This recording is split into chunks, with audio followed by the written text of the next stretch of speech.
Шановное господарство, рада вітаць вас на Белсаце. Я Валер Руселік. Найперш хочу ад імя нашага тэлеканалу павіншаваць усіх вас з адным з галоўных святаў нашага народу, з Днём волі. Роўна 99 гадоў таму нашыя продкі, нягледзячы на навалу як з усходу, гэтак і з захаду, на цяжкія часы ліхалецця, заявілі гучна ў голас пра тое, што Беларусь жыве і будзе жыць, ды абвесцілі існаванне Беларускай Народнай Рэспублікі. Між тым гісторыя паўтараецца, і сёння часы не менш цяжкія для нашай краіны. Гаспадарства, застаемся разам з усімі тымі, хто выйшаў сёння на вуліцы гарадоў, і пачынаем трансляцыю ўжо зараз.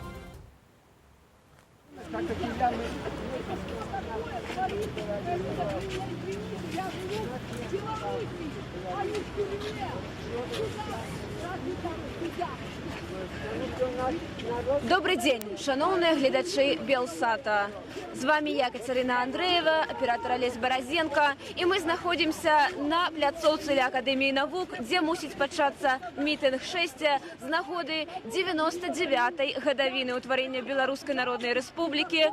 День воли. Гэтая акция не была санкцыянаваная гарадскімі уладамі. Нагадаем, что перед гэтым прокатилась хваля арыштаў по краіне, и просто цяпер вы можете бачыць, як супрацоўнікі АМАПу затрымліваюць людзей. Яны ва ўсім узбраенні, у экіпіроўцы знаходзяцца тут. Вельмі вялікая колькасць супрацоўнікаў міліцыі, былі перакрытыя падыходы да Акадэміі навук, і тыя, хто прайшоў, таксама вось апынуліся ў аўтазаку. Тыя, хто прыйшоў на мітынг 6 на Дзень волі сюды, у Менску, да Акадэміі навук. Падчас затрымання вось адна жанчына упала, і на спіну яна просто повалилася падчас затрымання. Расскажите, калі ласка, что адбылося? Тянули девушку в красной курточке, а я тут оказалась на пути. И я не успела отойти, как милиционер меня со всего маху вот так ударил меня и перешагнул через меня. Я упала. И у вас пайшла кроў?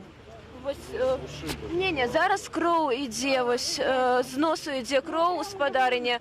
Вас штурхнуў міліцыянт? Да. И перешагнул через меня и пошел. Толькі што гэтая спадарыня распавяла, як яе штурхнуў супрацоўнік міліцыі падчас затрымання. Трэба патлумачыць, чаму так мала людзей сёння тут. Мы бачым, што ў асноўным журналісты стаяць на пляцоўцы. Справа ў тым, што на падыходзе да Акадэміі навук былі выстаўленыя 3 міліцэйскія кардоны толькі на ўчастку ад плошчы Якуба Коласа да Акадэміі навук. І вось журналісты прайшлі праз гэтыя кардоны, а людзей затрымлівалі, часткова іх садзілі ў аўтазакі, а часткова проста разварочвалі назад.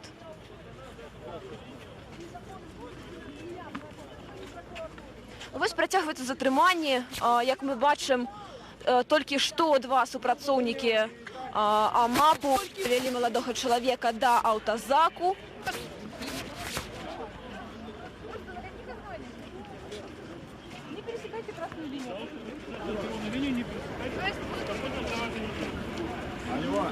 Працягваецца затрыманне. Скажите, вас затрымліваюць за што? Патлумачылі ці не? Ни за что. Перашкаджаюць працаваць журналістам некаторыя супрацоўнікі міліцыі. Але вось мы бачым, як у аўтазак заводзяць грамадзяніна, які ў суботу, у свой вольны дзень, проста прыйшоў да Акадэміі навук на святкаванне Дня волі.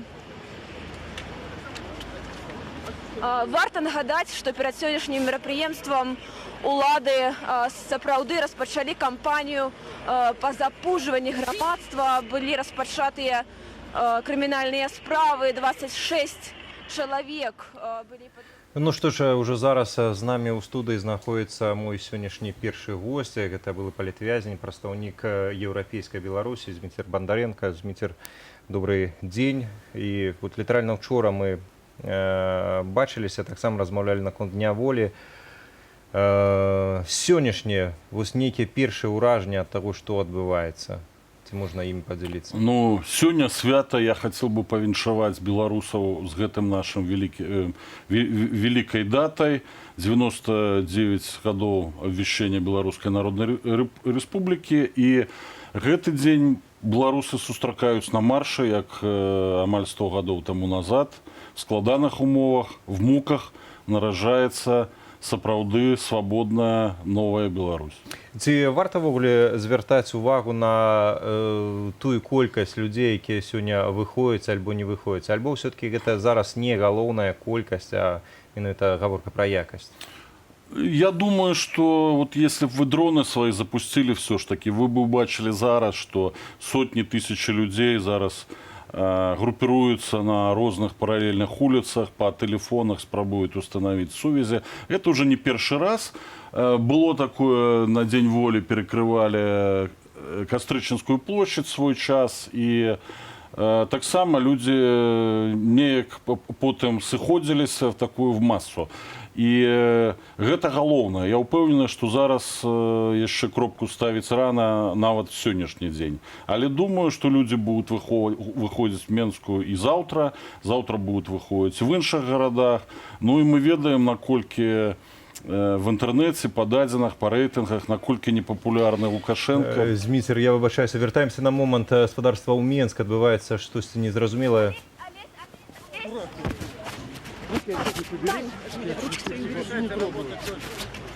Олесь, отходи оттуда. Перашкаджаюць працаваць моему аператару Олесю Баразенку. Толькі што вельмі моцна штурхнули і мяне ў тым ліку, іншых журналістаў, якія спрабавалі асвятліць момант затрымання. Уже прыкладна калі 10 чалавек просто вось з гэтай пляцоўкі ля Акадэміі навук былі заведзеныя ў аўтазак. Хватает людей. Одного на 10 тысяч одного хватает. Это вам что? Вось таксама варта падкрэсліць, што для затрымання аднаго чалавека, ручкі ўбраў, для затрымання аднаго чалавека чамусьці 8 міліцыянтаў патрэбныя. Я не ведаю, чаму яны штурхаюцца, чаму яны штурхаюць журналістаў. Нет у меня паспорта. Значит, запрещено собрание. Скажите, а вы ведаете, что перешкоджать працы журналистов? Что? Административный кодекс нарушается, собираетесь здесь. Запрещено.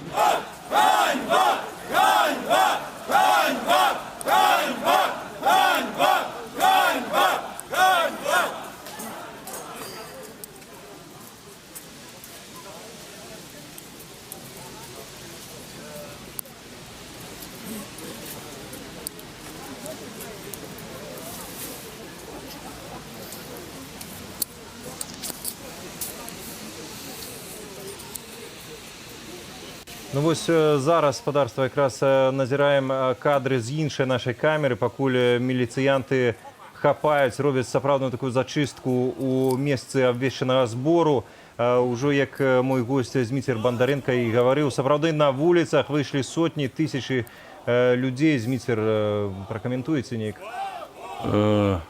Мы ведаем сёння маем дакладныя лічбы, наколькі непапулярна Лукашенко, наколькі папулярна ідэя пратэстаў. Таму што стрімлайны, Белсату, Радыё Свабода, нашай і нівыя рэпартажы сайта Харты 97, іх за дзень глядзяць мільёны болей беларусаў. Людзі абмяркоўваюць толькі гэтую тэму. Ну, у гэтых людзей в галаве мозгу мала, назовем гэта сваімі рэчамі. Вы пра міліцыянтаў, я і пра Лукашенко, і пра міліцыянтаў. Людзі нарываюцца на то, чтобы патрапіць сапраўды пад міжнародныя сур'ёзныя суды, в тым ліку гаагскія, тому что зараз Лукашенко грубо порушае міжнародныя абавязацельствы Беларусі, грубо парушае правы людзей, катуе людзей у турмах, парушаюць права на мірныя сходы. Ну, добра, трэба фіксаваць іх, і потым гэтых людзей будуць судзіць адназначна. Будзем патрабаваць пазбаўлення лукашэнкаўскага рэжыма, долучение до банковских таких льготов в виде свифта, а МАП и КДБ могут быть обвещены злочинными организациями. Такое уже было, как бегают вечно амапаўцы Риги, амапаўцы Вильны. Вось. Ну, нема у людей мозгу, ну что зробишь? А белорусы свою волю покажут. Это еще только сярэдзіна працэсу. Еще такое пытанне, может, наконт замежных реакцый. Якраз сённяшні дзень говорили, что заходнія палітыкі говорили, что вось гэта той тест, які покажа Лукашенко яшчэ адэкватны альбо неадэкватны, варта з ім працягваць нейкія перамовы ці не варта. На дадзены момант ці ўжо зразумела, что Лукашенко не прайшоў гэты тест?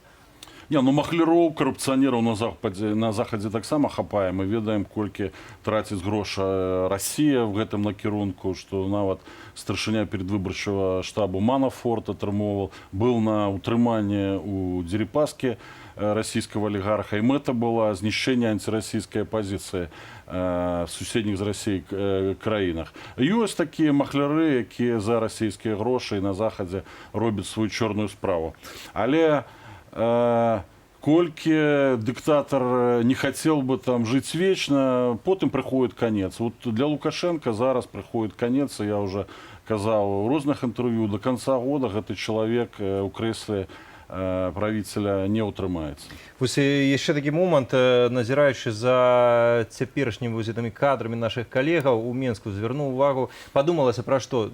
Вось яны пахапалі, зараз зачысцілі найперш апазіцыйных актывістаў, і людзі на вуліцах, гэта ўжо народ, ужо ніхто не скажа, што зноўку выйшла нейкая 5-я, 10-я калона, гэта ўжо выйшаў народ. Не, ну апозіцыя гэта і ёсць народ, Цалкам згодны. Але приходит час, павінны з'явіцца новыя лідары. Я ў свой час, ніхто меня не прызначаў нейкім кіраўніком. Просто так склаліся абставіны, што як журналіст я змагался тады за вызваленне Павла Шеремета, мы праводзілі свае першыя акцыі, першыя мітынгі, а потым уже гэты досвед скарыстоўвалі шырэй. І зараз мы ўбачым новых лідараў, як в рэгіёнах, так і ў Менску. Але зараз вернемся зноў гаспадарства ў Менск.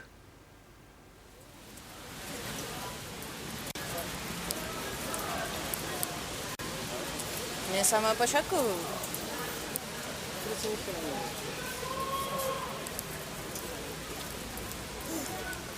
шановне господарство, вітаю вас у Менску, са святам вас. Сёння людзі збіраюцца каля Акадэміі навук, яны павінны былі там сабрацца, але, на жаль, супрацоўнікі міліцыі і сілавых ведомств перакрылі ўсе падыходы да месца збору на Акадэміі навук. На дадзены момант там зараз толькі прэса.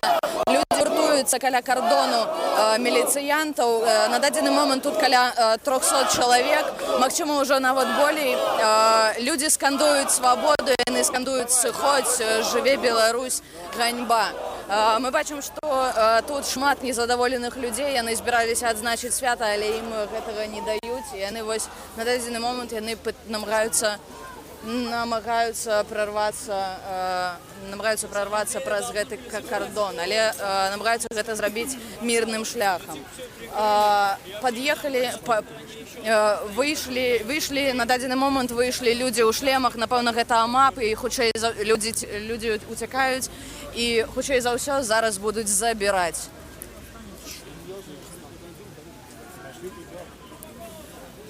Міліцыянты папярэджваюць аб адказнасці і папярэджваюць аб тым, што тут нельга збірацца. Людзі рушаць у бок станцыі метро Якуба Колеса.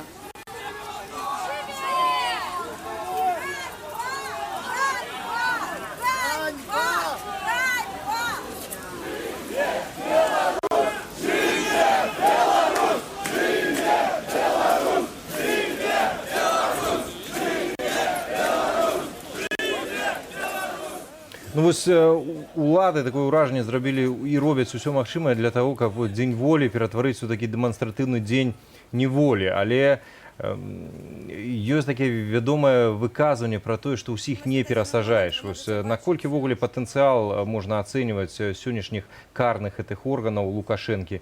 Наколькі ввогуле ў іх ёсць патэнцыял схапіць людзей? Колькі, калі яны захлынуцца?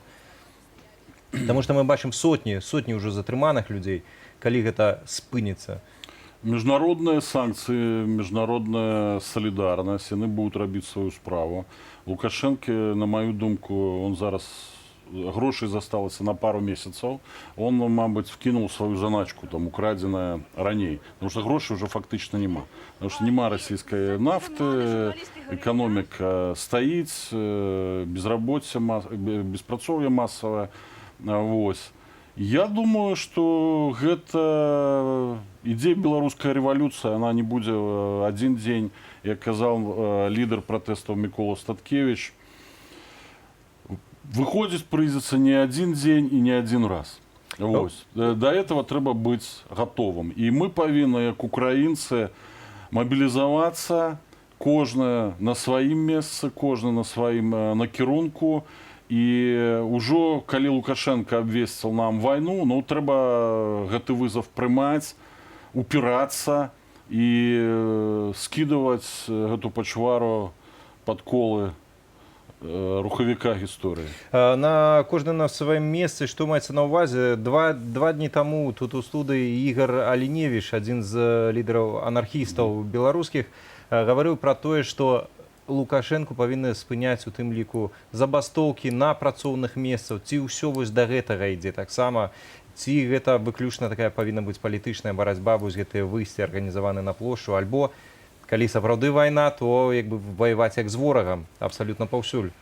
Я кажу, безумоўна, што супраціў павінен быць не гвалтоўны, але згодная с лидером анархистов Аліневічем, что гэта могут быть акции саботажа, это может быть итальянская забастовка сярод чиновников. Супраціўляйцеся, все равно сядете, так хоть с людьми себя адчуеце, будете разом. Это могут быть страйки, забастовки на працоўных месцах. Ну і, безумоўна, як зноў жа Статкевич казаў, што звонку эміграцыя беларуская, беларускія цэнтры за межамі павінны як удаў сцісківаць гэта вакол беларускага рэжыма. Рэжым слабы, і он лясне. І, спадарства, рэжым слабы. Мы вяртаемся да ўключэння ў Менску. Адбываецца падзея, і будзем так перарываць наш эфір. Ужо зараз Кацярына Андрэева з Менску. Шановные глядачи Белсату, зноў вітаем вас у эфіры. Мы знаходзімся ля Акадэміі навук у Менску, і толькі што супрацоўнікамі АМАПу была спроба затрымання журналіста Ігора Іліша, які знаходзіўся тут для асвятлення акцыі на Дзень волі. Ігор, скажыце, калі ласка, чаму вас затрымалі, як вам гэта патлумачылі і што адбывалася ўнутры аўтазака? Ну, ніяк не патлумачылі. Я спрабаваў здымаць на телефон момант затрымання аднаго з людзей, якія прыйшлі сюды. На гэты момант меня схапілі за руку амапаўцы. Я стаў паказваць пасведчанне, дакументы свае, але яны ўсё роўна мяне суправодзілі да автозака. У автозаке меня завели у одну из таких маленьких камер, так можно сказать, где был еще один человек. Глеб, камера зусім маленькая, нема святла, ничего не бачно наогул. Это был хлопец Глеб, он сказал, что он просто приходил сюда.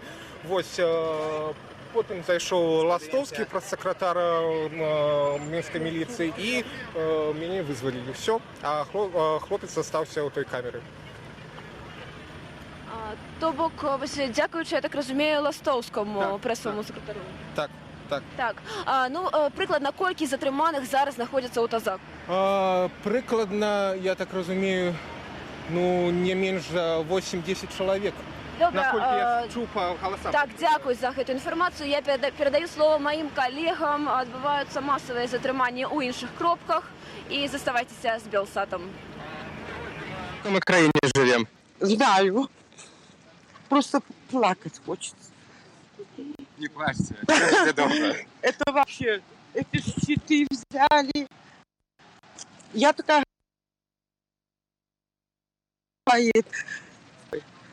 Ничего. Все буде добре, не переживайте. Ви так само накеруєтеся на площу Кубоколеса? Так, намірно повезти туди. Мабуть, я на сам доклад не ведаю, що там планується, але накеруюся минуту туди. А ви навошта от сьогодні накерували? Для ізоляції. Вяртаемся спадарства ў студыю. На жаль, вось сувязь перарываецца, глушаць. Былі пра гэта паведамленні, глушаць абласныя гарады, глушаць нашу сталіцу, спрабуюць заткнуць рот, але нічога не атрымаецца. Мы працягваем размову з Змітром Бандарэнкам. Зміцер, вось згадвалі вы прыклад Украіны. Ён увогуле гэтыя дні апошнім часам увогуле вельмі шмат такіх паралеляў. І хацеў бы вось згадаць адзін момант. Зараз пачалі ў інтэрнэце прыватнасці ствараць спісы амапаўцаў, якія ўдзельнічаюць у жорсткіх брутальных такіх затрыманнях, каб людзі ведалі гэтых антыгерояў у твар. Вось гэтыя спісы, гэта што? Гэта пачатак нейкага ўжо такого грамадскага расколу? Што гэта? Гэта ідзе сапраўды да украінскай сітуацыі, калі мы памятаем, што не знайшоўшы законным шляхам управы, папросту міліцэйскія пастарункі палілі і кідалі гэтых міліцыянтаў у сметніцы і чынілі з імі самарасправу. Беларусы еўрапейскі народ, але кожны народ мае права на паўстанне. Калі ўлада парушае канстытуцыю, калі ўлада парушае правы людзей, і самае галоўнае, пачынае катаваць іх, збіваць, абражаць, гэта можа выклікаць ва ўмовах, калі ўлада не мае грошай, каб плаціць заробкі, гэта можа проста прывесці да паўстання. І, Лукашенко, он маньяк, так? Ему уже, мабуть, в его голове, як у Гітлера, белорусский народ для его не может быть добрым народом. Но ему не пощастило. Не, просто у Гитлера была формулировка, что немецкий народ повинен сгинуть, потому что он вот не смог перемогчь в войне. Вот у Лукашенко, он как аматор Гитлера, его президентской улады, як он казал, он зараз обвесил войну целому народу. И наступствы гэтага могут быть для него и для его хеўры самые цяжкія. Каб не дайшло до гэтага паўстання, ці ёсць нейкія механізмы атрымання міжнароднай дапамогі, я маю на ўвазе не рэзалюцыі, не нейкія заклікі, а непасрэдна фізічнае ўздзеянне на ўлады, калі яны пачынаюць адкрытыя рэпрэсіі супраць уласнага народу. Таму што тое ж самае права на паўстанне, на бунт, мы ведаем, што оно ёсць у асноўных правах кожнага народа. Тут беларусы в гэтым з'яўляюцца звычайным народам, яны маюць права на паўстанне. Но ад Лукашэнкі чакаць сёння рацыянальных дзеянняў не прыходзіцца. А у Захада ёсць все інструменты, каб уздзейнічаць. Гаворка пра эканамічныя найперш. Потому что мы ведаем, что нават Министерство обороны скорочает свой бюджет в России на 25%. То есть это святое для Путина, это святое для российских генералов. Які Лукашенко? Про что можно сказать?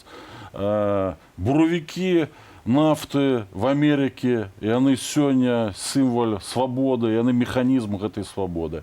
Нафта не будзе расці, мы гэта уже бачым, і гэта вот калісьці Віктор Івашкевіч казаў, што сланцавая рэвалюцыя, она выкліче і палітычную рэвалюцыю в тым ліку і Беларусі.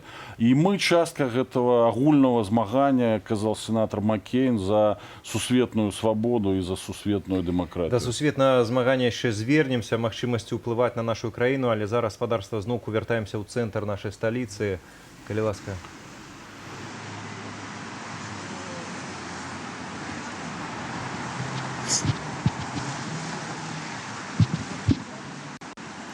Шановне господарство, знаходимося на вулиці Куба Колеса. Як бачимо, натовп іде у бок площі Куба Колеса. Ми вже зовсім близько, зробили шлях. Була провокація За мапам, дякую Богу, не дайшло до гвалту, але толькі што мы сустрэлі людзей, цэлы натоўп уцякаў праз двары. Оказывается, там ужо пачыналася зачистка на ўзроўні Куба-Коласа. Праспект на ўзроўні Куба-Коласа. Пачыналася зачистка з боку АМАПа. Людзі выбегалі в слезах, у роспачы.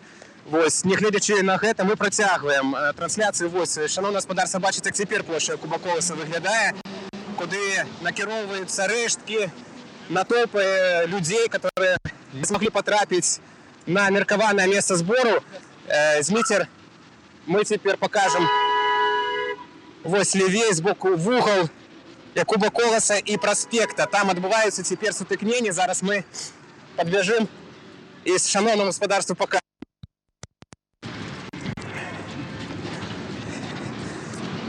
Мы площадь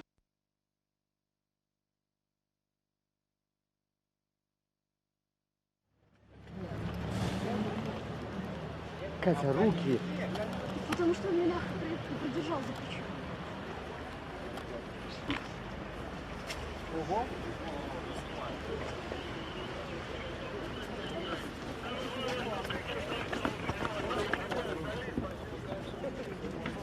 А куда они побежали? Куда они побежали? Мы в эфире. Знову вітаємо вас, шановні глядачі Белсату. Ми знаходимося у Мінську, каля Академії наук, де відбувається акція протесту і акція з нагоди Дня волі. Відбуваються затримання масові у різних кропках. Ось стоять автозаки.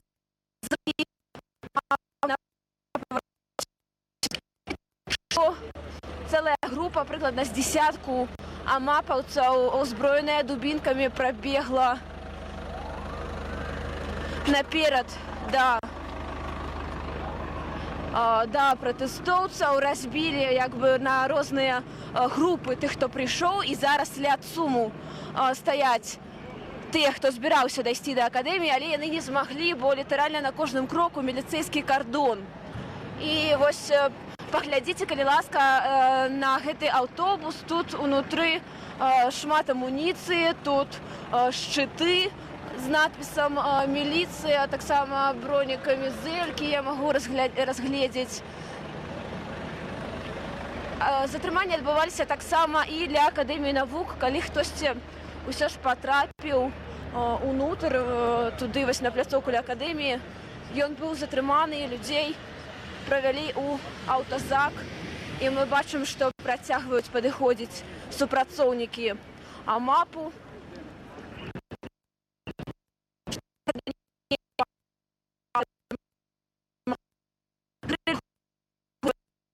І вывелі з аўтазаку.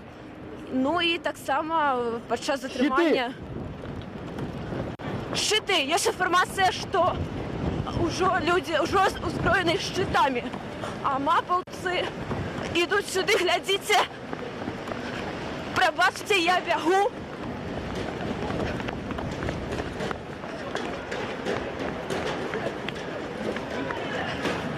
Глядзіце. Паглядзіце, гэта кардон.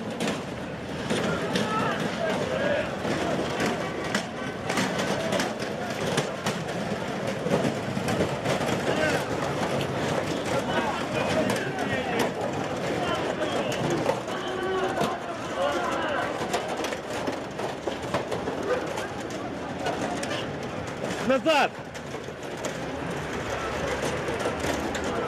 Назад! Паглядзіце, калі ласка.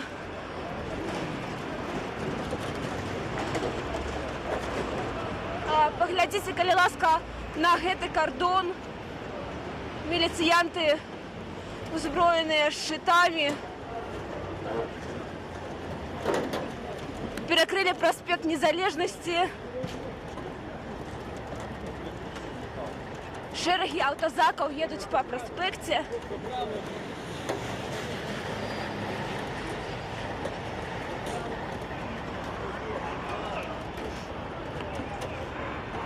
Вось паглядзіце, калі ласка, перакрыты праспект Незалежнасці. Яшчэ раз нагадаю, што гэтыя усе гэтыя міліцыянты тут. І яны хочуць перашкодзіць пратэстоўцам прайсці да Акадэміі навук.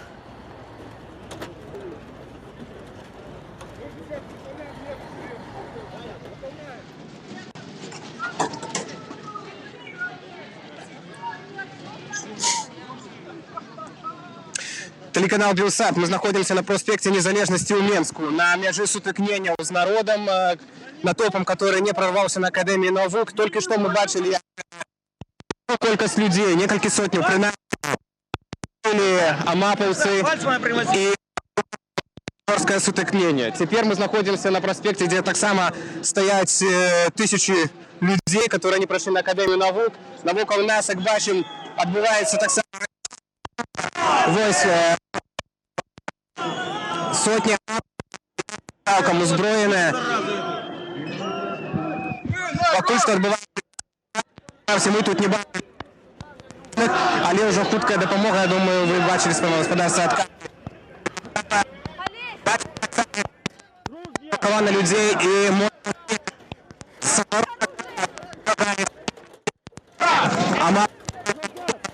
група по 100, 200, 300 чоловік і починають збиття і затримання. Але люди при гэтым стоять. Живе Беларусь! Живе! Живе! Живе! Мы не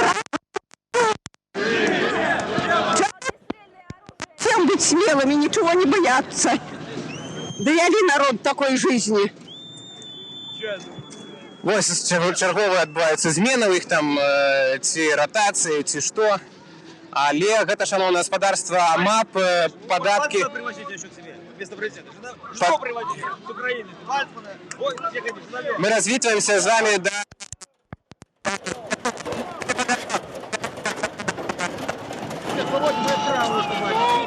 И подъезжаем...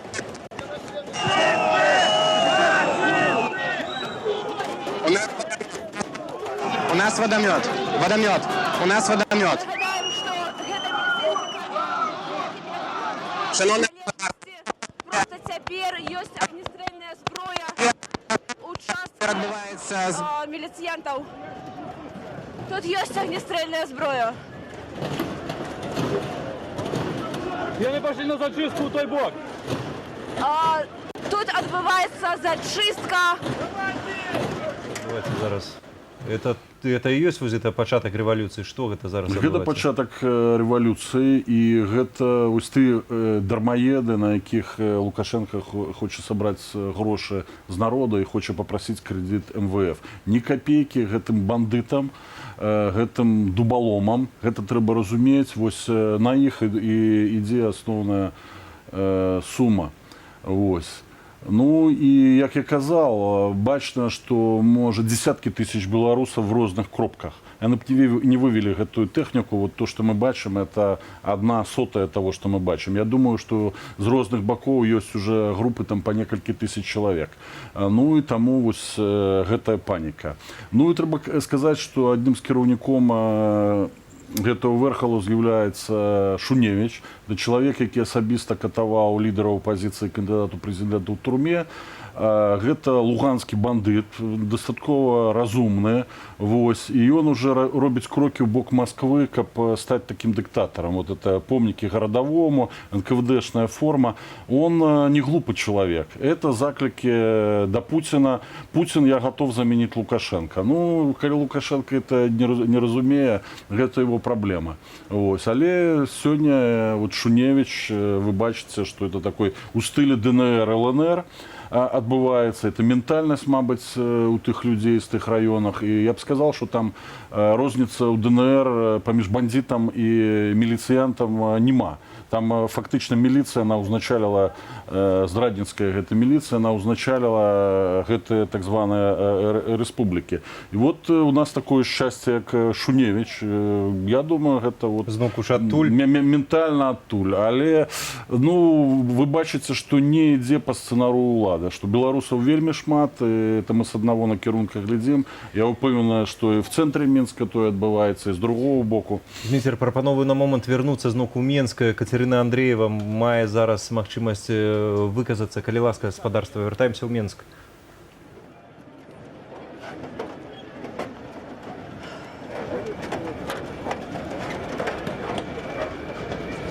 Олесь, ну не лезь сюда, эти штуки.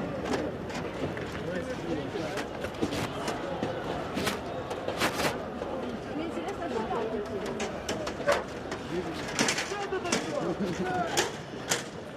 Знову вітаємо вас, шановні глядачі Белсату. Як ми бачимо, проспект Незалежності був перекритий кордоном міліції. Ось гэтыя люди ховають свої твари за амуніцією і за металічними щитами.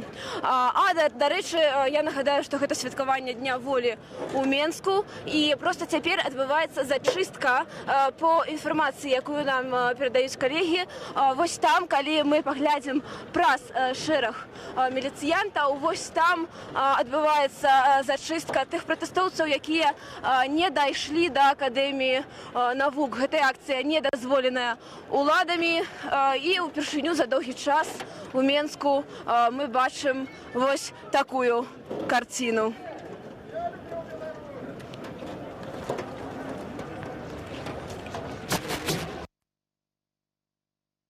Оборвалася зноўку сувязь з гаспадарствам, такая военная обстановка. Між тым страх, про які гаворыцца апошнім часам, я вось назіраю з гэтых кадраў, я бачу гэты страх толькі з аднаго боку. Это вось за гэтымі шчытамі, за гэтымі каскамі, за гэтымі паведамленнямі пра вайсковую тэхніку на трасах, на пад'ездах да Менску. Улада папросту панічна баіцца ўласнага народу, выкідвае абсалютна ўсе сілы, незалежна ад таго, колькі там людзей. Там 1 чалавек на 8 міліцыянтаў, 2 чалавекі. Ці сапраўды это ўжо вось такі тотальны абсалютны страх? І гэта канец. Нам трэба упирацца, нам, беларусам, нам трэба быць салідарнымі. Сёння ёсць і сапраўды параненыя, сёння ёсць арыштаваныя, гэта аналаг параненых на вайне. Я звяртаюся да беларускіх бізнесоўцаў. Зрабіце выбар, будьце з народам, падтрымлівайце рэпрэсаваных, падтрымлівайце праваабарончыя арганізацыі, падтрымлівайце незалежныя медыа, Белсат, Хартыю, Радыё Свабода, нашу Ніву, народную волю. Сёння нам не трэба купляць БТР, нам не трэба купляць бронекамізэлькі, не трэба купляць амуніцыю, як то рабілі украінцы. Але мы павінны быць салідарнымі. Калісьці палякі казалі, ніколі наши сем'і не жылі так добра, калі мы былі ў турмах. От сёння мы павінны дапамагчы не сем'ям купляць БТР, а найперш не карміць усіх вось гэтых злачынцаў. Вяртаемся гаспадарства ў Менск. Алесь Залеўскі у нас на сувязі, спрабуем прабіцца праз гэтыя уладныя глушылкі.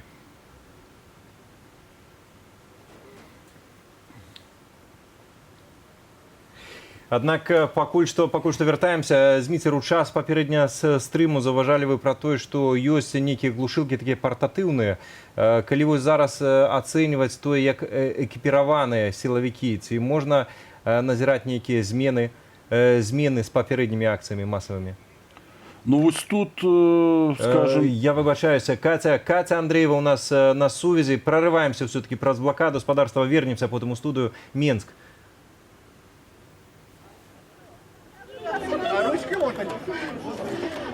Мы зноў у эфіры тут на праспекце Незалежнасці. Назад я пайду тады, калі я захачу пайсці. Не даюць працаваць супрацоўнікі міліцыі. Вось мы бачым, што кардон перагарадзіў вуліцу. І давайте запытаем у просто назіральнікаў. Добрый день, спадарыня. Я просто пенсионерка, иду и удивлена. Это против пенсионеров такое выстроилось или что? Или против молодых людей? Против собственного народа, что ли? За это налоги платятся или еще что-то? Мы бачым, пачынаюць глухаць.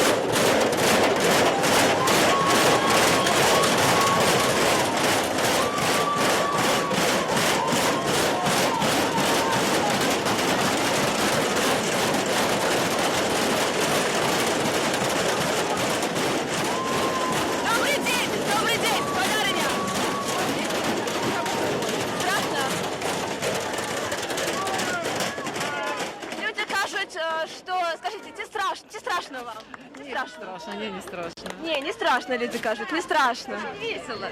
А вам страшно? Хором спели, теперь давайте соло, по одним. А вам страшно?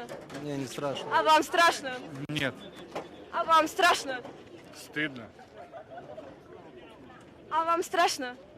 Весело. А вам страшно? Конечно, не страшно.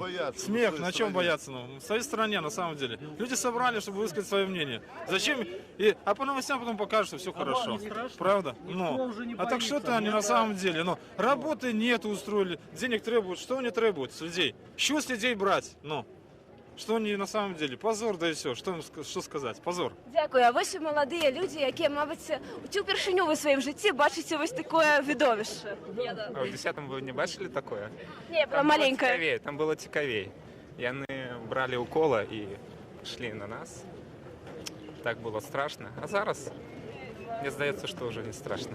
Вось сапраўды, калі падыходзіш да гэтых супрацоўнікаў міліцыі, яны пачынаюць грукаць шчытамі. Хаця яны, канешне, бачаць, што мы ніяк абараніцца не можам.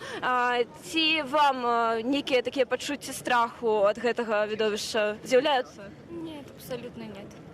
І навошта гэта ўсё патрэбна, як вось па-вашаму? Что именно? А вось гэтыя кардоны, дзень волі, свята, ці трэба гэта ўсё? День волі ці кордони? Що треба? Не, ось у нас свята, дзень волі, а тут кардон. Якім чынам гэта звязана? А ви не ведаете, яким чином это Чому зв'язано? менавіта новый віток репресій? Я думаю, потому что наше государство очень сильно боится своего народа. Очень сильно боится. Это меры, когда начинает гореть дом, хозяева начинают принимать меры, те, которых не нужно было принимать. Бояться начинают, хватать начинают выносить диван из горящего дома. И потом сами горят в этом доме. Так? Вось кепскае надвор'е, снег ідзе, усіх, хто без капелюшаў, прамачыў валасы, але для вас дзень волі, вот сённяшняе мерапрыемства, гэта ўсё ж такі акцыя пратэсту ці свята? Акция протеста. Супраць чаго? Ну, вот этого вот всего, то, что происходит. Все, что в стране за последние 20 с лишним лет произошло, что, ну, в какое состояние пришло... Ой, я уже заговариваться начинаю. Так, я вас разумею.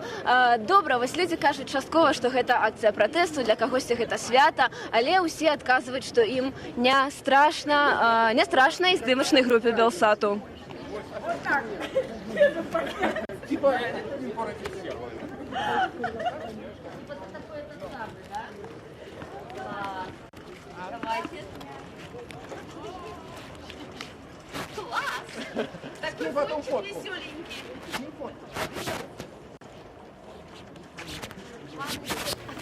Тым часам падказваюць калегі, што ў раёне Куба Коласа там працягваюцца затрыманні і калі мы спрабавалі гаварыць пра экіпіроўку, все-таки адысці ад гэтых дручкоў новых, не новых, пра псіхалогію все-таки хацелася пагаварыць з гэтых сілавікоў. Вось гэтым людзям, якія стаяць узброеныя супраць жанчын, узросту іх маці, супраць дзяўчат безабаронных, ім страшна?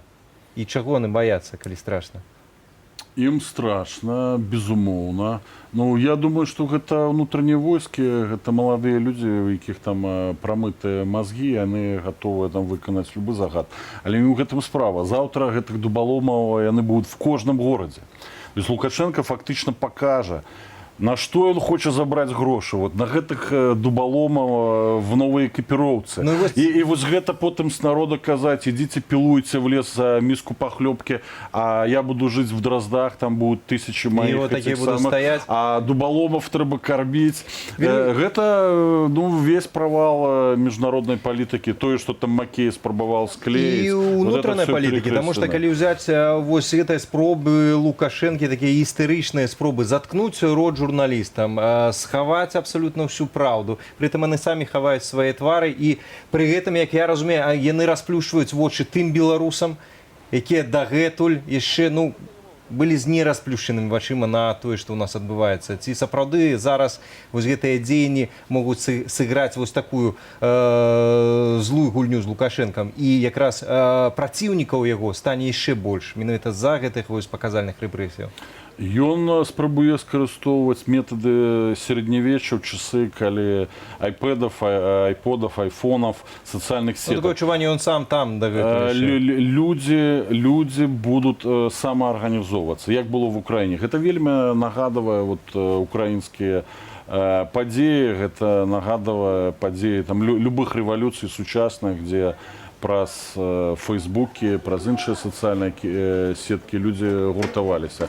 Ну і хацеў бы падзякаваць журналістаў Белсата, журналістаў іншых незалежных выданняў за мужнасць. Потому что тут сапраўды, безумоўна, і ваша корэспандэнтка. Гэта насамрэч псы, і вот дадуць яму загад, і он будзе біць чалавека. Тут трэба быць, ну, як бы асцярожным, дзейнічаць разумна. Вось, але не магу не выказаць добрае слово і падзяку журналістам, якія сёння паказваюць беларусам і ўсяму свету гэтую праўду. Таму што гэта карцінка, она каштуе там тысячи, мільёна слоў. І таксама дзякуй вялікі ўсім героям, нашым суайчыннікам, якія выйшлі ў гэты момант на вуліцы, паказалі, што не баяцца ўсіх гэтых узброеных да зубоў дубаломаў, як вы гаворыце. Між тым, калі яшчэ паказваем мы ўсяму свету, апошнімі днямі гаварылася пра магчымае вяртанне санкцый супраць Лукашэнкі. Ці гэта толькі адключэнне свифту, ці гаворка пра нейкія больш сур'ёзныя можа таксама ісці? Не, ну тут вот если было отключение свифту, это как раз и были бы самые серьезные санкции. Вот трэба бить на гэта. Біць на гэта. Тым часам вяртаемся спадарства у Менска. Катерина Андреева уключаецца ў эфір. Як яны баяцца.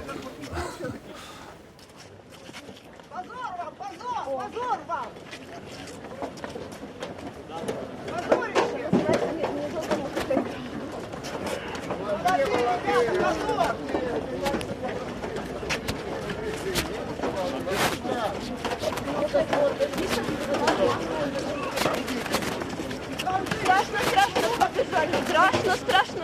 Опа, давай!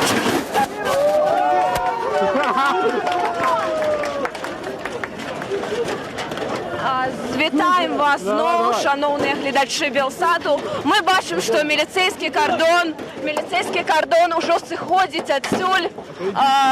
Сиходить міліцейський кордон.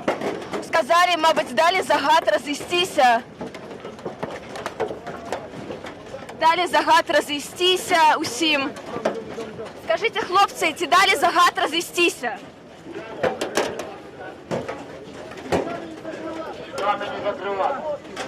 А чого ви заходите? Скажіть, коли ласка.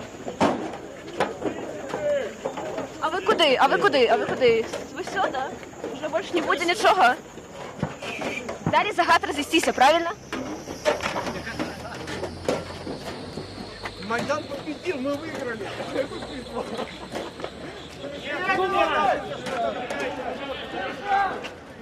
Сапраўды вельмі цяжка сказаць. Чекай, у меня оператор. У меня там оператор. Олезь сюда. Вось паглядзіце, што і пабеглі кудысьці ў іншы бок. Стой!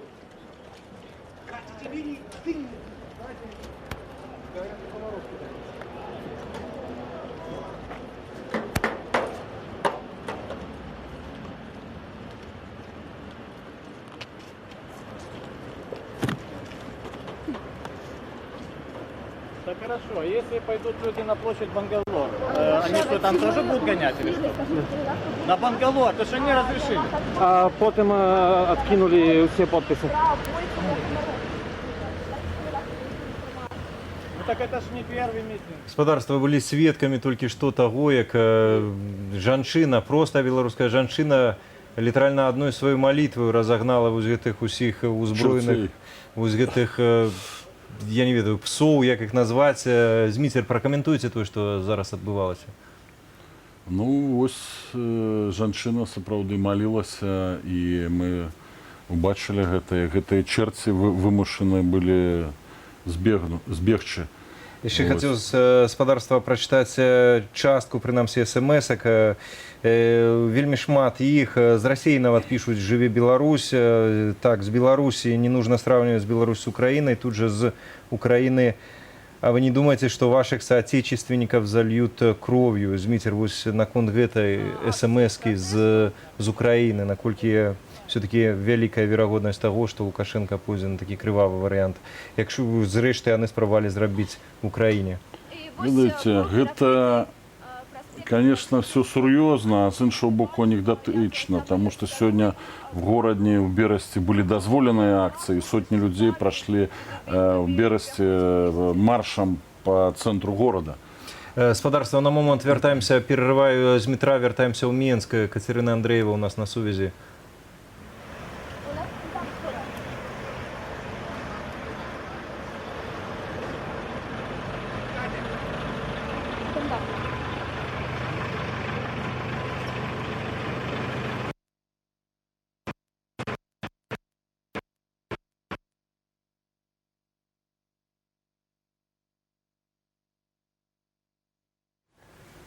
Вяртаемся пакуль што ў студыю і гаварылі наконт акцыяў, што былі дазволены ў горадзе. Дазволена ў Берасці, таму як быццам бы тут я дазваляю, з іншого боку забараняю.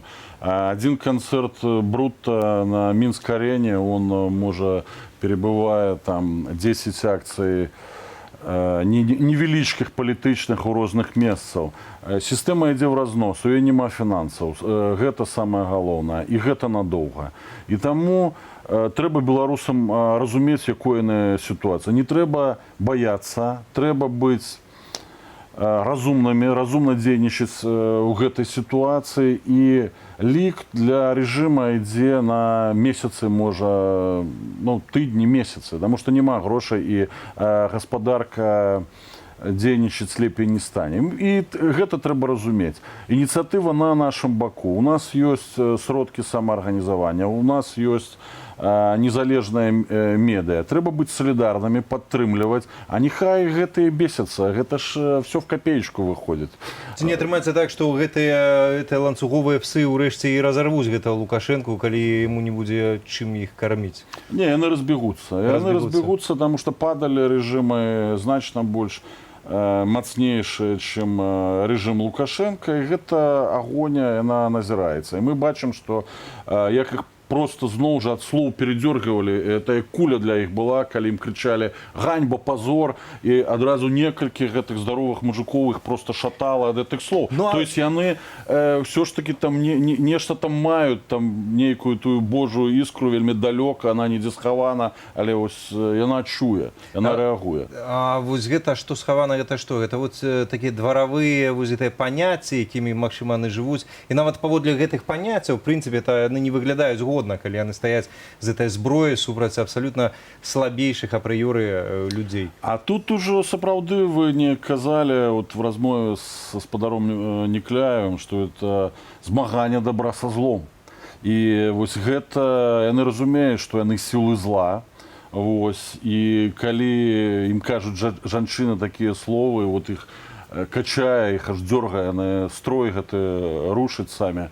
Вось. Ну, гэта значыць, што не все так проста. Ну, і ведаеце, гэта ж самае дубаломы з прамытымі мазгамі. Звычайным міліцыянтам гэта не патрэбна. Звычайным ваенным гэта не патрэбна. Ну, правильно, гэтыя дубаломы ў казармах, яны прывыклі, што да іх звяртаюцца інакш, ім гавораць не пра тое, што вот ганьба вам, а што вы выходзіце супраць нібыта вот там абсалютна нейкай пятай. Тэрарыстаў там гэтак.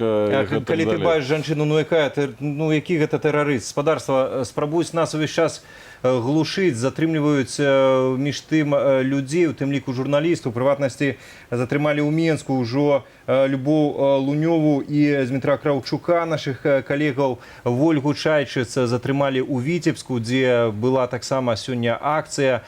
Аднак мне падказваюць калегі, што можам мы з кімсьці звязацца праз тэлефон. Ці гэта так? Калі так, спадарства, падкажыце.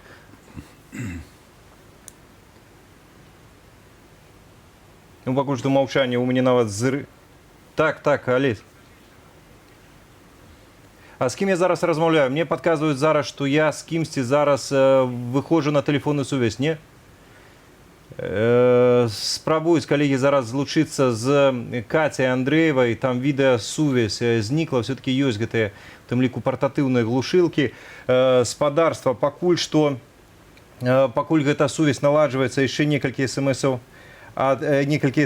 ад вас з Беларусі з днём болі. Ну, на вялікі жаль, вось так нават называеце вы. Аднак спадарства хацеў бы адразу запярэчыць, не чытаючы смс-аў, з днём все-таки нашай з вами волі, потому что за свободу змагаюцца все-таки свободные люди. Так вот, власть понимает только сил. У нас 9 миллионов, купить всю валюту в банках кто сколько может, 5 или 10. Вместе мы сила, живи Беларусь.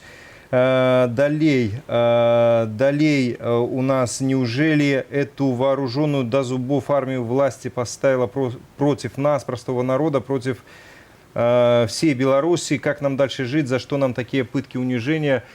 Спадарства, такие смс приходят от вас, будем читать их далей, але уже зараз маем відэа апытання з вуліцаў Менску, якраз наших суграмадзянаў, якія выйшлі на вуліцу и хотели дойти на митинг, однако не дошли. Давайте послушаем их и вернемся в студию. Я направляюсь в другую точку. Я совершенно не могу быть уверен в том, что я смогу даже туда дойти. Потому что во всех дворах, во всех поворотах во дворы и на проспект Независимости стоят спецслужбы, где-то уже в шлемах, где-то просто сотрудники міліції і не пропускають на проспект. Я, щиро кажучи, не розумію. Я не розумію, чому увогуле для акції, яка є усіми організаторами заявляється виключно як мирна акція, тобто ніхто не призиває до ніяких дій, ніяких екстремізму. Чому увогуле необхідні настільки ось серйозні міри ніякої безпеки? Не знаю, почему такие меры. Даже не знаю. Непонятно, я не понимаю, зачем это, зачем, от кого и зачем такая масса сотрудников, которая от кого защищает, и чего не пускают. Мы каждый день ходим здесь, почему бы сегодня не пройти? Спадарства, мы вяртаемся у студию Белсат, мы працягваем сёння сачыць за падзеямі у нашай краіне. У прыватнасці, гэта мы рабілі на пачатку з Дмітром Бандарэнкам, прадстаўніком еўрапейскай Беларусі. Зміцер, яшчэ ёсць крыху часу, ваше ўражанне ад сённяшняга дня волі, чаго нам чакаць заўтра? Я думаю, завтра выйдуць беларусы і не толькі в іншых гарадах, але і ў Менску. Але хацеў бы адрэагаваць на інфармацыю, што затрымана там сярод іншых журналістаў Любоў Лунёва. Я хочу сказаць, што это не она затрымана, это попали на Лунёву гэтыя дубаломы, потому что Любу лепш не чапаць. Не там внутри, я думаю, не будзе ім спакойна, не потым. Вось. І будзем салідарнымі. Беларусы, грамадзяне, журналісты паміж сабой, мы народ. І сапраўды менавіта 25 сакавіка гэта нейкі такой імпульс касмічны звязаны з гэтай датай. Вось мы на працягу гэтых 10годдзяў становімся народам. Я калісьці адзначаў некалькі разоў дзень волі ў турме, один раз нават з гарэлкай, якую мне передали. І хацеў бы, чтобы сёння таксама беларусы паднялі чарку за свабоду, за незалежнасць Беларусі і сказали наши святыя словы «Жыве Беларусь». Жыве вечна. Зміцер, дзякую вялікі за размову. Спадарства, мы працягваем эфір. Між тым, подказывать мне коллеги з апошняй інфармацыі нашу сторонку в интернете belsat.eu таксама заблокавалі. Атаки ідуць абсолютно на ўсіх фронтах, як Лукашенко выказваўся про тое, што у інтэрнэце разгарнулася эта вайна. Вось, мы бачым. Заходзьце ў сацыяльныя сеткі, глядзіце стрим на Ютубе, таксама праз сатэлітную сувязь. Ужо зараз мне подказваюць на тэлефоннай сувязі, пакуль яе не адключылі. У нас ёсць наша калега Алесь Залеўскі. Алесь, добрый вечер. Алесь, на жаль, стрим так абрываўся. Сведкам чаго ты сёння стаў? Твае ўражанні, што адбываецца там, дзе знаходзішся ты? На дадзены момант я знаходжуся на ўзроўні вуліцы Машэрава, недалёка ад праспекта. Народ расцярушаны. У першую чаргу я бачыў як мінімум две зачысткі. Асноўная з іх адбылася на плошчы Кубаколаса, дзе людзей білі, затрымлівалі, лік на десятки. Только я бачу на свае вочы дзесяткі сёння збіццёў і затрыманняў. Гэта выйшлі звычайныя беларусы, інтэлігентныя, з клеткамі. І гэта выглядала ў пэўныя моманты, як быдла заганяюць і рассякаюць. Народ бег, не ведаў куды, хтосьці плакаў, падаў, падымалі іншых людзей, падтрымлівалі адзін аднаго. У пэўны момант, нават калі беглі, пасля хтосьці крикнуў «давайце спакойным крокам», натоўп самаарганізаваўся, каб не правакаваць на большы гвалт. Людзі праз страх, праз сілу спрабавалі ісці спакойным крокам, бо заўважылі, як толькі бяжыш, то адразу атрымліваеш дубінкай, тебе адразу валяць на зямлю і завалаківаюць у аўтазакі. Гэта былі сотні амапаўцаў, якія ганялі быдла, як скот, фактычна это выглядала. Алесь, хацеў бы запярэчыць табе, ўсё-такі так паводзіць сябе быдла, калі кідаецца з вось такімі дручкамі на просты народ, і якраз быдлам у этой сітуацыі, якую ты апісваеш, з'яўляюцца не грамадзяне, якія выйшлі святкаваць. Між тым хацеў запытаць наконт атмасферы, якая вось там пануе, ці гэта татальны страх, што гэта, як бы ты ацэніў?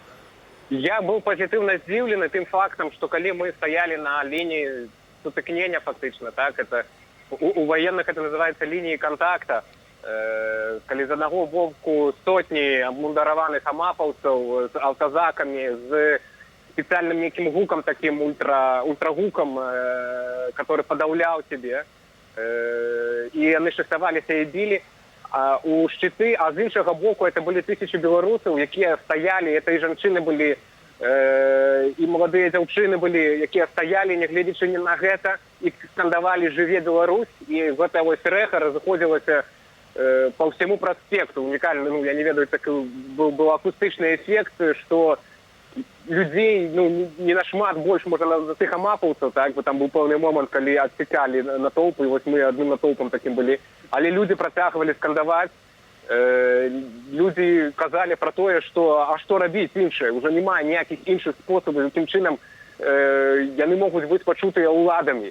І таму нягледзячы на гэтыя дубінкі, людзі не было вось этого тотального страха, так як я і казаў нават, што людзі самаарганізаваліся ў пэўны момант, суцішылі крок, а гэта надзвычай складана, калі за табой сотня амапаўцаў бегуць, так, суцішыць крок. Але натоўп самаарганізаваўся і суцішыў крок. Канешне, дзесяткі пры гэтым былі затрыманыя, але прынамсі гэтая частка людзей, 1500, так, яны адчулі, што так проста мы не дамося. І сваю інтэлігентнасць, сваю, можа, вышэйшасць, нават пэўнае разуменне сітуацыі, мы пазбеглі этой прыніжальнага гэтых уцёкаў. Алесь, дзякуй вялікі табе за працу і за каментар. Калі ласка, беражы сябе і іншых нашых калегаў. Я спадарству хочу толькі сказаць... Са святам хочу павіншаваць, не гледзячы ні на што, не гледзячы на надвор'е, не гледзячы на аднаго чалавека, які пастаў загадам збіваць уласны народ. Жыве Беларусь, і все будзе добра. Алесь, дзякуй вялікі, жыве вечна. Спадарству хочу нагадаць, на тэлефоннай сувязі з Менску з намі быў наш калега Алесь Залеўскі. На жаль, зараз працуе толькі выключна тэлефонная сувязь. Падказваюць мне калегі, што адключаны інтэрнэт ва ўсёй сталіцы. Гэта папросту шал нейкі адбываецца. Пра гэта ўсё будзем гаварыць неўзабаве. Пакуль што я развітваюся з нашым першым госцем, з Дмітром Бандарэнкам. Дзякуй вялікі за размову. Яшчэ раз всё-таки за святам і жыве Беларусь. Жыве вечна. Працягваем эфір, спадарства.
Вяртаемся, гаспадарства, ў студыю. Дзень волі, наша вялікае свята, і мы адзначаем яго разам, нягледзячы на ўсё тое, што чыніць улада на беларускіх вуліцах. Ужо зараз з намі ў студыі яшчэ адзін наш госць, доктар палітычных навук Павал Усаў. Павал, добрый дзень і са святам. Узаемна ўсіх гледачоў віншую са святам.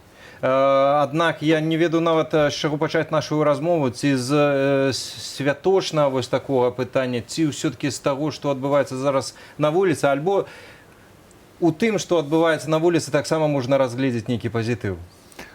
Безумоўна, калі мы кажам пра актывізацыю грамадства, гэта можна схарактарызаваць як пэўныя пазітыўныя з'явы і зрухі ў Беларусі, у беларускім грамадстве, бо, па-першае, гэта паказвае, што палітычны пратэст і апазіцыя як з'ява выйшла ўжо па-за межы канкрэтных апозіцыйных арганізацыяў, яно закранула значную частку грамадства. Безумоўна, не ўсе тыя, хто ў апазіцыі зараз да Лукашэнкі выйшлі на вуліцу, яшчэ ёсць і даволі шырокая плыня маўклівай апазіцыі, якая яшчэ не дазрэла да таго, каб выйсці на вуліцу. Але тое, што мы бачым или бачылі на працягу гэтых 2 месяцаў у рэгіёнах, сведчыць пра тое, што супраціў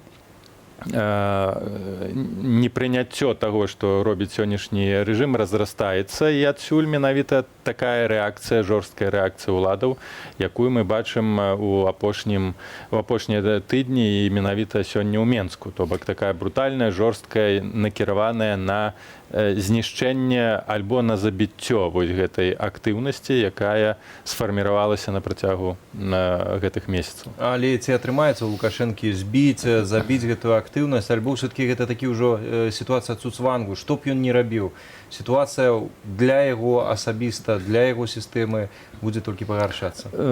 Безумоўна, мы назіраем працэс унутранай увогуле дэградацыі палітычнага рэжыму, якая характарызуецца тым, што у сістэмы, палітычнай сістэмы ўжо няма сродкаў, каб падтрымліваць фінансава, падтрымліваць сваю легітымнасць, то бок выплочваючы заробкі, падвышаючы тыя ж самыя заробкі, прынамсі стрымліваючы інфляцыю. Гэта прыводзіць да сур'ёзнай негатыўнай рэакцыі з боку грамадства, бо яно вельмі доўга кармілася дзякуючы гэтай сістэме. І нават зараз тыя, хто галасаваў і падтрымліваў Лукашэнка, абураны, бо ўжо не хапае... Разарваны гэты сацыяльны кантракт. Можна назваць разарваны сацыяльны кантракт, таму на сённяшні момант яму застаецца абапірацца выключна на сілу. То бок ужо няма сацыяльнай падтрымкі, а засталіся толькі штыкі. І вось тая брутальнасць, яна будзе захоўвацца, яна будзе працягвацца. І я думаю, што ён здолее падавіць, пагасіць гэтую хвалю менавіта рэпрэсійнымі метадамі і ўвогуле пераўтварыць рэжым ужо фактычна не ў грамадскі аўтарытарызм, а ў мілітарны аўтарытарызм. То бок аўтарытарызм, які будзе трымацца выключна на рэпрэсіях, без сацыяльнай шырокай падтрымкі, як гэта было, прынамсі, да апошніх год, да крызісу. І гэта азначае таксама, што яшчэ больш рэсурсаў будзе забірацца ў грамадства, будзе забірацца ў гаспадарчых аб'ектах, будуць менавіта такія фіскальныя рэпрэсіі ў дачыненні да прадпрымальнікаў, да грамадства, тыя ж самыя туніяцыі. Это ўсё застанецца, каб выцягнуць грошы і перанакіраваць іх на сілавыя структуры, якія будуць забяспечваць стабільнасць і гарантыю ўлады. Пра гэта яшчэ будзем размаўляць, між тым пакуль што хацеў спадарства далучыць да нашага эфіру Кацярыну Андрэеву, якая працуе з намі з Менску. Сувязь відэа перарваная, глушыцца па ўсім Менску інтэрнэтах, аднак тэлефонная сувязь, як вось і 100 гадоў таму, з'яўляецца бадай сёння адзіным такім больш-менш надзейным спосабам сувязі. Кацярына, добрый дзень, ці чуеце нас? Так, добрый день, я вас чую. Вітаю шановных гледачоў. Просто цяпер я іду по праспекце Незалежнасці, як і прыкладна некалькі тысяч удзельнікаў сённяшняга мерапрыемства, сённяшняй акцыі пратэсту. Людзі пачалі збірацца ля Акадэміі навук, але неўзабаве яны зразумелі, што не пройдуць праз усе міліцэйскія кардоны, бо на пачатку проста правяралі документы ва ўсіх, хто спрабаваў падысці акадэмію навук. Вось, і пасля ўжо пачаліся затрыманні, а пасля выйшаў на вуліцы і міліцейскі кардон са шчытамі, узброены, са стрэльбамі. І прастаяў прыкладна 10-15 хвілінаў, можа трошкі больш. А цяпер натоўп рушыў у бок, я так разумею, Кастрычніцкай, вось што кажуць удзельнікі шэсця. Адбылося даволі шмат затрыманняў, стаялі вадамёты для філармоніі на плошчы Кубаколаса. І цяпер вось я падхожу да плошчы Перамогі разам з калегамі. Наконт коллегаў, Катя подказывает, что не можешь знайсці Алеся Баразенку, ці все-таки ён адшукаўся зараз, аператор наш? Вось я спрабую знайсці яго, але пакуль што не магу, я працягну пошук. Я думаю, што мы хутка знойдземся з ім. Праблема ў тым, што вырубаюць інтэрнэт, і працаваць немагчыма праз... Ну, нема сувязі, нема інтэрнэт-сувязі, абрубілі ўсё. Я бачыла, як натоўп амапаўцаў узброеных сядаў у аўтобусы, і што будзе нейтральна там праз 2 хвіліны, праз 5, цяжка прадказаць. Катя, ці людзі яшчэ застаюцца на вуліцы альбо разыходзяцца? Што пра людзей можна сказаць? Натоўп вельмі рассеяны. Людзі ідуць неарганізавана, а па маленькіх групках, кубкамі. Але яны ідуць, рух відавочна ёсць. А куды ідуць? Катя, куды ідуць? Якія планы у дэманстрантаў? Яны ідуць на Кастрычніцкай плошчы, з таго, што я адчула. І зараз проста я бачу, што з заку выйшлі амапаўцы зноў узброеныя. І, мабыць, будуць спрабаваць заблакаваць рух пратэстоўцаў, рух калоны пратэстоўцаў ля плошчы Перамогі. Але ці да Кастрычніцкай вось па тым, што я чую. Алло? Так, Катя, застаемся на сувязі. Затрыманне просто на маіх вачах. Калі ласка, апісвайце. Брутальнае затрыманне адбываецца удзельнікаў. На маіх вачах людзей заштовхваюць у аўтазак. І жанчыну таксама вельмі брутальнае затрыманне адбываецца. Плошчы Перамогі брутальнае адбываецца затрыманне. Хапаюць людзей. Катя, калі ласка, беражы сябе таксама. Будзем на сувязі працягваць нават на такой, калі не атрымаецца аднавіць відэасувязь.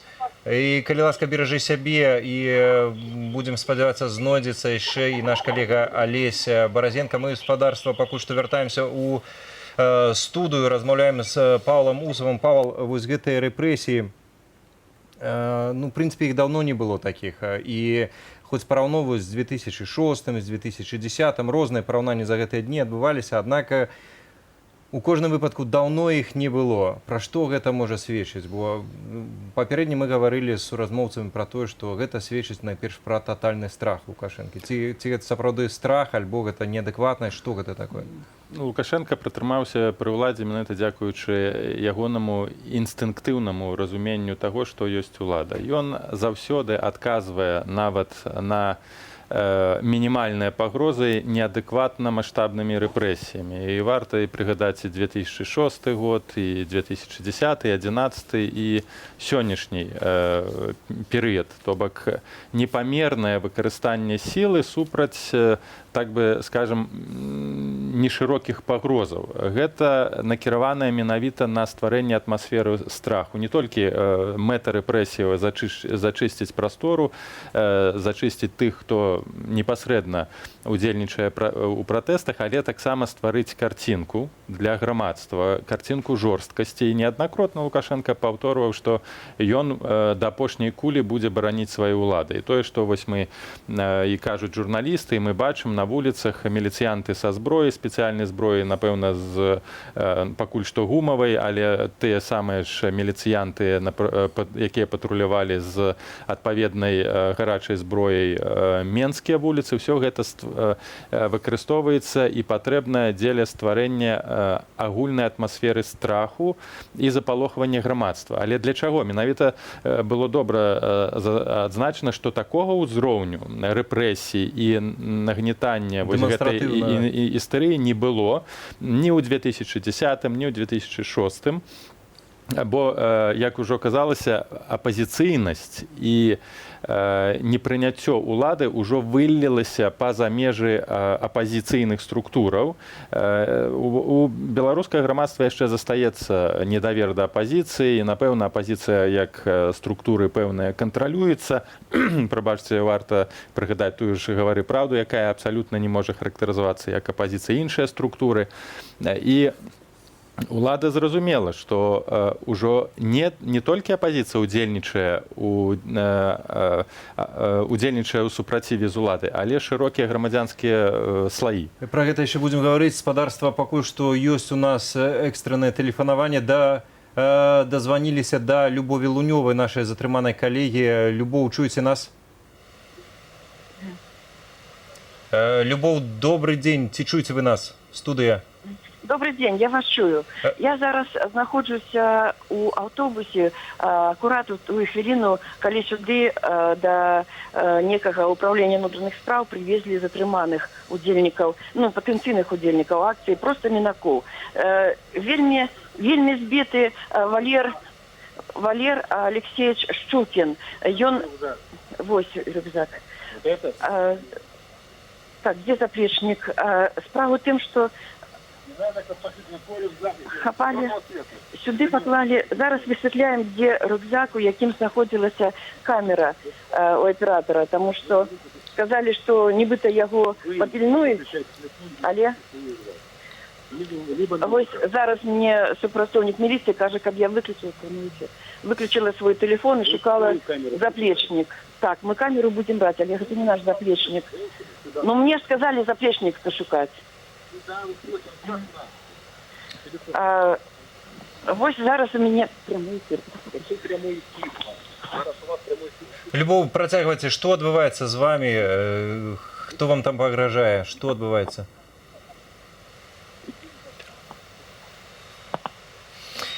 Адабралі, відаць, тэлефон у нашай калегі Любові Лунёвай, затрымалі яе з шэрагам іншых журналістаў, у тым ліку Белсату. Спадарства, працягваем гаварыць з Павлам Усавым. Павал, вось гэтай рэпрэсіі, ты каментаваў пра тое, што апазіцыйнасць выйшла ўжо такая...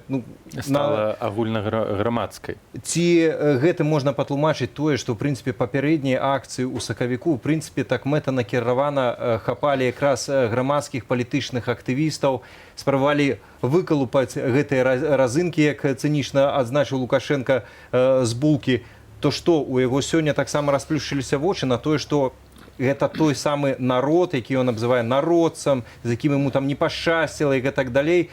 Гэты народ ўжо стаў супрацягоў. Лукашенко адчуў гэта сёння? Безумоўна, не трэба забывацца, што нягледзячы на тое, што ўсе незалежныя сацыялагічныя цэнтры зачынены ў Беларусі, немагчыма праводзіць сацыяльнага апытання. Так. Напэўна, што ёсць структуры, якія займаюцца рэальна вывучэннем, зандажам таго, якія настроі ў грамадстве. І гэтыя настроі, яны не на карысць Лукашенка, і, напэўна, нават дадатковыя крэдыты ўжо не вернуць даверу, асабліва пасля таго, як людзі паглядзелі ў рэгіёнах, якім чынам улада рэагуе на праблемы грамадства. Чаму адбываецца менавіта зараз, то бок нарастанне працэсу рэпрэсіяў? Яна адбываецца адэкватна з нарастаннем працэсу пратэсту. То бок, калі ў сакавіку, у лютым, гэтыя пратэсты мелі такі пачатак, то бок хваля ўздымалася, улады адсочвалі. Думалі, як звыкла спачатку? Думалі, як звыкла, але менавіта тут увайшла ў гульню зусім абсалютна новая група сацыяльна-палітычная. Пра гэта пагаворым, спадарства, пакуль што ёсць у нас тэлефоннае злучэнне з нашым калегам-аператарам Алесем Баразенкам, якога былі шукалі ў Менску. Алеся, ці зараз ты чуеш студыю? Вітаю, Валера, са святам вас. Дзякую взаемна. Алесь, што з табой адбывалася, дзе ты знік, сведкам чаго ты стаўся? Я был на перекрыжаванні вулицы Козлова и проспекта Незалежности, вядомая крама «Океан» у Менску. Попросту подъехал аўтазак, шэраг спецназаўцаў перакрылі цалкам пільнікі, і ўсіх, хто аказаўся ці гадыні, просто пазналі у аўтазак. Зараз я знаходжуся тут. Мы фактычна я бачу на краму Чезной, краму «Океан», вось на гэтым перакрыжаванні. Чаму на аўтазаку каля 15 асобаў, ёсць дзяўчына, ёсць наши калегі з Тутбая, агентства Менск Навідны, з Белапану таксама. Вось чакаем далейшее развіццё працэсу, калі сусядзі загалосу. Алесь, наколькі жорстка вас затрымлівалі, ці ёсць пацярпелыя сярод затрыманых? Ну, у прынцыпу, мяне і калегаў затрымалі без прыняцця гвалту, а вось дзяўчыну, якую закідвалі ў аўтазак, закидывала некалькі супрацоўнікаў. Я не думаю, што ёй гэта вельмі ставалася. Даволі брутальна было. У астатнім, без асаблівай жорсткасці, але зноў-такі гэта толькі тое, што адбылося ў нашым аўтазаку. Ці гаварылі вам штосьці сілавікі, магчыма, пра тое, куды вас павезуць, што далей? Нічога не кажа. Зараз тры супрацоўніка у маску з дубінкамі, карацей, цалкам абментаваныя з намі тут. Іх прыказаў ад сваіх нікоў, нічога не кажуць, чахуюць зараз. У якім стане знаходзяцца астатнія затрыманыя, які настроі? Ці людзі падаўленыя, ці не зламаныя? Абсолютно не зламаныя. Хіба што ўжо нічога ў гэтых людзях не зламаеш пасля 20 больш 20 гадоў такога рэжыму. У прынцыпу, усе непрыемна здзіўлены той неадэкватнай рэакцыяй, якую дэманструюць беларускія улады, беларускія сілавікі, але не больш. Людзі не панікшыя, тэлефануюць сябрам, тэлефануюць родным, которые нават з усмешкай кажуць, што мяне прынялі, і чакай далейшых навінаў. Алесь, яшчэ калі выйсці па-за межы аўтазаку, пакуль ты там працаваў, твае ўражанні ад таго, як настроеныя людзі, і, магчыма, твае ўражанні ад міліцыянтаў, якіх ты бачыў непасрэдна перад сабой, у якім хто з іх стане знаходзіцца? Людей страху няма, просто няма. Вы, я думаю, бачили кадры з нашай трансляцыі. Людзі, вось нават гэта неадэкватныя паводзіны міліцыянтаў, сустракалі з смехам. Яны ўжо нічога не баяцца, яны ўжо разумеюць, што гэта тут зараз яшчэ аднаго да нас загрузілі. Людзі разумеюць, што гэта страх уладаў, гэта страх сілавікоў. Ну і, в прынцыпе, тое ж самае можна сказаць пра супрацоўнікаў міліцыі. Вы бачылі, як яны при кожным падыходзе да іх щитамі спрабавалі напужаць, але гэта паказвае толькі іх страх. Алесь, дзякуй вялікі за тваю працу, і, калі ласка, беражы сябе, беражы калегаў, якія знаходзяцца побач, іншых затрыманых. Будзем далей на сувязі заставацца, пакуль што вяртаемся ў студыю. Павал, гаварылі пра тое, што абсалютна новая якасць выходзіць грамадства. Прынамсі, раней быў такі падзел, што вось Менск, ён такі палітычна актыўны, а рэгіёны у нас традыцыйна спяць, і сапраўды многія акцыі, якія выходзілі ў рэгіёнах, іх характарызоўвалі найперш, як што вось людзі ўпершыню там за 10, за 20 гадоў выйшлі. Цяперашняя сітуацыя вось у плане рэгіёнаў, наколькі адрозніваецца ад ранейшай, ці рэгіёны сталіся вось гэтым суб'ектам, аб'ектам беларускай палітыкі? Безумоўна, і тут варта на две рэчы звярнуць увагу. Першую рэч, пра якую я казаў, гэта з'явілася новая група, якая актывізавала гэтыя пратэсты, менавіта журналісты, якія аператыўна, актыўна перадавалі і з'яўляліся асноўным каналам інфармацыі паміж рознымі рэгіёнамі і паміж грамадзянамі. І як мы калі прасочыць тое, як выказваліся людзі ў рэгіёнах, у цэнтры, то бок журналісты стваралі агульную новую атмасферу, калі людзі пабачылі, што варта і можна выхадзіць на вуліцу. Таму зараз мы маем дачыненне з брутальнай рэакцыяй уладаў, менавіта ў дачыненні да журналістаў, нават да больш-менш лаяльных лаяльных веб-сайтаў, напрыклад, Датутбая, які атрымаў папярэджанне ад Міністэрства інфармацыі, так, і ад Міністэрства юстыцыі. То бок улады накіраваныя на рэпрэсіі перадусім не толькі супраць актывістаў грамадскіх, але таксама супраць журналістаў, якія з'яўляюцца на сённяшні момант асноўным каналам камунікацыі ўнутры грамадства. І гэта зусім абсалютна новы ўзровень на сённяшні момант журналістыкі ў Беларусі. Калі яна становіцца грамадска актыўнымі, калі мы паглядзім, як развіваліся падзеі на Майдане, дзе журналісты таксама адгулялі адну з самых галоўных роляў у мабілізацыі грамадства. Такую ж самую роль яны гуляюць зараз у Беларусі, таму ўлады накіраваныя на тое, каб гэтую камунікацыю разарваць і запужаць журналістаў. Гэта першы момант. Другі момант рэгіёны Менск. Чаму такая брутальная рэакцыя ў Менску? Чаму ў рэгіёнах такога не назіралася, як у Менску? Бо Менск заўсёды быў у апазіцыі да Лукашенка. І таму тут асноўная мабілізацыя грамадства больш за 2 мільёна. І, безумоўна, гэта найбольшая сацыяльная пагроза для Лукашенка. Таму сюды сцягнуты ўсе рэсурсы, таму такія жорсткія рэпрэсіі менавіта ў Менску, менавіта супраць грамадскіх актывістаў. Прыгадаем сям'ю Дашкевіча, прыгадаем Лагвінца і іншых прадстаўнікоў апазіцыі. І таму асноўная памылка вогуле арганізацыю акцыяў і апазіцыі – гэта запрашэнне людзей у Менск. Трэба было перанакіраваць рэсурсы, трэба было ў гэты дзень, у гэтую ж самую гадзіну арганізоўваць акцыі ці заклікаць людзей на акцыі па ўсёй Беларусі, па ўсіх гарадах, каб улада не змагла зрабіць тое, што яна зараз робіць у Менску, бо ведаючы, што ў рэгіёнах нічога сур'ёзнага адбывацца не будзе, бо ўсе заклікі былі накіраваны менавіта на тое, каб сабрацца і пагуляць па Менску.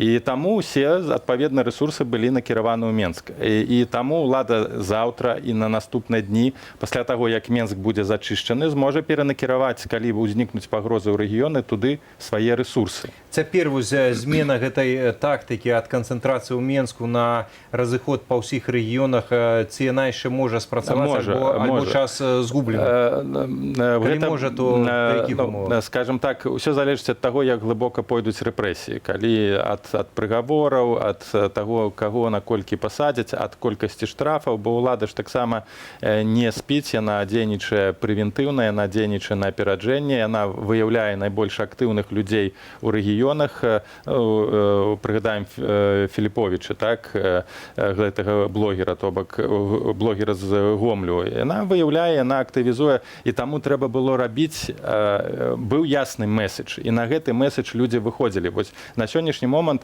25-26 гэта быў пік, бо камунікацыі былі накіраваныя на тое, дзейнасць журналістаў, дзейнасць апазіцыйных структураў на 25 сакавіка. То бок людзі адчувалі, што вось гэта ключовы дзень. І менавіта ў гэты дзень трэба было заклікаць беларусаў па ўсіх гарадах.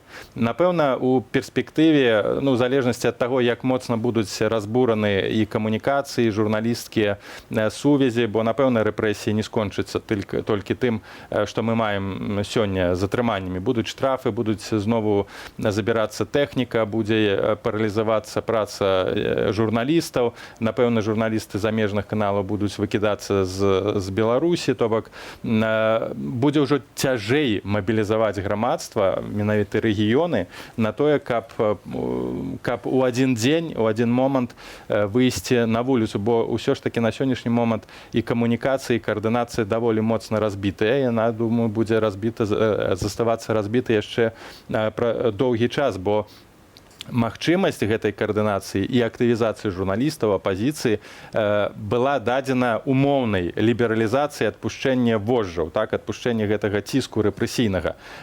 Лукашенка не будзе гэты ціск зменшаць пасля 25-го. Наадварот, гэты ціск будзе нарастаць, і мы будзем мець перыяд даволі працяглай зімы і сталага ціску і сталых рэпрэсіяў. Таму у новых умовах рэпрэсійных будзе даволі цяжка актывізаваць ці каардынаваць дзеянні грамадства ў рэгіёнах. Хаця гэта не азначае, што абурэнне будзе спынена і што людзі не будуць выходзіць. Канешне, атмасфера страху будзе нарастаць, але гэта не зменшыць даволі негатыўнага, абсалютна негатыўнага стаўлення грамадства да ўладаў. З'яўленне новых лідараў, як з'яўленне зараз прадстаўнікоў народнай такой журналістыкі, вось у прыкладзе Максіма таго ж Філіповіча, ці вось гэты працэс будзе зараз адбывацца, з'яўленне новых лідараў, я маю на ўвазе апазіцыйных да Лукашэнкі? Будзе. І адкуль іх чакаць? Будзе з'яўляцца, знову такі, гэта будуць людзі з грамадства, то бок людзі ў роспачы, людзі, якія стаміліся. Пытанне, наколькі іх актыўнасць будзе пашырацца. Давайте прыгадаем тую ж самую рэвалюцыю праз сацыяльныя сеткі, калі з'явілася зусім новая група актывістаў, нават не актывістаў, а просто праграмістаў, удзельнікаў сацыяльных сетак, яны справакавалі вось гэтую хвалю, нават не чакаючы гэтага самі, і ўлада гэтага не чакала. Потым гэтыя акцыі «Стоп-бензін», калі мы памятаем, разрыванне грошаў, людзі з'яўляліся абсалютна не з грамадскіх нейкіх апазіцыйных арганізацый, а проста з тых грамадзянскіх рухаў. І такое магчыма зараз. Але, як я казаў, ім будзе цяжка замацавацца на ўзроўні аўтарытэтаў палітычных, на ўзроўні лідараў акцыяў, бо ўлады не спыняцца на рэпрэсіях супраць зараз актывістаў і журналістаў, і гэты працэс інфільтрацыі, кантроля будзе пашырацца. Але гэта не азначае канца фарміравання новай групы маладых лідараў. І пагатоў, як бы ў нашай гісторыі столькі было прыкладаў, куды цяжэйшых часоў, але перажылі тое, перажывем і гэта. Павал, дзякуй на гэты момант за размову. Мы яшчэ сустрэнемся сёння ў студыі. Гаспадарства, Павал Усаў быў з намі. Гаварылі пра сітуацыю, якую сёння апынулася Беларусь. Працягнем пра яе гаварыць яшчэ праз момант. Заставайцеся на Белсаце.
Гаспадарства, вяртаемся ў студыю Белсат і першым працягнем размову з нашай чарговай госцяй Марыяй Пшыломец, польскай публіцысткай. Пагаворым пра найперш міжнародныя рэакцыі на тое, што адбываецца ў Беларусі.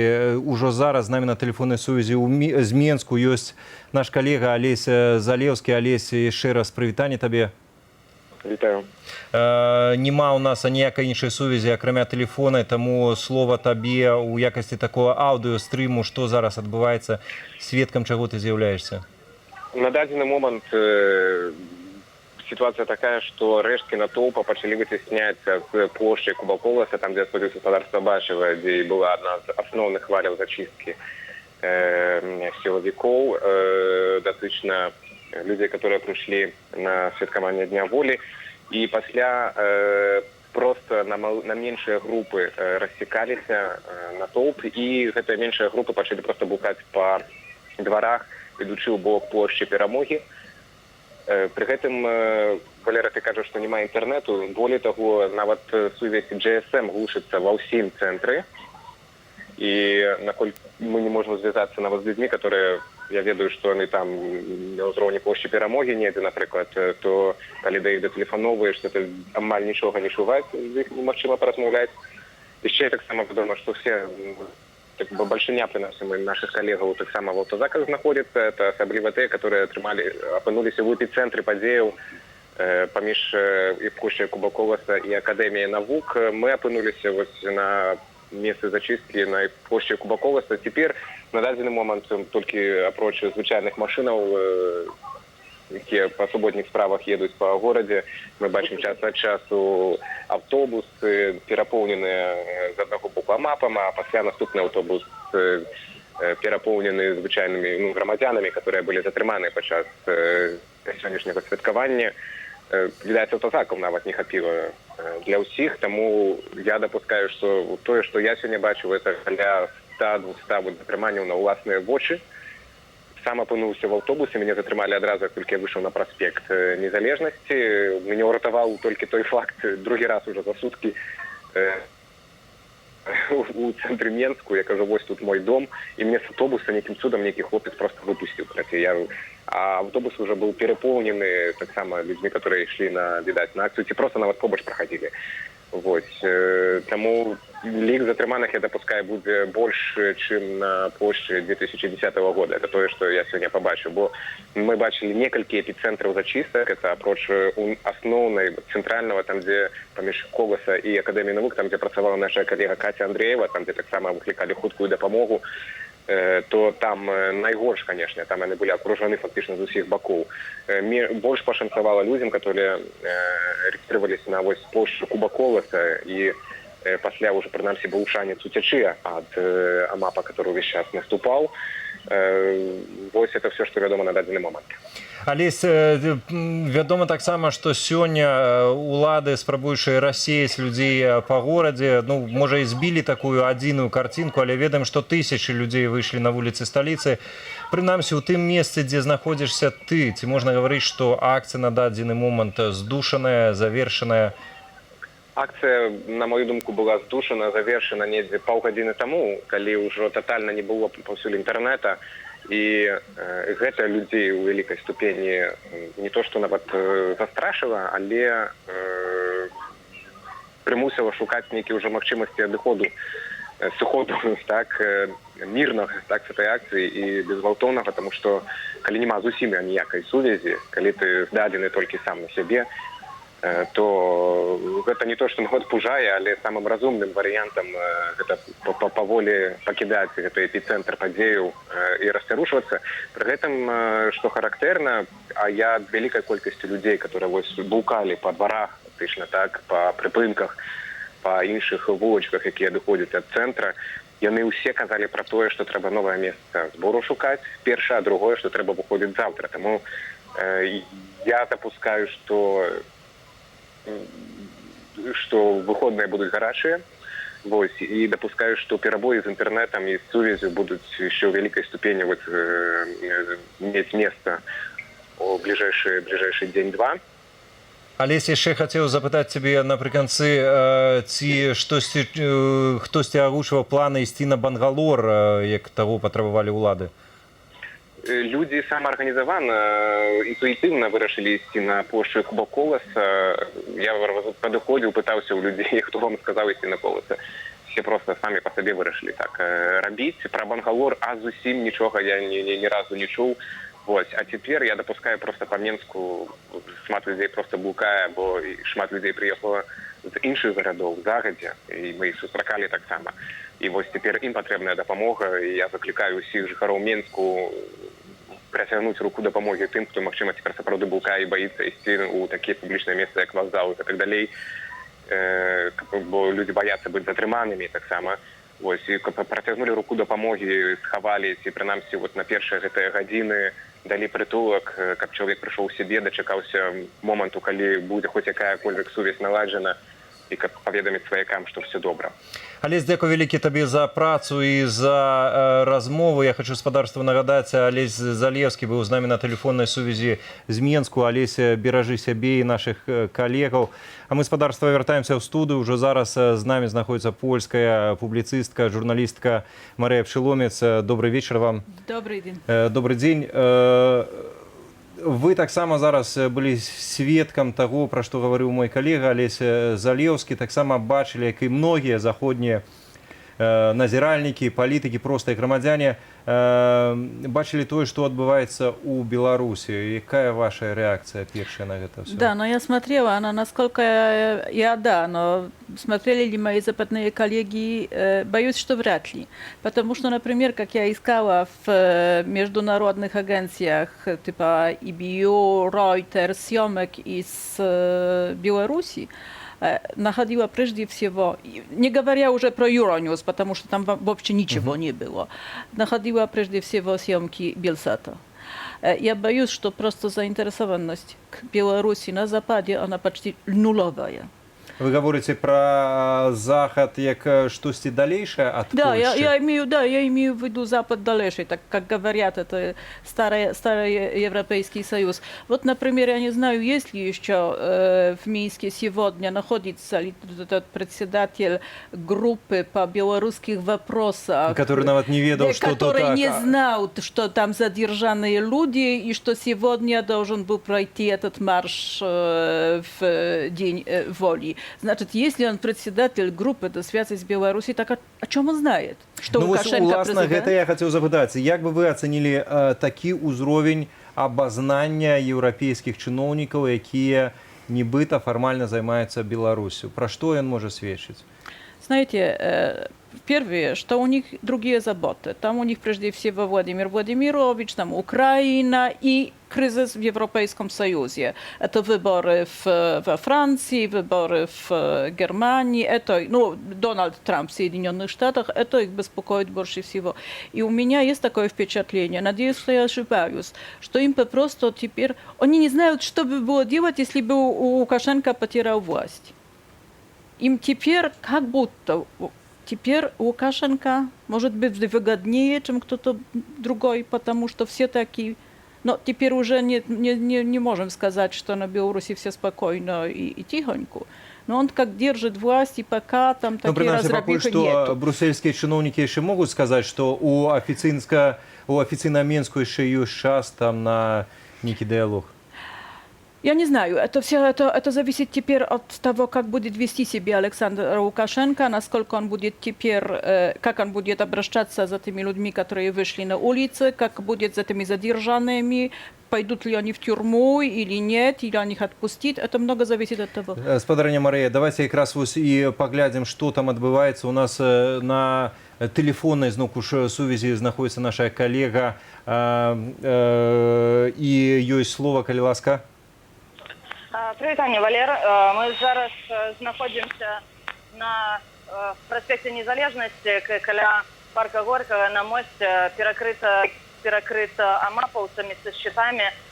Частку людей отрезали, кажуть, що частка людей засталася каля ЦУМа. Были брутальные затрыманні, людей пачками брали, закидывали в автозаки, при том, что дейничали, отрезали по кварталах. Спочатку один квартал, після давали пройти, люди приходили, їх брали і закидували в автозак.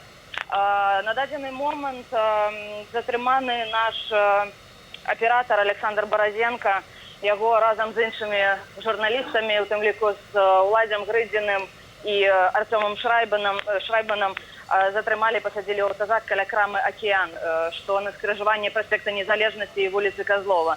Александр Борозенко про гэта паведаміў мяне напрост з аўтазаку, ён патэлефанаваў. Ну і зараз мы якраз бачылі здымкі з гэтага аўтазаку, гаспадарства гэта якраз здымаў наш калега Алесь Борозенко. Што яшчэ адбываецца? Ну, на дадзены момант людзі ў разгубленасці, яны пакуль што не ведаюць, куды ім ісці.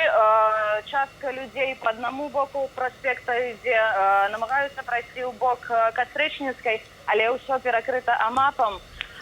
Таму, на жаль, людзі таксама ў разгубленасці, яны адзін другого пытаюць, куды ісці, дзе хто ёсць, і вось абмяркоўваюць затрыманне і кажуць, што даўно такого не было, і яны, канешне, ў разгубленасці.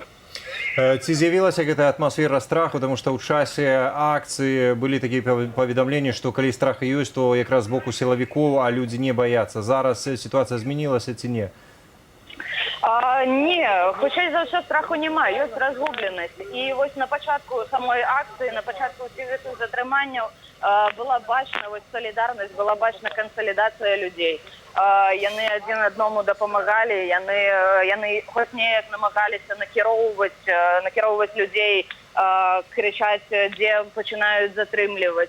То бок страха не было, была кансалідацыя і салідарнасць. Дзякуй вялікі, беражы сябе, і будзем яшчэ на сувязі. Мы вяртаемся спадарства ў студыю, працягваем размову з Марыяй Пшыломец. Вось вы гаварылі пра тое, што ўсё яшчэ залежыць ад таго, як сябе Лукашенко сёння павядзе, як будзе паводзіць сябе з затрыманымі. Пра гэта заходнія палітыкі гаварылі і напярэдадні гэтай акцыі. Яны гаварылі, што вось нам важна, як ён сябе павядзе. Ну так мы бачым, як ён сябе паводзіць. Які гэты павінен быць тэст, які б Лукашенко не прайшоў? Бо пакуль што б ён не рабіў, у нас ёсць размова пра тое, што ён пакуль што яшчэ мае нейкі тэст. Это які ён павінен быць? Но теперь мне кажется, что вот если будет снова, он будет сажать людей по тюрьмах, если будет их избивать, так у Запада не будет другого пути, только снова ввести санкции. Это немножко, что я хотела сказать, ситуация тяжелая, потому что Лукашенко боится. Он всегда так мотался между Западом и Россией, он всегда пытался так между немножко здесь, хорошее словко Путину, хорошее словко Западу, потом немножко там... Ну, зараз выглядает на то, что уже не метается, потому что ему говорили, что... Вот теперь он метается, потому что у меня такое впечатление, что он теперь действительно не знает, что делать. Деньги кончились. Россия не хотят платить уже. Запад не даст денег, если не будет реформ. На реформы Лукашенко не способен. И такое черное время для Лукашенко, но, к сожалению, тоже для Беларуси. А что Запад? Ну уж у Запада сегодня торжественная годовщина до построения Европейского Союза. Отбываются марши европейские. Отбываются европейские марши. Мне было очень интересно, скажет ли кто хотя бы одно слово про то, что происходит сегодня в Беларуси. Пока я не слышу. Ни в Роме, ни в Варшаве, к сожалению. Тоже реакция варшавского МИДа на то, что происходило последние дни. А я хотела только напомнить, что последние 2-3 недели там почти 300 человек. Больше уже, чем 300 человек. Но Польша обеспокоена всеми этими событиями. Все. Хотя Лукашенко уже обвинил и Варшаву, и Вильнюс в том, что они... Там боевиков. Да, что боевиков они там... Еще недавно целовался, пропановывал горбатые с малиновым вареньем, а тут уже рассадник терроризма. И боевики, и рассадник терроризма. И еще что очень интересное для польской меньшины в Беларуси, что пытается закрыть польские школы. Это даже что означает? Который посетил польский министр иностранных дел. Ці означае гэта, што Лукашенко ідзе вось на гэты разрыў не толькі з Еўропай, але і з найбліжэйшымі суседзямі, у тым ліку з Польшай, якая яшчэ зусім недавно гаварыла пра тое, што мы ідзем на збліжэнне. Такі афіцыйны курс, што мы все-таки суседзі, нам трэба неяк дамаўляцца. Все-таки Лукашенко, не Лукашенко, другого пока нет. Зараз мы бачым сітуацыю, калі ідзе абвастрэнне па пытаннях якраз балючых для польскай дзяржавы, у тым ліку гэтыя польскія школы, польские организации. Это что означает? Все? Это Лукашенко показывает кулак и в Варшаве? Так, я думаю, что Лукашенко показывает кулак и в Варшаве, но это безумие. И из-за того, и поэтому мне кажется, что просто он теперь немножко обалдел, что он уже так напуганный, что, как мы сказали, он так метается между двумя стенками. А места всегда становится меньше и меньше. Ну что ж, будем спадзявацца, што сочаць за намі і у тым ліку заходнія назіральнікі за нашым эфірам, і таму ім таксама прапановую тэлефонную размову. У нас зараз на сувязі з Менску знаходіцца наша калега Катя Ткаченко. Катя, добрый день. Чуеце мяне? Так, Катя, чуем. Дзе зараз знаходзіцеся, што бачылі? Таму што ведаем, таксама былі на акцыі пратэсту, але, наколькі я разумею, на свабодзе, прынамсі пакуль што. Так. Ну, знаходжуся у раёне, скажем так, плошчы Якуба Коласа. Я паспрабавала патрапіць на акцыю з боку вуліцы Сурганова. І там ёсць такі прыпынак дом друку. І на гэтым прыпынку весь транспорт не спыняўся. І тралейбусы все разварочвалі, каб яны пайшлі па вуліцы Кузьмы Чорнага. І гэта автобусы, тралейбусы, якія ішлі, гэта было такое адчуванне, што ў гэтых тралейбусах былі менавіта удзельнікі. Бо людзі пачалі лемантаваць і выходзілі з тралейбуса ў раёне вуліцы Кузьмы Чорнага і спрабавалі прайсці дворами до, скажем, в районе парка Челюскинцев. И вот у районе парка Челюскинцев, где скончилась улица Кузьмы Чорнага, уже стояли великий зеленый автобус, у які, скажем так, паковали людей, які шли с боку станции метро Московская. Там шла великая колонна. Я размовляла з некоторыми людьми, они казали, что было такое адчуванне, что нават демонстрация уже распачалася, тому сколько людей спробовали пройти за того, что не працавало метро, шли пехом от станции метро Московская. И на площади Калинина их спыняли, там стоял кордон, и хочу сказать, что видаводцы, женщины, з якими мне удалося поразмовляти там, казали, что милициянты, які размовляли з ним, казали, скажем так, с типовым московским акцентом. И люди были упевнены, что разгонять сегодняшнюю акцию приехали, скажем так, с Москвы, з России, спецназ России. Катя, ці ёсць у вас адчуванне, што, прынамсі, сталіца наша сёння знаходзіцца на такім, неабвешчаным военным становішчы? Ці можна гаварыць так, ацэньваць атмасферу на вуліцах? Однозначно, потому что все дворы, повсюду находились люди у цивильном. Людей не пускали, людей разворачивали. Ну и натурально, что кордоны, які мы могли бачить з боку вулицы, вот з боку, скажем, там Кузьмы Чорнага, ну это яны сведчаць менавіта про то, что в городе было военное становішча. Інакш гэта ацаніць немагчыма. Я ведаю, что и в іншых местах стояли те ж самые кордоны. Ну да, гэта...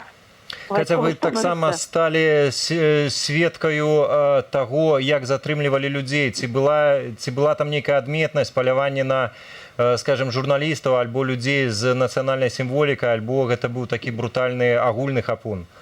Я хочу сказать, что так. Адпаведна, першую чаргу хапали людей з нацыянальнай сімволікай. Гэта было відавочна. І там стаяў такі зялёны аўтобус, як аўтобус мазаўскі, як звычайны рейсовый автобус. И вот еще до 14 годин, вот ровно 14 годин, он уже был заполнен людьми. Выхоплювали с колонны людей, які шли, спынялись, у яких была национальная символика.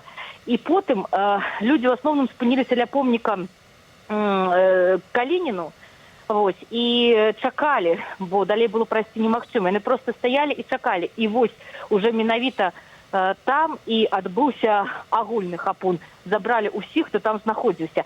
Наколькі я магу разумець, што там была здзейснена правакацыя, нейкі нецвярозы чалавек паспрабаваў падысці да спецназаўцаў, да людзей у чорным і справакаваў. І пасля гэтага была дадзена каманда зачысціць усіх. І такім чынам забрали такім чынам Любоў Лунёву з метра Буянова. Катя, дзякуй вялікі за каментар, за размову і за працу. Калі ласка, беражы сябе і нашых калегаў, усіх, хто побач. Паступаюць паведамленні спадарства пра затрыманне, у тым ліку вось толькі затрымалі яшчэ аднаго нашага калегу Стася Івашкевіча. Мы вяртаемся ў студыю. У нас у студыі знаходіцца польская публіцыстка Марыя Пшыломец. Хацеў вось запытаць вас, калі вы гаворыце пра тое, што Захад зараз заняты абсалютна іншымі праблемамі, збольшая, першачарговасць, абсалютна іншая.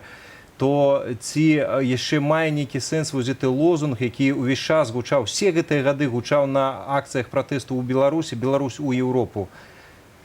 Знаете, можно сказать насчет Европейского Союза то, что когда-то Черчилль, мне кажется, сказал про демократию. Самый худший выход, но ничего лучшего пока еще не придумано.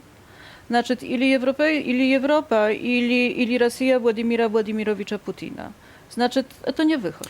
Выбор невялікі, і тут гісторыя ў нас супольная таксама многае падказвае да адносінаў беларуска-польскіх, якія зараз, што чакае іх. Я маю на ўвазе два ўзроўні. Гэта афіцыйны і ўзровень грамадства альбо апозіцыі.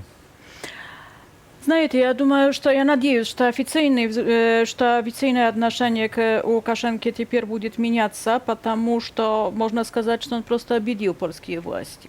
Он обидел польские власти вот тем, что он делает с польским меньшинством в Беларуси, то, что он просто, можно сказать, что он насмеивается просто издевается над польскими властями. Польские власти там откровенно хотели сближения, хотели дружить, etc., но не ставляя никаких условий, к сожалению. У польскіх уладаў ёсць вось гэта разуменне, што Лукашенко, па сутнасці, плюе ў іх бок і насмехаецца ввогуле над поляками? Но надеюсь, что да. Но поживем, увидим, как говорят русские. Надеюсь, что да. Я знаю, что, например, польский министр здоровья, он Радзивилл, это известная семья, которая известна тоже в Беларуси, он собирался с визиткой в Беларусь, с поездкой в Беларусь, но надеюсь, что теперь она не состоится.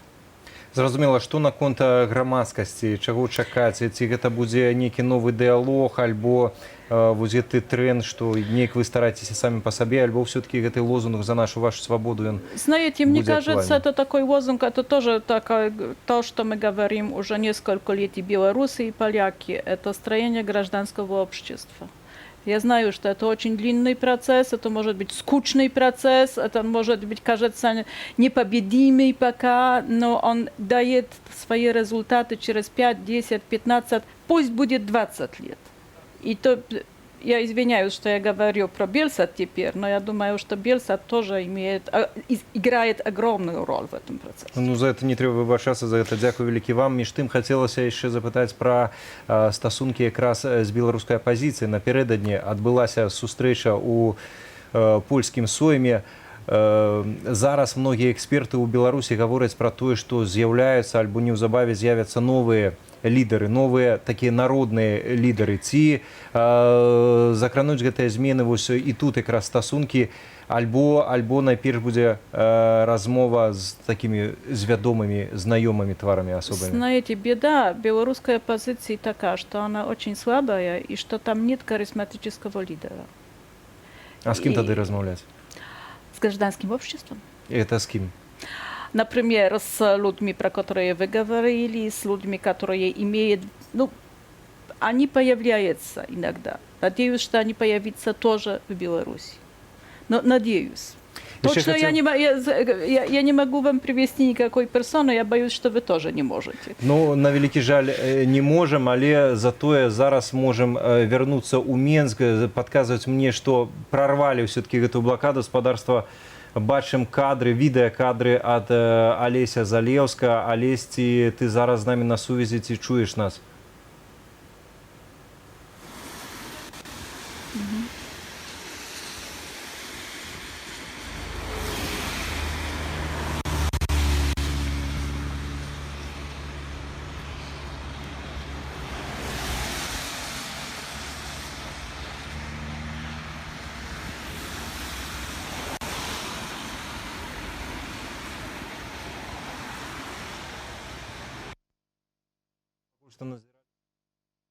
Такую назіралі картинку з Менску, змрочная, практычна нікога няма, такія вуліцы. Ну, у мяне асацыяцыя, хоць я ніколі не быў, але вось такой з паўночнай абсолютно Кореи.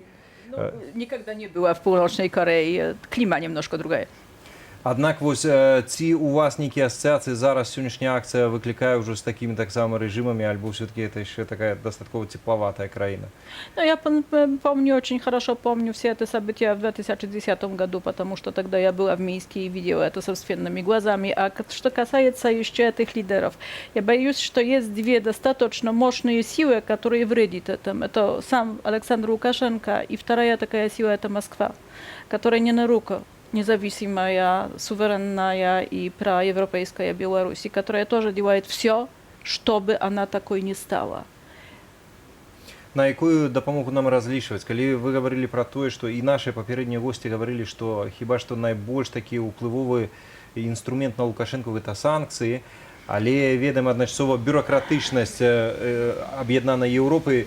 Ці можем гаварыць пра нейкія не персанальныя, але вось такія асабістыя санкцыі з боку Польши? Бо ведаем, напрыклад, недавно Польша заявила, што не збіраецца набываць электраэнергію з беларускай атамнай станцыі, што ўжо, ў прынцыпе, з'яўляецца такім ударам па чаканнях Лукашэнкі. Ці варта тут чагосьці чакаць, альбо все-таки бизнес бизнесом, политика будет Нет, особо? знаете, здесь немножко сложная ситуация. Насчет этой атомной электростанции это ясно, потому что вот хотя бы это солидарность с литовцами, которые очень сильно сопротивляются этой электростанции. Но с другой стороны, у нас есть, в Польше есть это меньшинство, достаточно большое меньшинство, польское меньшинство Беларуси. И потому ситуация не так уж простая. И если, конечно, если Европейский Союз введет санкции, Польша тоже, но я не думаю, чтобы сама Польша это сделала. То бок вы говорите про ситуацию, калі громадяне Беларуси польского походжання з'являються такими закладниками своеасаблівыми у адносінах паміж Лукашенком и Польшей. Так, Лукашенко говорит, это мои поляки. Вы обратили внимание, как он говорит всегда, это мои поляки. Это означает то, что, калі домагаться свободы, у тым ліку для их, это домагаться свободы для всей краины. Конечно. Іншага шляху нема. И то, что я сказала, означало, что ошибка польских властей была такая, что они пытались сближиться с Лукашенко, не ставляя никаких условий ему.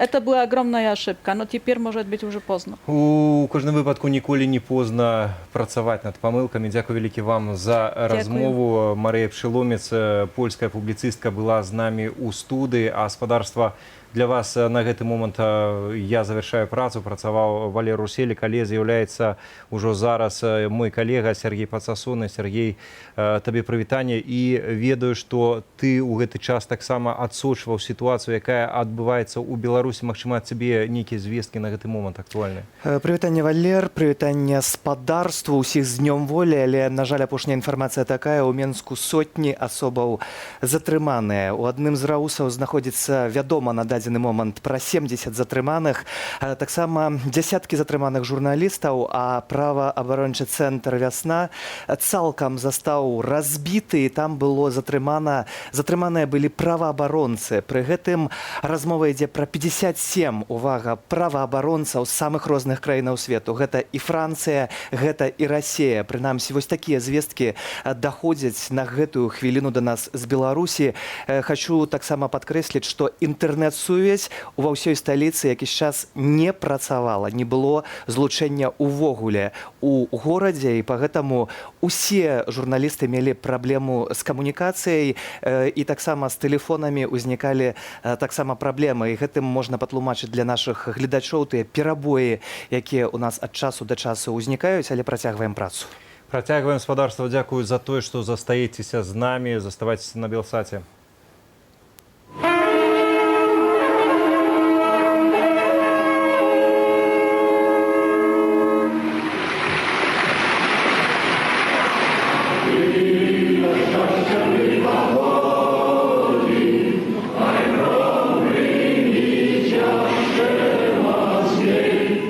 З вялікім святам віншую, з вялікім святам, вялікі беларускі народ. Христос уваскрос!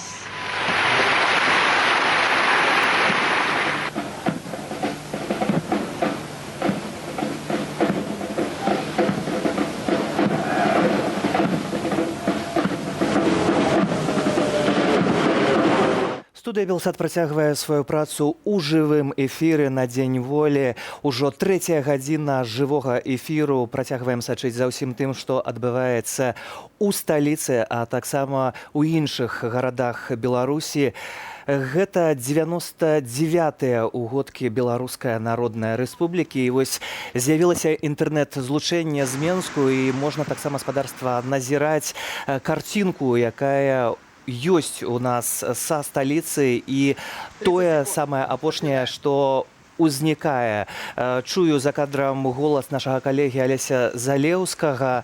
Таксама вядомая інфармацыя пра тое, што затрыманыя былі нашыя журналісты ў Віцебску, тым Вольга Чайчыц. Таксама затрыманы ў сталіцы Алесь Баразенка. Але, нягледзячы на гэта, працуем, адсочваем і збіраем усю самую апошнюю інфармацыю. Калі спадарства вы маеце таксама нешта, каб пераказаць для нас, калі вы знаходзіцеся ў цэнтры падзеяў, то, калі ласка, пішыце да нас на наш кантакт, які перыядычна з'яўляецца на вашых экранах. І цяпер можам разам бачыць вось гэтыя кадры, хаця ёсць таксама і праблемы са здымкамі. Бачна, што аператар спрабуе укрываць камеру, каб праваахоўнікі, так званыя, не сапсулі абсталяванне, таксама не разбілі яе. Будзем, безумоўна, спрабаваць звязвацца з нашымі калегамі, якія знаходзяцца на месцы падзеяў, і перадаваць усю самую аператыўную інфармацыю. А са мной у студыі з'явіўся мой і спадарства госць, журналіст і публіцыст, таксама Белсат ТВ, Якуб Бернат. Прывітанне. Вось гэтыя кадры, якія цяпер ідуць з Беларусі, якія аблятаюць увесь свет, робяць, бадай, жахлівае ўражанне. No na pewno апошні год показал, что Лукашенко нібито змінився, да? Что репрессий больше не будет, что идет потепление, но оказалось, что он сегодня показал свой сапраўдны твар. Але ці варта было ўвогуле спадзявацца, што будзе па-іншаму? Чаму і заходнія палітыкі, чаму і многія назіральнікі поверылі Лукашенку? No, on robił wygląd, że chce współpracownictwa z Europą, że on potrzebuje pieniędzy od Europy, inwestycji. I no, ja думаю, że oni zabili to, co zdarzyło się w 2010 roku, a zaraz my zobaczymy, że to wszystko wraca. Ўсё ж такі больш за 20 гадоў Лукашэнкі. За гэты час гэта шматлікія разагнаныя акцыі і дэманстрацыі мне падказваюць, што ёсць Алесь Залеўскі на сувязі са сталіцы. Алесь, калі мяне чуеш, то, калі ласка, чакаем ад цябе апошняй інфармацыі з Менску. Вітаю шчыра, шановнае гаспадарства. Тэлеканал Белсат, онлайн-трансляцыя з Менску 15:33, так, уже фактычна больш за 2 гадзіны пасля акцыі. Аднак людзі не разыходзяцца. Якія людзі не разыходзяцца? Тыя людзі, которые далі рада ісці ад Акадэміі навук, меркаванага месца збору, сюды, да плошчы Перамогі. Фактычна тут знаходзяцца рэшткі людзей, которых не затрымалі, рэшткі журналістаў, которых не затрымалі. Тут знаходзяцца таксама людзі.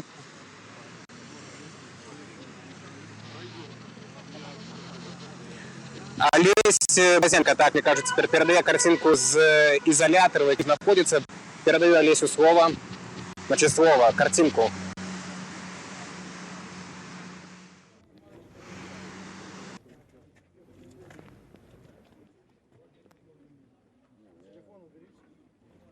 Ребята, это журналисты, мы звоним секретарю. Да не снимаем. Если бы разрешили. А можно? Можна? Бачым карцінку спадарства са сталіцы. Я так разумею, з таго, што пераказаў Алесь Залеўскі, што гэта ідзе стрым цяпер з ізалятара часовага затрымання, і наш калега Алесь Баразенка таксама сярод затрыманых, і менавіта адтуль ідуць гэтыя кадры, ідзе вось гэтая інфармацыя. Сёння затрыманыя не толькі сотні удзельнікаў маршу мірная, трэба падкрэсліць, дэманстрацыя ў сталіцы, але таксама і дзясяткі журналістаў. Пры гэтым журналістаў не толькі з Беларусі, але з розных краінаў. Вядома, апошнія дадзеныя таксама пра тое, што затрыманыя і французскія журналісты. Ну і таксама праваахоўнікі. Таксама пра гэта мы казалі на пачатку гэтай гадзіны эфіру. Застаемся таксама ў студыі. Са мной журналіст і публіцыст з Польшчы Якуб Бернат. Вось зноў жа гэтыя кадры, якія мы бачым, журналісты самы галоўны вораг атрымоўваецца для ўлады. Ну так, no, my все бачим, что я думаю, что Łukaszenka не думал, что на той раз столько журналистов будет показывать, что odbywaється у Мінську. І зараз ми бачимо, як його якби стратегія будування свого доброго піару прихожого Łukaszenki разбураецца на вочах. Гэта таксама момант вельмі важны, што адбываецца цяпер з апазіцыйнымі лідарамі, бо ўлады адсеклі галаву, па сутнасці, так, пратэстаў. І вось гледачы нам пішуць: прывітанне непакоіць лёс лідара Мікалая Статкевіча. Дзе ён? Бо з'яўляецца вельмі супярэчлівая інфармацыя наконт Міколы Статкевіча. Я думаю, што міжнароднае грамадства павінно зараз зареагоwać i zapytać wprost białoruskie władzy, gdzie on przebywa, co z drugimi liderami opozycji. I no, tylko nie tylko говорка idzie про ich, tak samo zapytać, co z tymi prostymi, zwykłymi ludźmi, jakie zaraz, jak my baczymy. To sotnie osobów. Sotnie osobów. Що з ними зараз. І зараз ми маємо святкування нагоди гадовини Європейської Унії, Євросоюзу. Єврозв'яз повинен бачити гэтыя кадри, які передає зараз наш колега Олесь Борозенко з гэтага ізолятару часовага затрымання. І насамрэч кадри жахлівыя, дзе людзей проста выставілі ў гэтае надвор'е на вуліцы пад сцяну, як у нейкія найгоршыя часы тэрору, і трымаюць пры гэтым. Таксама ведаем ад нашых калегаў, што затрымоўвалі не толькі там журналістаў, але і выпадковых людзей, якія проста маглі з'явіцца на вуліцы. У заводскім РАУС, вось мне зараз падаюць інфармацыю, 200 чалавек знаходзіцца, і вельмі шмат з іх збітых. Вось кажаш, Куба, што павінен Еўразвяз рэагаваць, але Еўразвяз сёння мае іншыя праблемы, калі гэта можна назваць праблемамі. Свята. Так, no z innego boku, kali białoruskie władze chcą współpracować z Europą, chcą europejskich inwestycji i groszy, one tak samo powinny jakby trzymać się tych minimalnych europejskich standardów, na przykład swobody zborów, tak, publicznych występów. Jak my baczymy, nawet mirne demonstracje bez gwałtu nie mogą zakończyć jakby mirnej reakcją milicji i władzy. I to wielmi sumno. Łukaszenka już czas podkreślił, że piąta kolona, opozycja, Zachód, u tym liku Polskę obwinowacuje, rozgojdzuje jagoną stabilną lodkę w Białorusi. Ale сегодня, na przykład, protestowcy w Witebsku kazali про to, że Łukaszenka główny, той, kto rozgojdzuje tę lodkę w Białorusi, w tej krainie. Czemu Łukaszenka не пойдзе на саступку? Чаму ён не хоча дамовіцца з людзьмі? No, na pewno on boi się, że jeśli on pozwoli, to będzie jego koniec. Bo co inaczej? No ludzie na pewno zaraz u Białorusi w takiej sytuacji, że nie może być po innemu. Prosto u nich nie tu roboty, nie tu pracy, nie tu groszy. I tak to wygląda. А вось тое, што мы бачым цяпер, гэты жывы стрымінг, які ідзе з ізалятару часовага затрымання, які перадае наш калега Олесь Борозенко, затрыманыя людзі, якія выстаўлены пад сцяну. Вось гэты момант, гэта што, усю Беларусь Лукашенко хоча паставіць вось так пад сцяну? Ну, напевно, не хоче всю Білорусь, хоче тих, які виступають. Ну, всіх активних. Це совєтський спосіб, якби, показання іншим, що ті активні люди будуть пресовані, будуть знищені, які виступають зараз. А інших людей він просто так буде запугивати. Але ці атрымаецца ўсё ж такі запужаць краіну, бо ўсё больш бачна апошнім часам, вось калі параўноўваць да той жа польскай гісторыі, як гэта адбывалася, дарога да свабоды, дарога да вольнасці. Ці атрымаецца ў Беларусі запужаць усю краіну, ці ўсё ж такі ёсць надзея, што не зусім?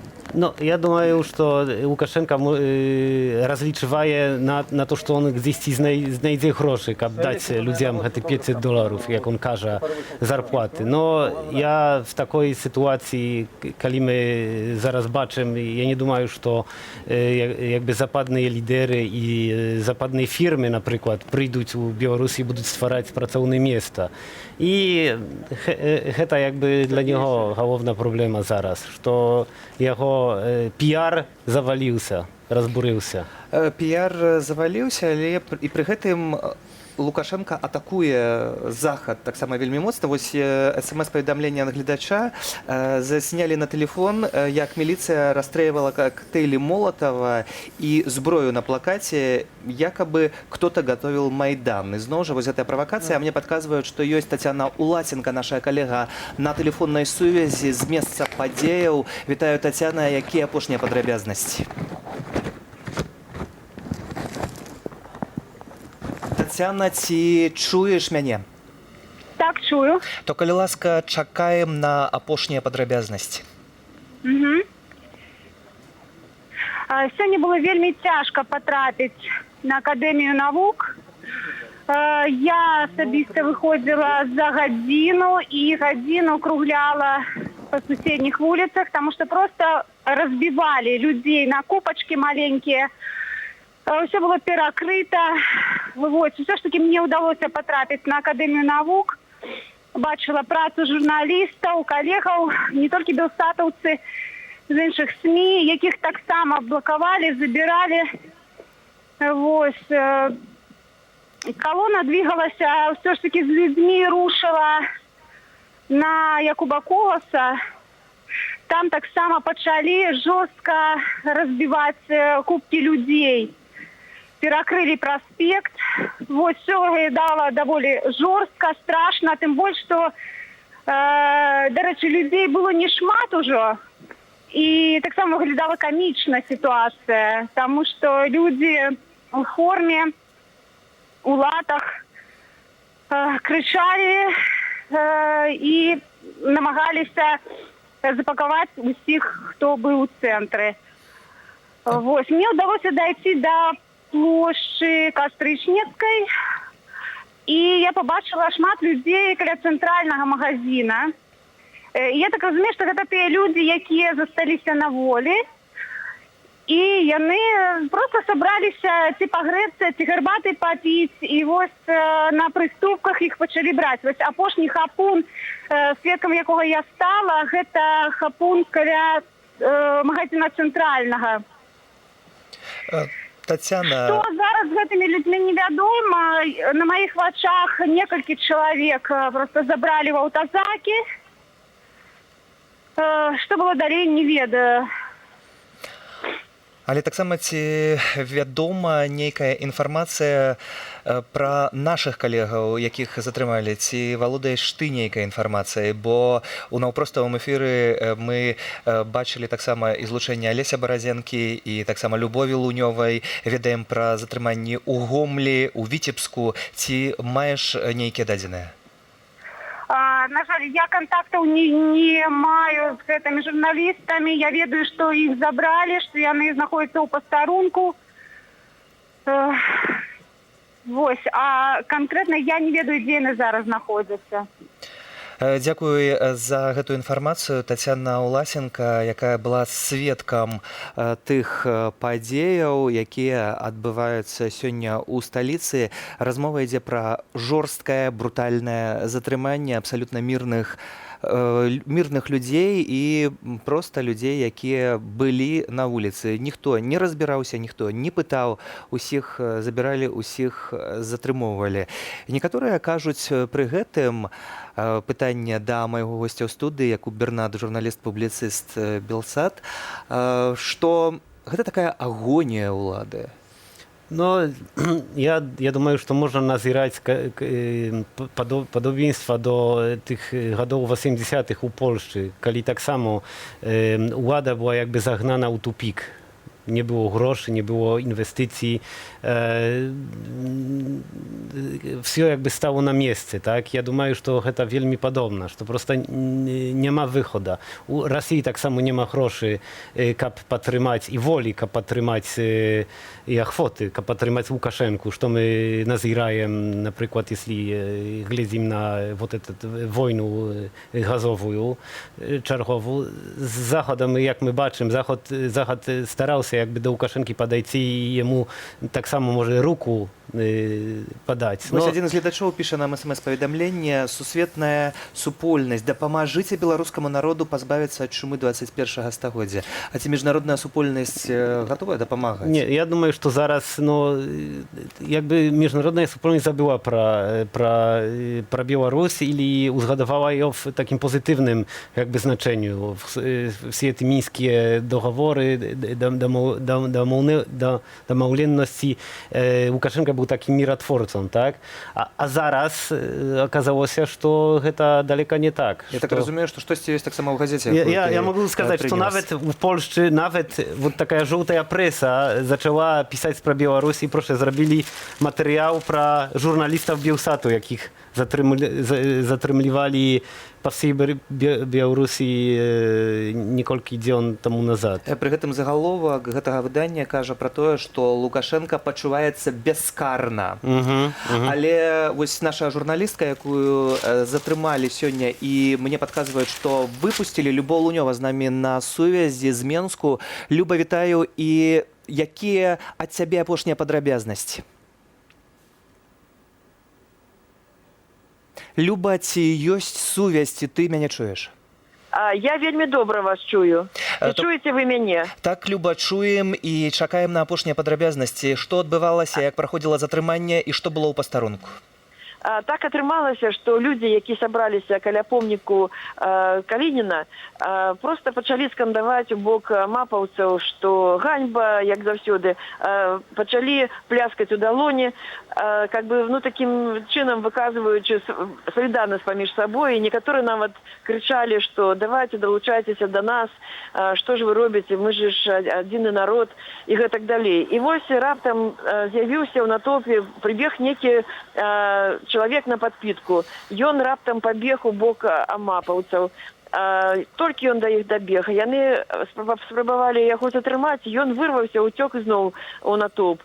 Потым зноў туды. І тады сярод амапаўцаў выйшаў, відаць, іх камандзір у цывільным, і падбег да натоўпу і з усёй сілы ударыў у твар, у сківіцу гэтага п'янага, паваліў яго з ног, пачаў яго збіваць, адразу людзі кінуліся ратаваць, ну і пачалося. Адразу кінуўся ўвесь амап і пачалі хапаць кожнага і цягнуць у той аўтобус. Кінуліся на нашага аператара, увогуле яны кінуліся, вельмі нервова рэагавалі на тых, хто здымаў на відэо на сваіх тэлефонах альбо быў з камерай. Нас адвялі ў аўтобус, у аператара адразу пачалі вырываць камеру, збілі там прыстасаванне, блок сілкавання.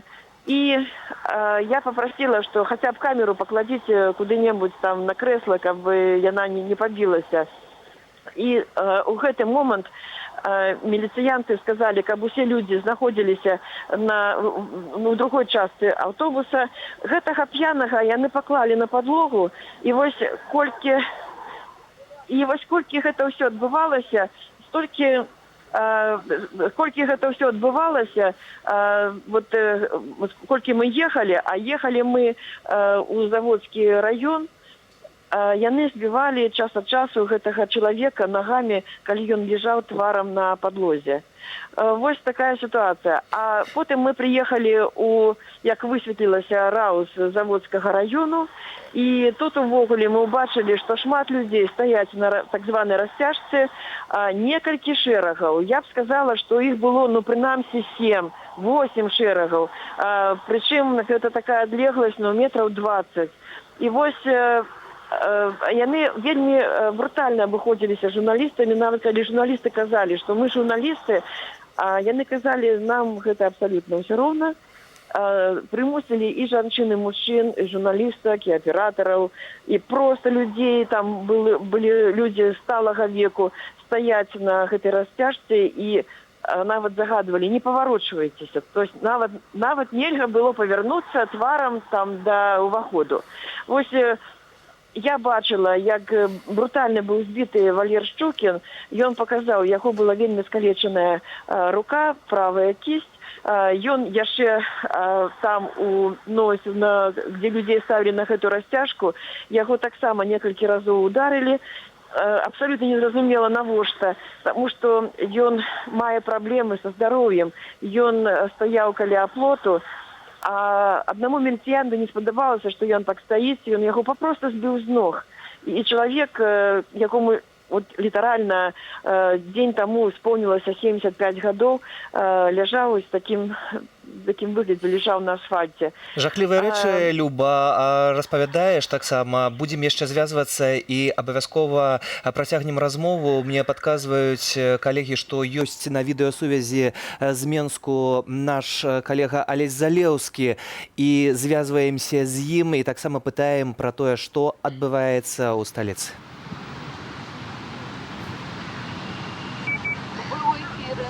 Телеканал Белсат, Олесь Залевский, еще раз вітаю спадарства. Мы с вами знаходимся у центру Менску. Працягваем распавядаць пра тое, што адбывалася і што адбываецца на дадзены момант у межах, назовем гэта, святкавання Дня волі, святкавання, якое ператварылася ў масавыя затрыманні, масавы гвалт і тэрор у цэнтры Менску. На дадзены момант мы знаходзімся паміж площадь Перамоги, вось справа ад мяне, дзе яшчэ заставалася літаральна там купка людей, которые дайшлі сюды, которые не былі затрыманыя по дарозе. І яшчэ застаецца вось справа ад нас у бок Кастрычніцкай плошчы, каля вядомага гатэля Кемпінскі, дзяжураць амапаўцы, дзяжураць таксама аўтазакі, людзей затрымліваюць у дварах. Мы сталі сведкамі самі сітуацыі, калі вось спрабавалі прабрацца сюды да плошчы Перамогі, пра тое, як сведкамі сітуацыі, калі выцягвалі з інтэрната людзей проста за валасы, калі людзей ладзілі па дварах фактычна. Любы чалавек, который, як толькі было відаць, што чалавек баіцца ці некую рэакцыю паказвае на мап, яны адразу яго збівалі і збівалі з ног на зямлю і цягнулі у аўтазак. Гэта на дадзены момант. Усе памятаем пра тое, што асноўныя зачысткі неадэкватныя, бо удзельнікі святкавання не праяўлялі ані каліва агрэсіі, былі пазітыўна настроены, было вельмі шмат жанчынаў і дзяўчат. Дык вось эпіцэнтр быў на плошчы Якуба Коласа. Пры гэтым гвалт і затрыманні пачаліся яшчэ перад акцыяй, перад 14 гадзіны. А 13 гадзіны АМАП уварваўся ў офіс праваабарончага цэнтра «Вясна». 30 чалавек прынамсі былі затрыманымі. Сярод затрыманых і сведкай гэтай сітуацыі сталася Ганна Бадзяка, наша калега. Ганна, распавядзі, калі ласка, нам. Што там адбылося? Там на офісе праваабарончай арганізацыі «Вясна» адбываўся інструктаж назіральнікаў за акцыяй. Уварваўся ОМОН. АМАП даволі брутальна адбывалася затрыманне. Усіх адразу паклалі тварам на падлогу. Досыць працяглы час так ляжалі, потым абшукалі і адвялі ў аўтобус белы. Там недзе, прынамсі, у іх спісе было каля 48 чалавек у спісе. Потым прыездзілі ў першамайскі Раус. 48 чалавек у агулам затрымалі тады, так, атрымліваецца? Ну, у спісе, который я бачыла у амапаўцаў, так. А, то бок у іх быў спіс, каго затрымліваць? Так, па прозвішчах нават у аўтобусе самім перапісвалі ўсіх. Прывезлі ўсіх у першамайскі Раус, таксама быў нейкі дагляд, вобшук, як гэта назваць, не ведаю, таксама перапісвалі пашпартныя дадзеныя. Большую частку затрыманых адпусцілі недзе 15:30, вот так прыблізна. але не ўсіх там заставаліся яшчэ людзі, і відаць, што не ўсіх выпускалі, можа, некага вывозілі, я не ведаю дакладна іх лёс. Праваабаронцаў то бок адпусцілі, там беларускі хельсінскі камітэт, вясна, міжнародныя назіральнікі. Так, пераважна так. Дык навошта тады гэта было зроблена? Як тлумачылі, якія версіі афіцыйныя з боку сілавікоў былі і як каментавалі, як рэагавалі на гэта праваабаронцы? Афіцыйных, зразумела, ніякіх не было, бо ніхто не прадстаўляўся, ніяк не тлумачыў гэты працэс, то бок казалі, што ўсё патлумачыць у раусе, там таксама ніхто нічого не патлумачыў. Версія праваабаронцаў, напэўна, гэта такі арыгінальны спосаб сарваць назіранне за акцый. І на дадзены момант ёсць нейкая інфармацыя па іншым праваабаронцам, можа, ці тут толькі з вясной здарылася? Толькі з вясной я валодаю інфармацыяй, прынамсі, таму што сама толькі што з рауса. Добра, дзякую. Ганна Бадзяк распавядала пра тое, як адбывалася затрыманне міжнародных назіральнікаў і беларускіх праваабаронцаў на офісе вясны. Асноўная версія такая, каб не былі зафіксаваныя факты гвалту і масавага з боку сілавікоў датычна народа, які выйшаў сёння на вуліцы Менску. Таксама, як шаноўнае гаспадарства, пэўна, перарваўся стрым усіх журналістаў на эпіцэнтры гэтых падзеяў на плошчы Куба Коласа, таму што быў раптоўна адключаны інтэрнэт, калі пачаліся самыя гвалтоўныя дзеянні, а яны былі такімі, што амапаўцы хапалі ўсіх без разбору, збівалі дубінкамі на зямлю, калі падалі, тады зацягвалі іх у аўтазакі. І на дадзены момант мы яшчэ бачым, што вось на этапе плошчы Перамогі ў мяне справа, плошча Кастрычніцкая, і тут яшчэ амап дзяжурыць, каб нават тыя рэшткі натоўпу, которые цяпер сабраліся фактычна тут вось на мосту, пару дзесяткаў чалавек, которых не затрымалі, которые дайшлі да гэтай кропкі, далі рады, каб і рассекаць і не пускаць туды нават вось гэтых некалькі дзесяткаў чалавек. На дадзены момант гэта вся карціна, вось інфармацыя з Менску. За апошнюю інфармацыю, за тое, што назбіраўся гэтыя факты і за размову. Але Залеўскі, наш калега, на сувязі з Менску. Будзем абавязкова звяртацца і сачыць за ўсім тым, што адбываецца ў сталіцы. Вось смс-паведамленне. Я была возле ЦУМа около часа назад. Переодетый ОМОНовец кирпичом делал провокацию. Ему подставили подножку и побежали за ним. Будьте, калі ласка, уважлівыя, бо такія правакацыі могуць, безумоўна, паўтарацца. Мой суразмоўца ў студыі Якуб Бернат, польскі журналіст і публіцыст. Куба, санкцыі?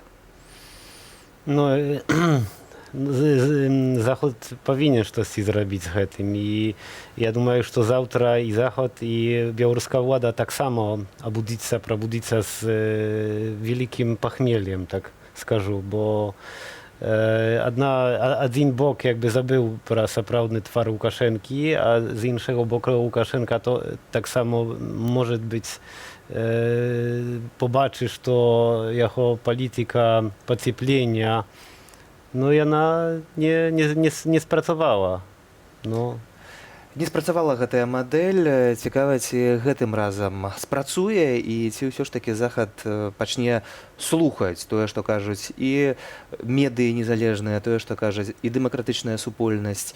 І таксама, калі глядзіш на гэтыя карцінкі, выдай, то нічога казаць ужо не трэба, калі бачым, што адбывалася нават сёння ў беларускай сталіцы. Так, і трэба дадаць, што ў 2010 годзе пасля выбораў ўлада прынамсі зладзіла правакацыю і штурм дому ўрада, так? А зараз няма ніякай правакацыі.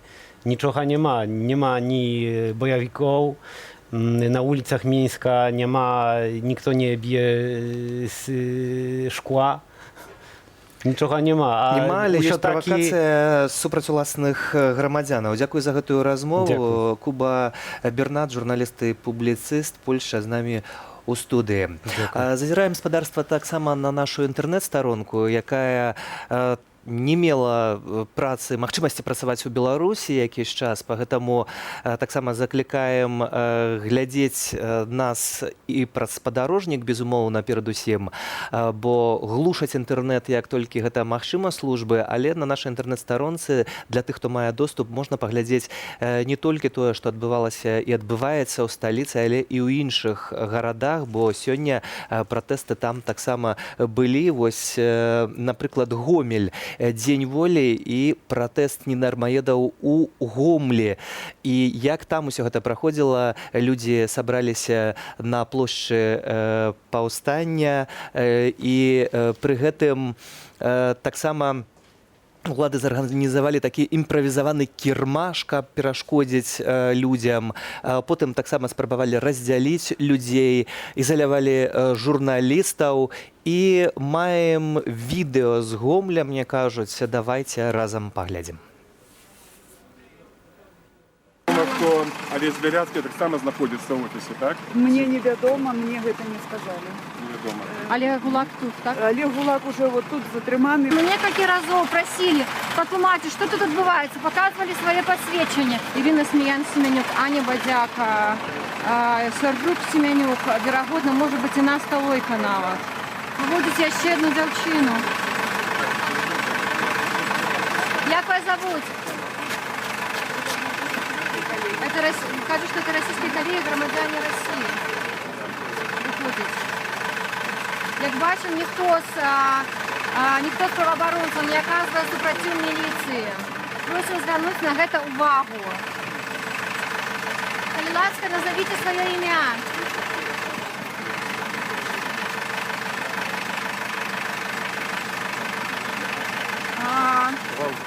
Мы бачим, что тут... Скажите, попрошу, не вас попались, да? Бойцы, не знакомы.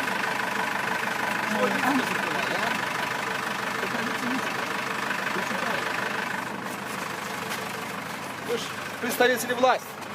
Что вы прячетесь? Сапраўды, вельмі шмат людзей.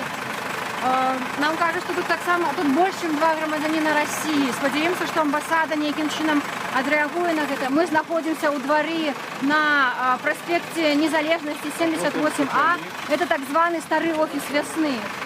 Яшчэ 2 затрыманы. Яшчэ 2 затрыманыя дзяўчыны. Тут сапраўды ўжо больш за 30 чалавек. Нават не зразумела, як яны... Яшчэ раз. Вы грамадзянка Беларусі? Так. А вы зараз супрацоўнікі АМАП, мы бачым, записываем імёны. Як вас затрымлівалі? Ну, мы ветеранники слухали инструктаж, просто вошли бумаги. Вас поклали на пол? Кажуть, что вот, если бы нам подтвердили, Раиса, правоабаронца. Ось аператор, які здымаў унутрі. Безумоўна, спадарства, гэта відэо было не з Гомля, гэта відэо са сталіцы, і гэта затрыманне ў праваабарончым цэнтры «Вясна». Размова ідзе ў дэпешах, што затрымалі 57 асобаў, у тым ліку і замежных праваабаронцаў. Вядома, што гэта праваабаронцы з Францыі, з Расіі і таксама з іншых краінаў. Многіх пасля гэтага адпусцілі ўжо, але некаторыя яшчэ застаюцца ў Русі. Пра гэта паведамлялі нашыя калегі, з якімі мы звязваліся. Таксама мне падказваюць, што ў гэты момант адбываецца затрыманне нашай калегі Кацярыны Андрэевай, якая ад самага пачатку сённяшняй акцыі працавала ў сталіцы і пераказвала ўсім нам усю самую апошнюю інфармацыю. Таксама затрыманыя іншыя нашыя калегі, але вось, напрыклад, журналістаў, кажуць, выпускалі, калі з'явіўся сам Ластоўскі. І ёсць на сувязі наш калега Алесь Залеўскі. Злучаемся з ім і таксама пытаем, што на дадзеную хвіліну чуваць. Не, это закон.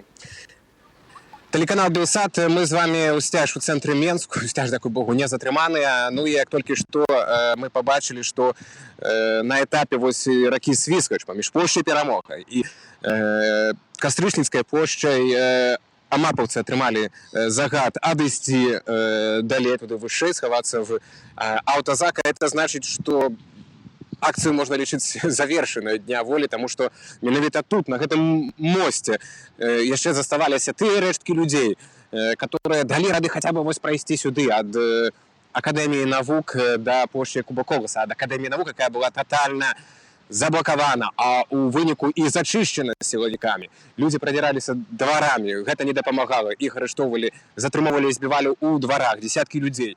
Мы сталіся сведкамі на ўласныя вочы, як гэта адбывалася. Вось, і цяпер мы знаходзімся паміж плошчай перамогі, вось мост Прасвіцвач і Кастрычніцкай плошчай. Ну і амапаўцы ўжо адыходзяць, збіраюцца, гэта значыць, што нават тых некалькі дзесяткаў людзей ўжо раз'ехаліся па дамам. Вось такое свята. Калегі, калі яшчэ ёсць нейкія пытанні, то, калі ласка, прашу задаваць. Ну, але вось гэта вся інфармацыя на дадзены момант.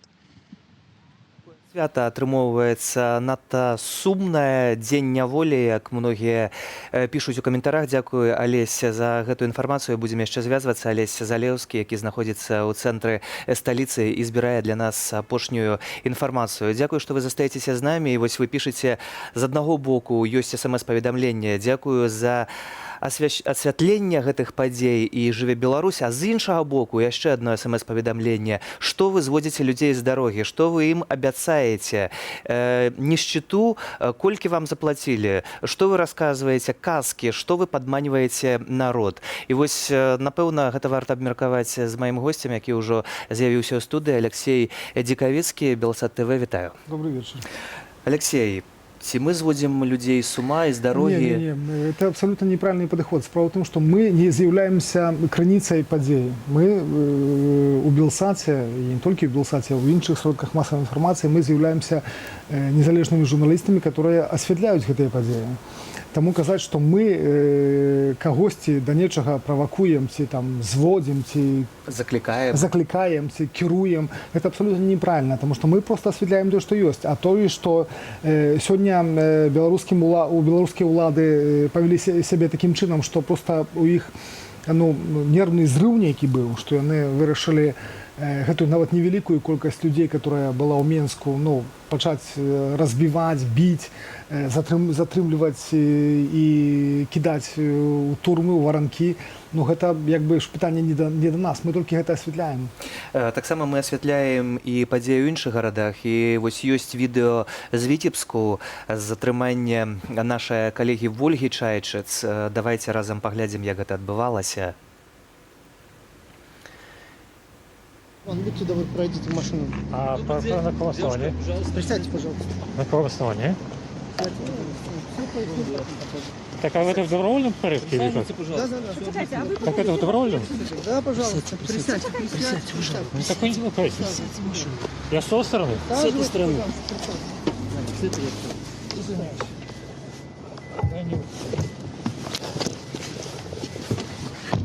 Будьте добры, подвиньте. Сейчас. Сюда что-то. Чекайте, вы ж не ломаете? Ничего не ломаю. Ничего не ломаю. Вы меня зажали. Может, не зажали. Ничего страшного. Я дышать не могу. Дыхать складно, правда? Во двор поехали.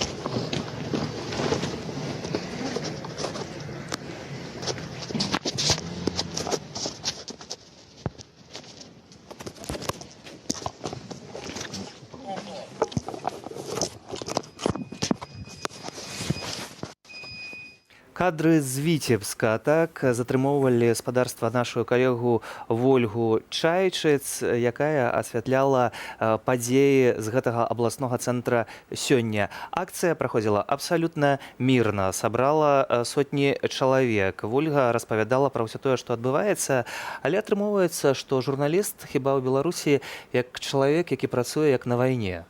Это правда, гэта перадусім страх уладаў, таму што па вялікім рахунку журналісты ж нічога не робяць, яны ж не правакуюць. Яны толькі стараюцца асвятліць тое, што адбываецца. Але мне падаецца, што яшчэ тут важныя дзве справы. Першае тое, што калі мы пачыналі працаваць 10 гадоў таму як Белсат, то ў нас не было такіх сучасных сродкаў камунікацыі, як цяпер ёсць.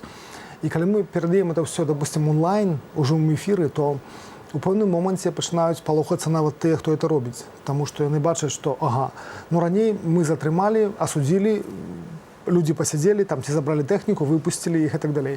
Але цяпер іхныя суседзі, іхныя знаёмыя могуць бачыць у твар тых людзей, которые гэтым займаюцца. Вось амапаўцы, пераб'ю, амапаўцы, калі сыходзілі, вось момант, калі яны перакрылі вуліцу паблізу плошчы Свабоды, хіба гэта адбывалася, ці Якуба Коласа, вось яны закрывалі твар. І калі камера наязджала на гэты твар, то яны прыкрываліся альбо шчытамі, альбо рукой. Таму што гэта, як бы, яны па вялікім рахунку няма чаго закрывацца, таму што гэта ж не антытэрарыстычная аперацыя. Я разумею, калі это аперацыя антытэрарыстычная, дзе вядома, што вот ёсць спецназ, который адмыслова там, допустим, займаецца такім унядрэннем сваіх людзей у структуры, допустим, нейкіх тэрарыстаў. Тады яны закрываюць твар, і яны гавораць, што так спецыяльна, каб іх не пазналі. Але тут гэта людзі, которые стаяць на вуліцы супраць уласнага народа. Калі закрываюць, хаваюць свае твары, то это азначае, што яны робяць самі нешта супрацьпраўнае, чаго баяцца. Супраць народу, і вось адна з жанчынаў перад гэтым амапам стала на калені і малілася.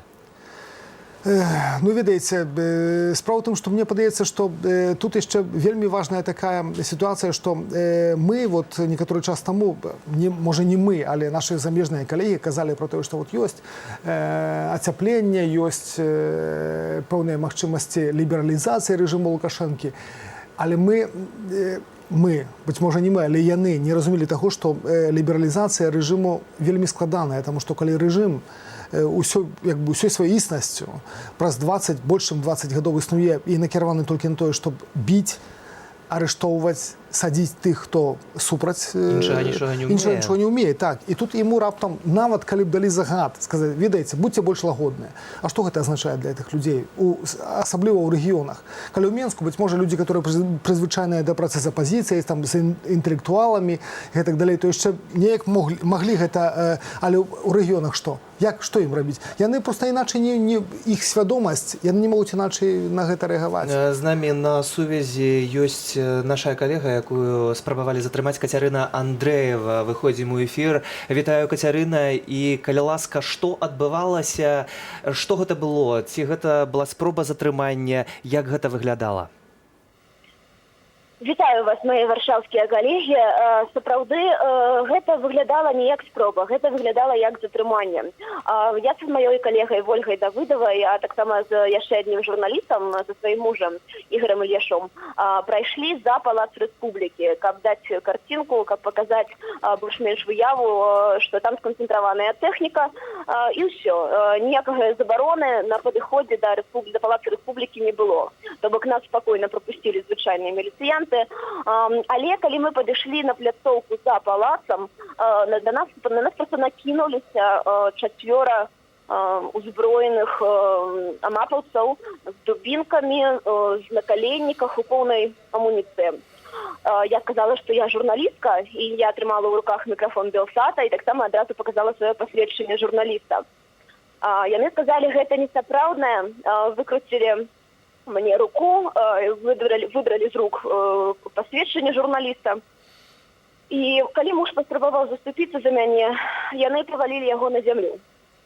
Яго павалілі на зямлю, яго штурхалі, збівалі, захоплівалі ззаду за шыю, і все это рабілася ў гэтай цяжкой амуніцыі. І натуральна, што кожны рух быў вельмі балючы. Кожны іх дотык. Сапраўды, нам не сказалі, што мы затрыманыя, нам сказалі, што гэта размова, гэта проста такая беседа зараз будзе адбывацца.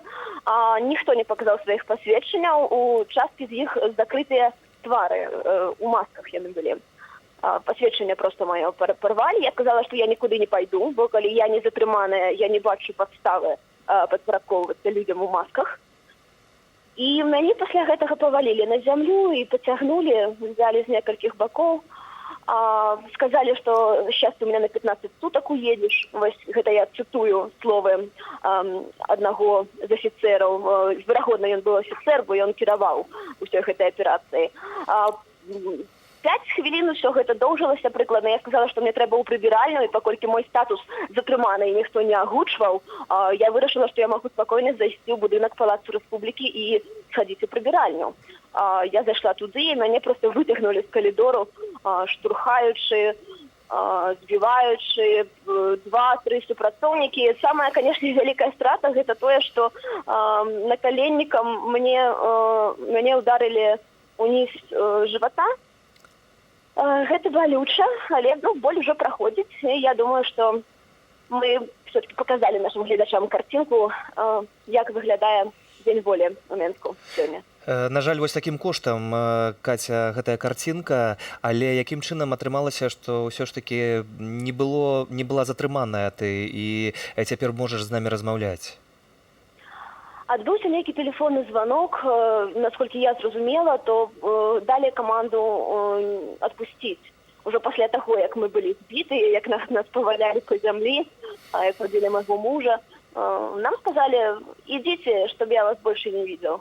Это сказаў той же чалавек, які кіраваў гэтым усім працэсам, но я абуралася гучна, я абуралася. Я не магу сказаць, што я спакойна гэта ўспрымала, але не супраціўлялася, вядома, і калі мне сказалі, што я затрыманая, я засталася б спакойна стаяць.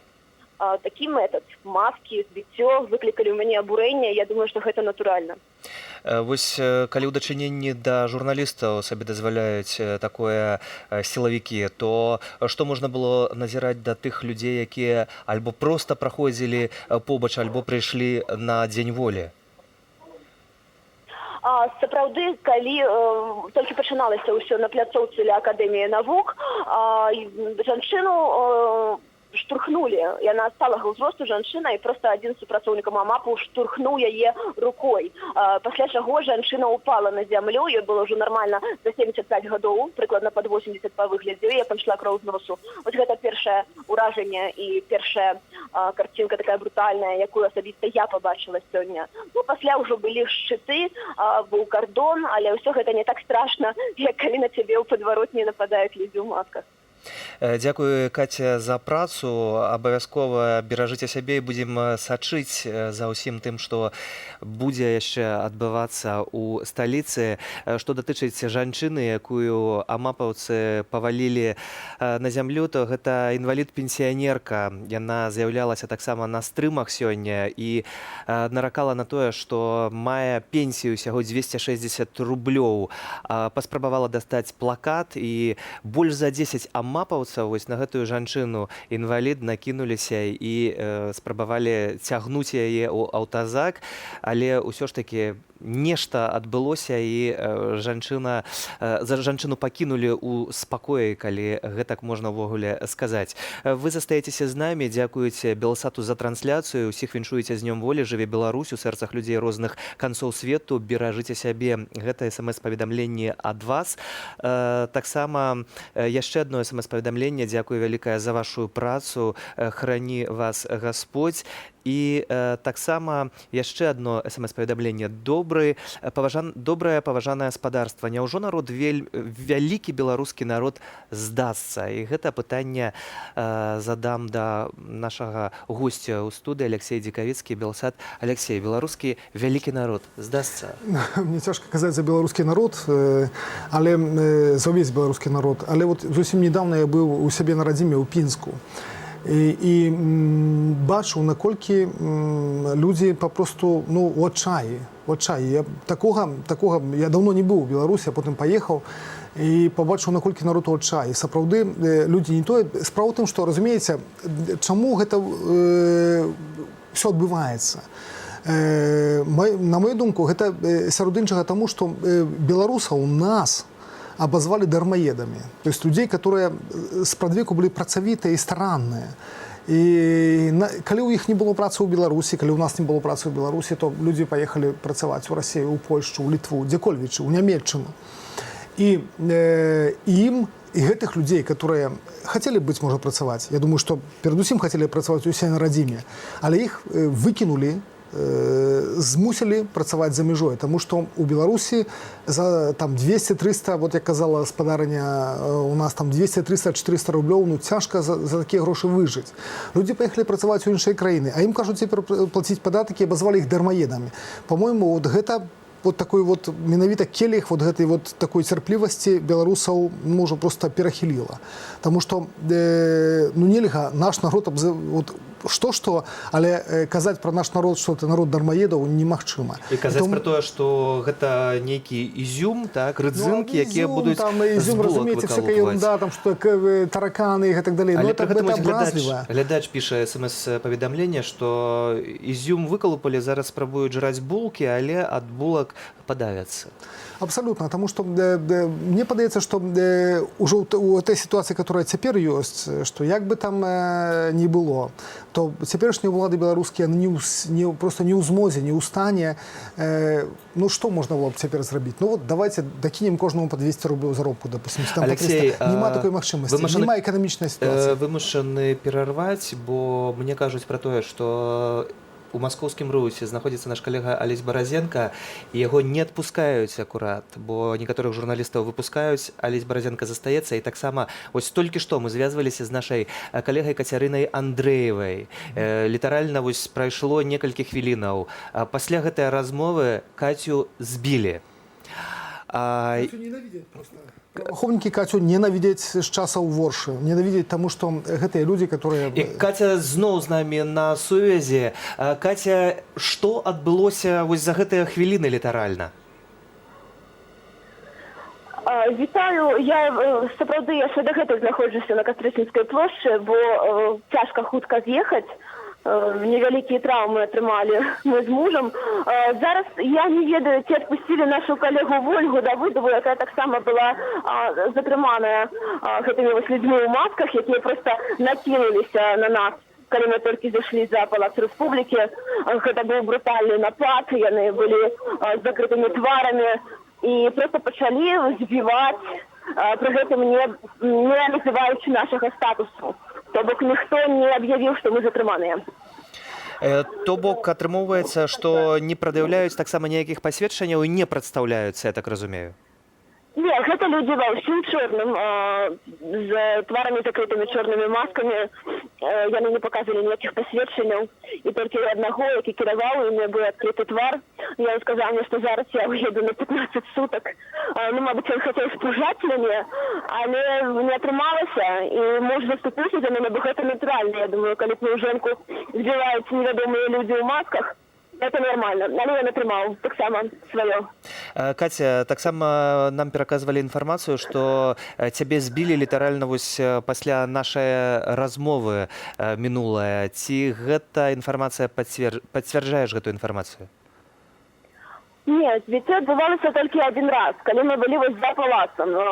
Пасля гэтага мы адразу сышлі адтуль, бо раздаўся тэлефонны званок, і нас проста адпусцілі. Літаральна 5 хвілін збівалі, а пасля проста мочкі адпусцілі. Я не ведаю, з чым гэта звязана, можа сказалі, што не трэба журналістаў браць. Але пасля гэтага не было ніякіх пытанняў. Калі я сидзела на ступеньках у метро, адзін з супрацоўнікаў міліцыі, якія патрулююць пераход, запытаўся, што са мной у парадку. Я кажу, ну не ў парадку, бо вашыя калегі збілі. Дзякуй, Катя. Працягваем сачыць у жывым эфіры і па гэтаму увесь час удакладняем інфармацыю. Дзякую, спадарства, што вы таксама застаецеся з намі. Вось ёсць смс-паведамленне з Лунінца і кажаце, што ў некаторых арганізацыях сённяшні дзень зрабілі працоўным, каб не дазволіць людзям выйсці на плошчу. Ну не толькі ў Лунінцы, у Гомлі, напрыклад, таксама многіх людзей пагналі на такі імпразаваны суботнік. Вельмі хацелі абмежаваць усяляк і студэнтаў, запужвалі адлічэннямі. Некаторых, зрэшты, Алексей, адлічылі за мінулыя акцыі. Ёсць такія звесткі. Конечно, конечно. Я думаю, что это зноў жа, гэта мы вяртаемся да пытання вот як бы рэестру магчымасцяў, якія мае цяперашні рэжым. Гэта што трэба зрабіць? Гэта не то, што патлумачыць, чаму так адбываецца. Не тое сказаць, што слухайце, я вот быў, як паўтаруся, быў у Пінску недавно зусім. І адзін з маіх старых сяброў плотнік, звычайны плотнік, который сказаў мне, слухай, ведаеш, калі б мне сказалі, што ведаеш, наша эканамічная палітыка дзяржавы мяняецца, што цяжка, што з Расіяй будзе там, што дарагая нафта будзе і газ, але калі б мне сказалі, што праз 5 гадоў, вот ты пратрымайся, зацісні пас, так? Але праз 5 гадоў будзе добра. Але ён кажа, я ж не бачу, ніхто мне такого не кажа. І сапраўды, вот гэта самая вялікая праблема беларускіх уладаў, што не паказваюць людзям мэты. Нема перспектывы. Перспектывы няма. Няма перспектывы, няма да чаго імкнуцца. І таму, калі няма перспектывы, няма што замест таго, што зараз ёсць, этой стагнацыі паказаць, ну то што мы робім? Ну, значит, б'ем, значит, адлічаем людзей з інстытутаў, з універсітэтаў, значит, мы будзем там з працы звальняць і палохаць людзей, сказаць, вот калі ты выйдзеш на дэманстрацыю, нават калі не цябе там, не ведаю, бо ты пенсіянер, ну тады твою сына з работы звольнім, ці твою внучку з універсітэту і так далей. Вот гэты арсенал, на жаль, он праз 20, больш чым 20 гадоў застаецца тым самым. І это, ну, як бы, калі тлумачыш нешта такое калегам, журналістам хаця б з еўрапейскіх краін, ну, это цяжка патлумачыць, таму што это, ну, такі ўжо анахранізм, што, ну, цяжка это патлумачыць. Але ў нас гэта выкарыстоўваецца дагэтуль. Арсенал той сам, але ці людзі іншыя? Думаю, что іншае. Тому что вы бачите, что на этих вот протестах, которые натурально все згодныя, что гэтыя протесты, яны ж выкліканыя не некімі палітычнымі лозунгамі, толькі эканамічнымі.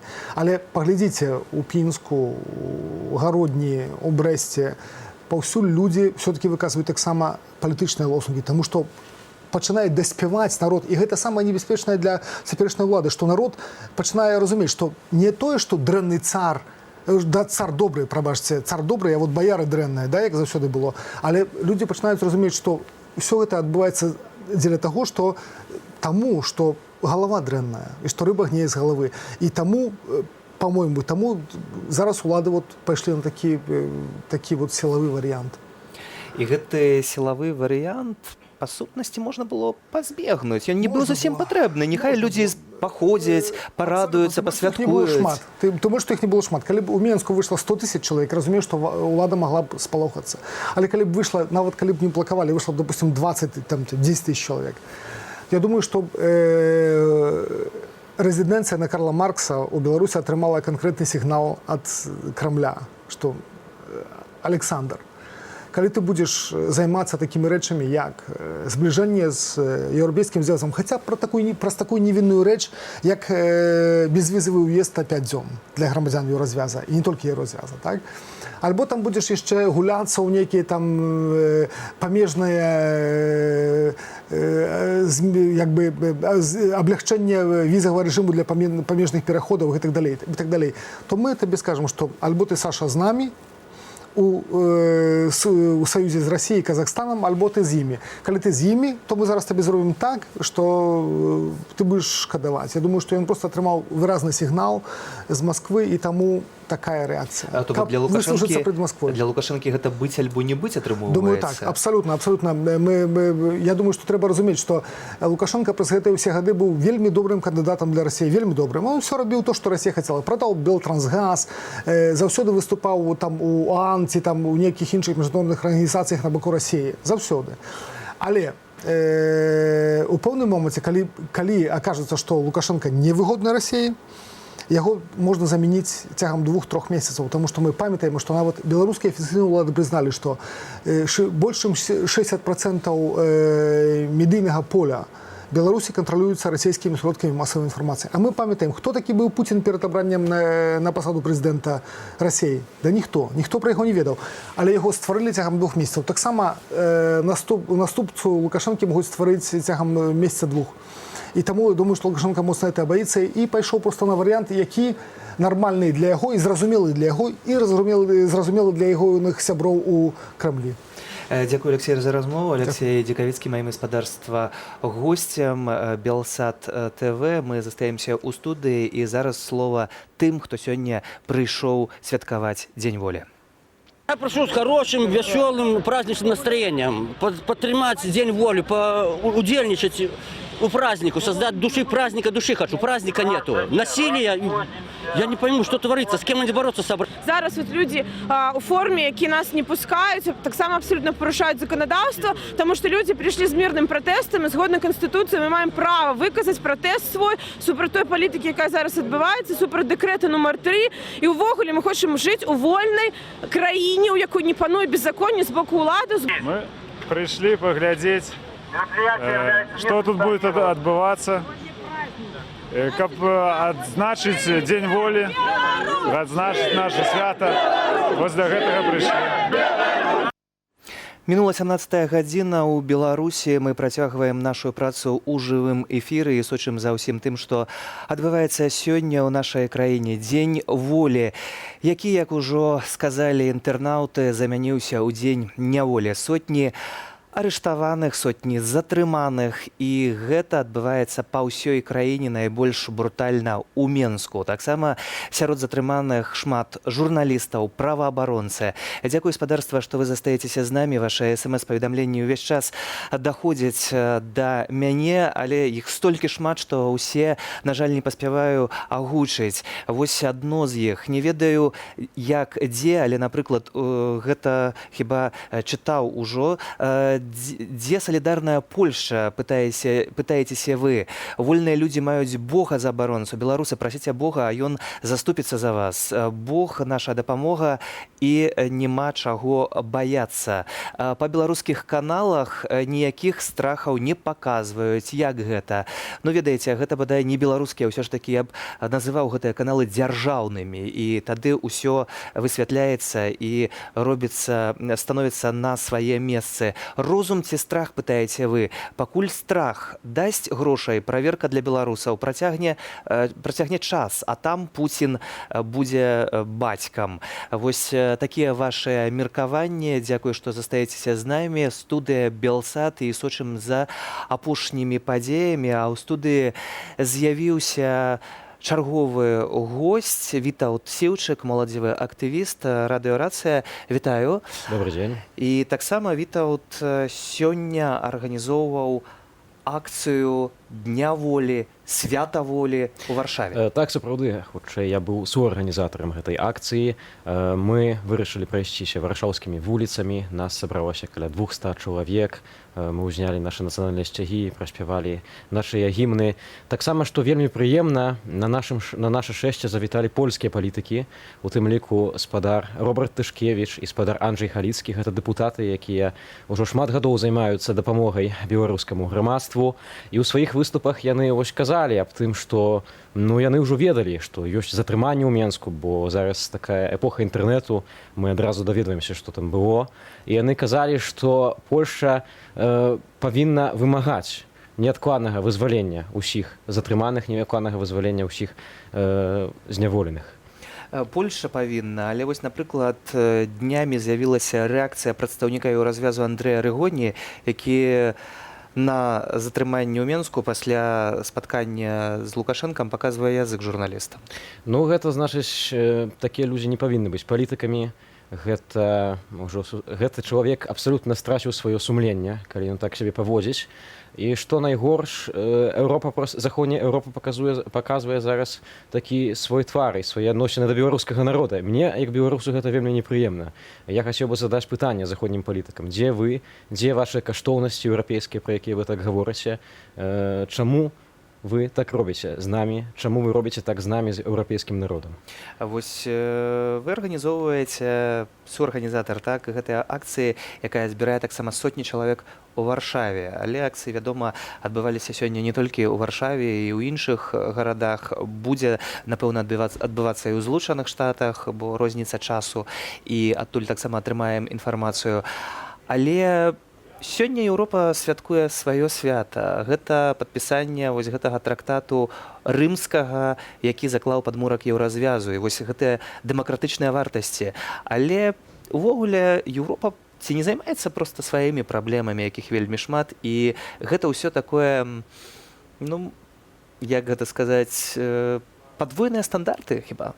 Безумоўна, тут мы назіраем падвойныя стандарты, але тое, што Еўропа займаецца сваімі праблемамі, калі яны будуць так далей разважаць, калі яны далей будуць не звяртаць увагу на тое, што адбываецца ў Беларусі, то яны будуць мець новыя праблемы. Яны ўжо вырасцілі Пуціна, як у свой час у 30-е гады заходнія палітыкі сваёй палітыкай прымірэння, замірэння вырасцілі Гітлера.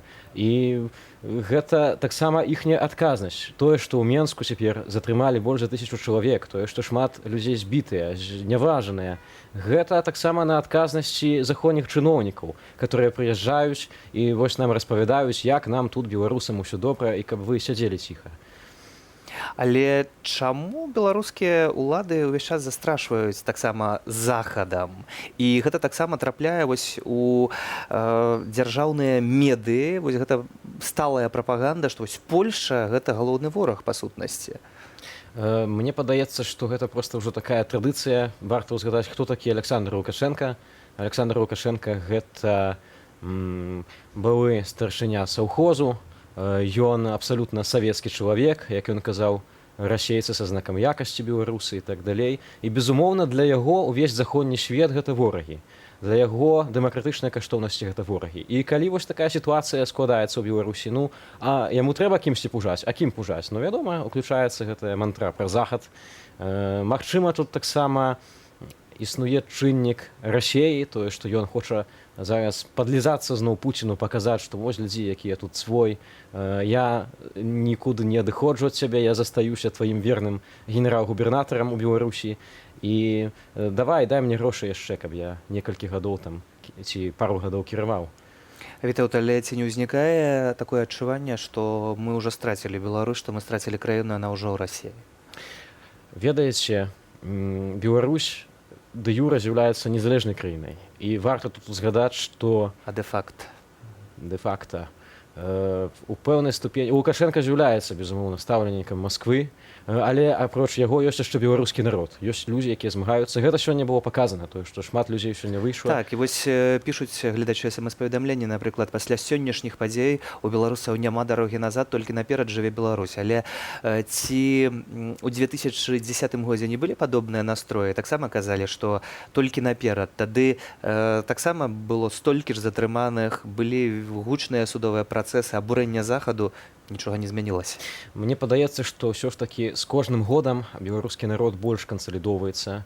Усё ж такі мы ўжо шмат гадоў жывем у хай сабе дэ-юрэ, але незалежнай дзяржаве. І людзі гэта ўсведамляюць. Паглядзіце, колькі новых людзей прыходзіць да ідэі беларускасці, колькі шмат людзей даведваюцца пра тое, што пра сапраўдную гісторыю Беларусі, якая мае свой падмурак яшчэ ў Вялікім княстве літоўскім, потым праз Беларускую народную рэспубліку. Тое, на чым у школе увагу акурат не акцэнтуюць.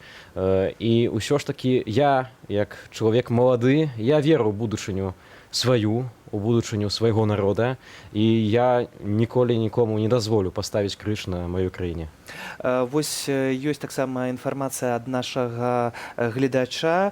Затрыманы ў Менску карэспандэнт невялічкай незалежнай газеты «Гансавецкі час» Мікіта Яраш. Месца знаходжання невядомае. Ганьба ўладам, і піша да нас спадар Яраш Ігар, які нас глядзіць. Дзякуй, спадарства, што вы паведамляеце нам усё тое, што адбываецца ў Беларусі, і распавядаеце пра апошнія падзеі. Калі ласка, калі маеце вось гэтакія падобныя факты, то, калі ласка, паведамляйце на наш кантакт. Усё гэта будзем агучваць у эфіры. Але ёсць вось сталы таксама глядач, які вельмі уважліва нас глядзіць і піша, што абураецца, што мы так аднабока паказваем падзеі. Вітаўт, у чым наша аднабокасць? Я не ведаю, магчыма, аднабокасць выяўляецца ў тым, што мы не выступаем за тых, хто б'е, а мы выступаем і падтрымліваем тых, каго крыўдзяць. Ахвяраў, менавіта. І, магчыма, камусьці гэта не падабаецца. Можа, нехта хоча, каб сюды ў студыю запрашалі амонаўцаў, каб калі згодзяцца прыйсці, каб яны распавядалі... Калі яны прыйдуць і пакажуць свае твары, распавядуць пра тое, як яны збівалі людзей, жанчынаў, як накідваліся на пенсіянерку інваліда сёння ў сталіцы, то я вельмі ахвоча з імі буду размаўляць. Без прыемнасці, але ахвоча. Вось, безумоўна. І таму гэта нейкая заўвага не на месцы абсалютна. Зараз трэба ўсвядоміць, што зараз ідзе проста супрацьстаянне беларускага грамадства з уладай у Беларусі, якую нават нельга назваць беларускай. Мы бачым, што адбываецца. І мне падаецца, што любы сумленны чалавек, у тым ліку і журналісты, павінны, вядома, асвятляць усё аб'ектыўна, але з гэтай карцінкі і вынікае тое, што мы маем. Вось Белсат акурат стараецца, як і іншая незалежная прэса, паказаць усё так, як яно ёсць на самой справе. Таму абурэнне не на месцы. І па гэтаму больш за ўсіх менавіта журналісты Белсату атрымоўваюць па галаве, мякка кажучы. Так, сапраўды, і я тут мушу сказаць, я як журналіст радыёрацыі таксама хачу сказаць, што вы вельмі мужны калектыў. Хачу таксама паведаміць нашым гледачам, што некалькі журналістаў маёй радыёстанцыі сёння ў Менску былі затрыманыя. Пакуль што няма інфармацыі, што з імі робіцца. Прынамсі, мне нічога не вядома, але такі сігнал паступіў. Таксама не толькі радыёрацыя, не толькі Белсат, не толькі іншыя замежныя тэлеканалы. Журналісты шматлікіх медыяў пацярпелі сёння, і пра многіх мы не ведаем, што адбываецца. Вы таксама ўвесь час спадарства пытаецеся ў нас. Вельмі хвалюе лёс Міколы Статкевіча. Трэба біць у набат. Шмат людзей прапала. Што з імі адбываецца? Вось у працяг нашай размовы. Сапраўды, лёс Міколы Статкевіча, бо гэта галоўны арганізатар акцыі 25 сакавіка, знікае. Ягоная жонка кажа, што калі ён на свабодзе, то ён абавязкова павінен быць на акцыі. На акцыі яго ніхто не бачыў, то бок не на свабодзе. Гэта сапраўды вельмі небяспечна. Мы ведаем, што Беларусі ўжо знікалі палітыкі без следу, якія неслі пагрозу гэтаму рэжыму. І грамадства зараз павінна заявіць, трэба трубіць паўсюль, у тым ліку і за мяжой, заклікаць міжнародныя арганізацыі па ахове правоў чалавека, каб яны звярнулі ўвагу, што робіцца ў Беларусі, што робіцца ў еўрапейскай краіне. А вось што робіцца ў Беларусі, найлепш ведае той, хто там сёння быў і сачыў на ўласныя вочы. Анджэй Пачобут, журналіст, які ў Менску назіраў за ўсім гэтым, з намі на сувязі. Вітаю, спадар Анджэй. Добрый вечер. Што вы бачылі, як праходзіла акцыя, ці таксама бачылі затрыманні і вось гэты арсенал вайсковай тэхнікі, калі ласка, слухаем? Ведаеце, мне падаецца, што тое, што сёння было на вуліцах Мінска, гэта была такая паказная акцыя, такая дэманстрацыя сілы і рашучасці рэжыма бараніць сябе. І увесь сцэнар паводзінаў сілавых структур, на мой погляд, сведчыў пра тое, што ад самага пачатку яны былі накіраваны на тое, каб затрымаць як мага больш людзей, каб беларускае грамадства проста пабачыла, што беспакарана хадзіць на пратэсты ўжо нельга. Ці гэта пераканаўча гучыць для беларусаў, што хадзіць нельга і мы не пойдзем пратэставаць? Ведаеце, я не маю адказу на гэта пытанне. Мне падаецца, што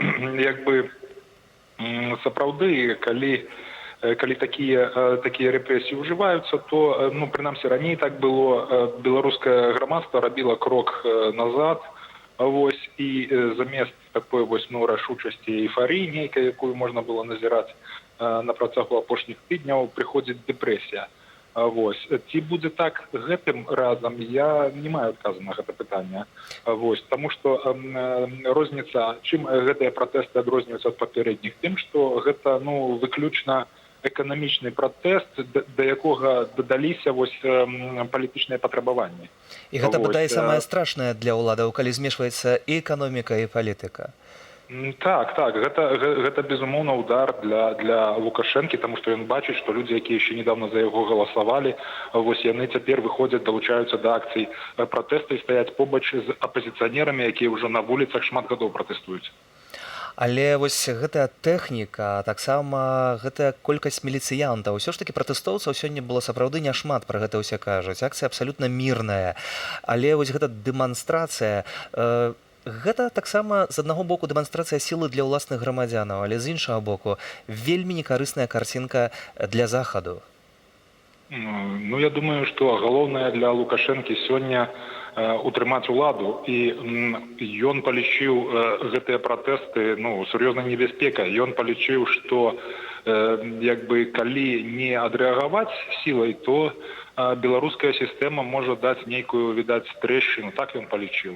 І таму вырашыў на такі на такую паказушную порку вось тых, хто пратэстуе супраць яго. Дзякую за гэты каментар, Анджэй Пачобот, які на ўласныя вочы назіраў усё тое, што адбываецца ў Менску. І вы, спадарства, таксама глядзіце нас не толькі ў Беларусі. Вось смс-паведамленні ад нашых гледачоў з Польшчы таксама, з Украіны, з Расіі даходзяць. Пішыце, напрыклад, спадар Себасцьян, наш глядач з Польшчы, гаворыць пра тое, што яму сорамна і за ўласную краіну, і за еўразвяз, што яны не рэагуюць. Глядач з Украіны піша пра тое, што з захадам увогуле вельмі складаныя стасункі, можна лічыць на грашовую дапамогу, але яны кінулі нас, кінуць і вас. Слава Украіне, няхай жыве Беларусь. І вось у гэтым выпадку, калі мы чытаем такія паведамленні, гучаць усё часцей такія меркаванні, калі захад не рэагуе актыўна, то ўзнікае пытанне да майго госця ў студыі. Нагадваю, Вітаўт Сіўчык, моладзевы актывіст і суарганізатар сённяшняга маршу да Дня волі ў Варшаве. Як на ўсё гэта адказаць? Як апраўдацца і апраўдаць Брусэль перад беларусамі? Мне падаецца, што няхай Брусэль сам апраўдваецца. Яны маюць абавязкі, яны ўвесь час дэкларуюць пра гэтыя каштоўнасці, пра правы чалавека. Дык няхай яны пакажуць, няхай яны нешта для нас урэшце рэшт зробяць. Бо чамусьці Расія на працягу апошніх 20 гадоў увесь час утрымлівала Лукашэнку, увесь час не давала нам пазбавіцца ад гэтай панурай дыктатуры. А Захад ніякога інтарэсу занадта аж так вялікага не праяўляў да лёсу беларускага народу. І таму важна проста сабе ўсвядоміць, што беларусы перадусім могуць быць дапамогай самі сабе. Толькі мы самі зможам нешта зрабіць. Безумоўна, дапамога міжнароднай супольнасці вельмі важная, і трэба да яе заклікаць, трэба заклікаць да міжнароднай салідарнасці, але разлічваць перадусім на сябе. Разлічваць на сябе, вось адзін з гледачоў кажа, што настаў час агульнага страйку, болей цярпець немагчыма. Гэта, можа, нейкае выйсце? Цалкам магчыма, але я не ведаю, ці людзі гатовыя да гэтага. Гэта мне цяжка сказаць. Але мне падаецца, што так ці інакш, як я ўжо казаў, ёсць абсалютна дзве паралельныя плоскасці. Ёсць улада і ёсць народ. І улада ўжо даўным-даўно, ўжо больш як 20 гадоў таму стала антынароднай, і таму народ павінен узяць уладу ў свае рукі і паказаць, што, як казаў наш Кастусь Каліноўскі, не ўрад для народу, не народ для ўраду, а ўрад для народу. Ну, але атрымоўваецца, на жаль, у практыцы наадварот. Вось адзін з гледачоў таксама піша пра тое, што я предлагаю написать всей Беларусью заявление на отпуск за свой счет, тем самым не платить налоги и не оплачивать услуги нынешнего правительства, пока оно не уйдет в отставку в полном составе. Эта власть будет грабить своих граждан до последнего, а в этом случае люди не пострадают. Дякую. Вось яшчэ адна з прапановаў. Ну, мне падаецца, што вельмі важна, каб у нашым грамадстве была салідарнасць. Каб мы былі ўсе разам, каб калі прыходзяць да нас міліцыянты, да нашых суседзяў, каб мы адбівалі, каб не давалі вось так вось як на вуліцах хапаюць людзі ў цывільным, каб гэтага больш не адбывалася. Трэба неяк з гэтым скончыць. Урэшце рэшт мы народ з вялікай гісторыяй, і мы сапраўды можам супрацьстаяць гэтай уладзе. Трэба толькі не баяцца, трэба быць салідарнымі, і трэба, вядома, быць вельмі пільнымі, таму што... Але ці вось гэтая салідарнасць таксама не будзе разбітая, бо бачым апошнімі днямі, што ўлады рэагуюць і на салідарнасць. Так? Напрыклад, напярэдадні затрымалі ўсіх тых, хто прывёз нейкую дапамогу для арыштаваных, для затрыманых. Зрэшты, ведаю і лёс вашага бацькі. Так, сапраўды. Гэты дзень волі не быў для мяне вельмі вясёлым. 2 дні таму мой бацька ехаў на пахаванне свайго дзядзькі, брата моей бабулі. І па дарозе на пахаванне спынілі аўтобус, выцягнулі бацьку людзі ў цывільным, пачалі моцна збіваць і ўкінулі ў гэты ўжо славутую Беларусі сіні бусік. Цягам цэлага дня нічога не было пра яго вядома. Маці, бабуля, усе званілі, усе пастарункі міліцыі, русы, ніхто нічога не ведаў. І тады маці сказала, раз так, я іду ў пракуратуру пісаць заяву аб тым, што невядомыя людзі узялі і выкралі чалавека. І тут, вядома, адразу знайшлося, што бацька, аказваецца, сядзіць на акрэсчана, і перабывае там арышт. І калі мае родныя спрабавалі зрабіць перадачу для майго бацькі, ім адмовілі, таму што ім сказалі, што майго бацьку перавялі на Ужодзіна. Тады моя маці паехала ў Ужодзіна. І ёй і там адмовілі. У перадачы сказалі, прыязджайце ў аўторак. Гэта ранейшы дзень, калі мы можам прыняць. І гэта жахліва, гэта проста цяжка паверыць, што гэта робіцца ў 21 стагоддзі ў Еўропе. І так быць не павінна. Вельмі часта, калі вось АМАП сутыкаецца з людзьмі твар у твар, і сёння гэта таксама можна было назіраць, і людзі кажуць, дзе вашае сумленне? Пра гэта можна вельмі часта чытаць таксама ў каментарах, ці ёсць у гэтых людзей сумленне. Ці можна тут увогуле гаварыць пра такую катэгорыю? Ведаеце, цяжка гаварыць пра такую катэгорыю, таму што у гісторыі былі такія асобы, як служачыя гестапо, служачыя НКВД. Таксама можна было б іх запытаць, дзе іхняе сумленне. Думаю, гэта пытанне рытарычнае, мы ведаем на яго адказ. Заклікаць да сумлення гэтых людзей няма сэнсу. У іх яго даўно няма. Няма гэтага сумлення, і вось таксама інфармацыя ад вас, шаноўнае гаспадарства. Савецкі Раус Менска. Каля 2 гадзін затрыманыя хлопцы і дзяўчаты стаяць на холадзе, тварамі да сцяны. Назіраю за гэтым са свайго акна дома насупраць ганьба катам.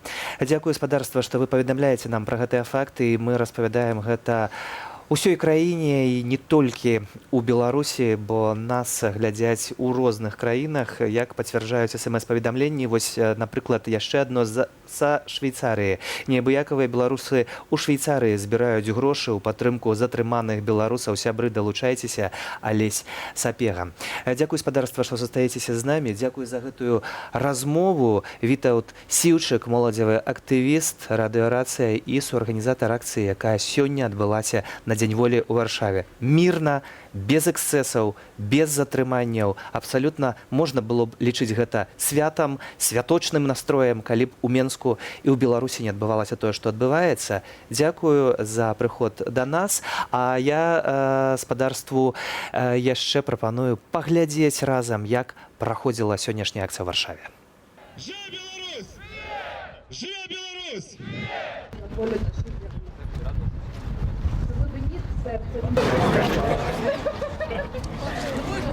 Пошыхтавацца, слава.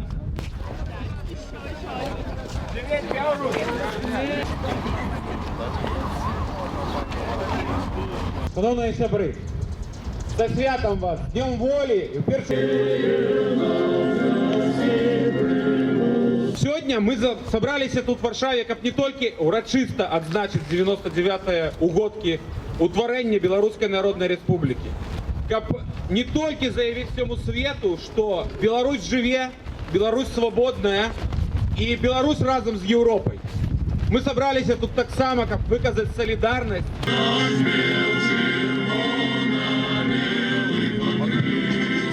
Panie pośle, bardzo dziękuję za ten występ. Pan wspomniał o tym, że Tadeusz Kościuszka to jest nasz wspólny...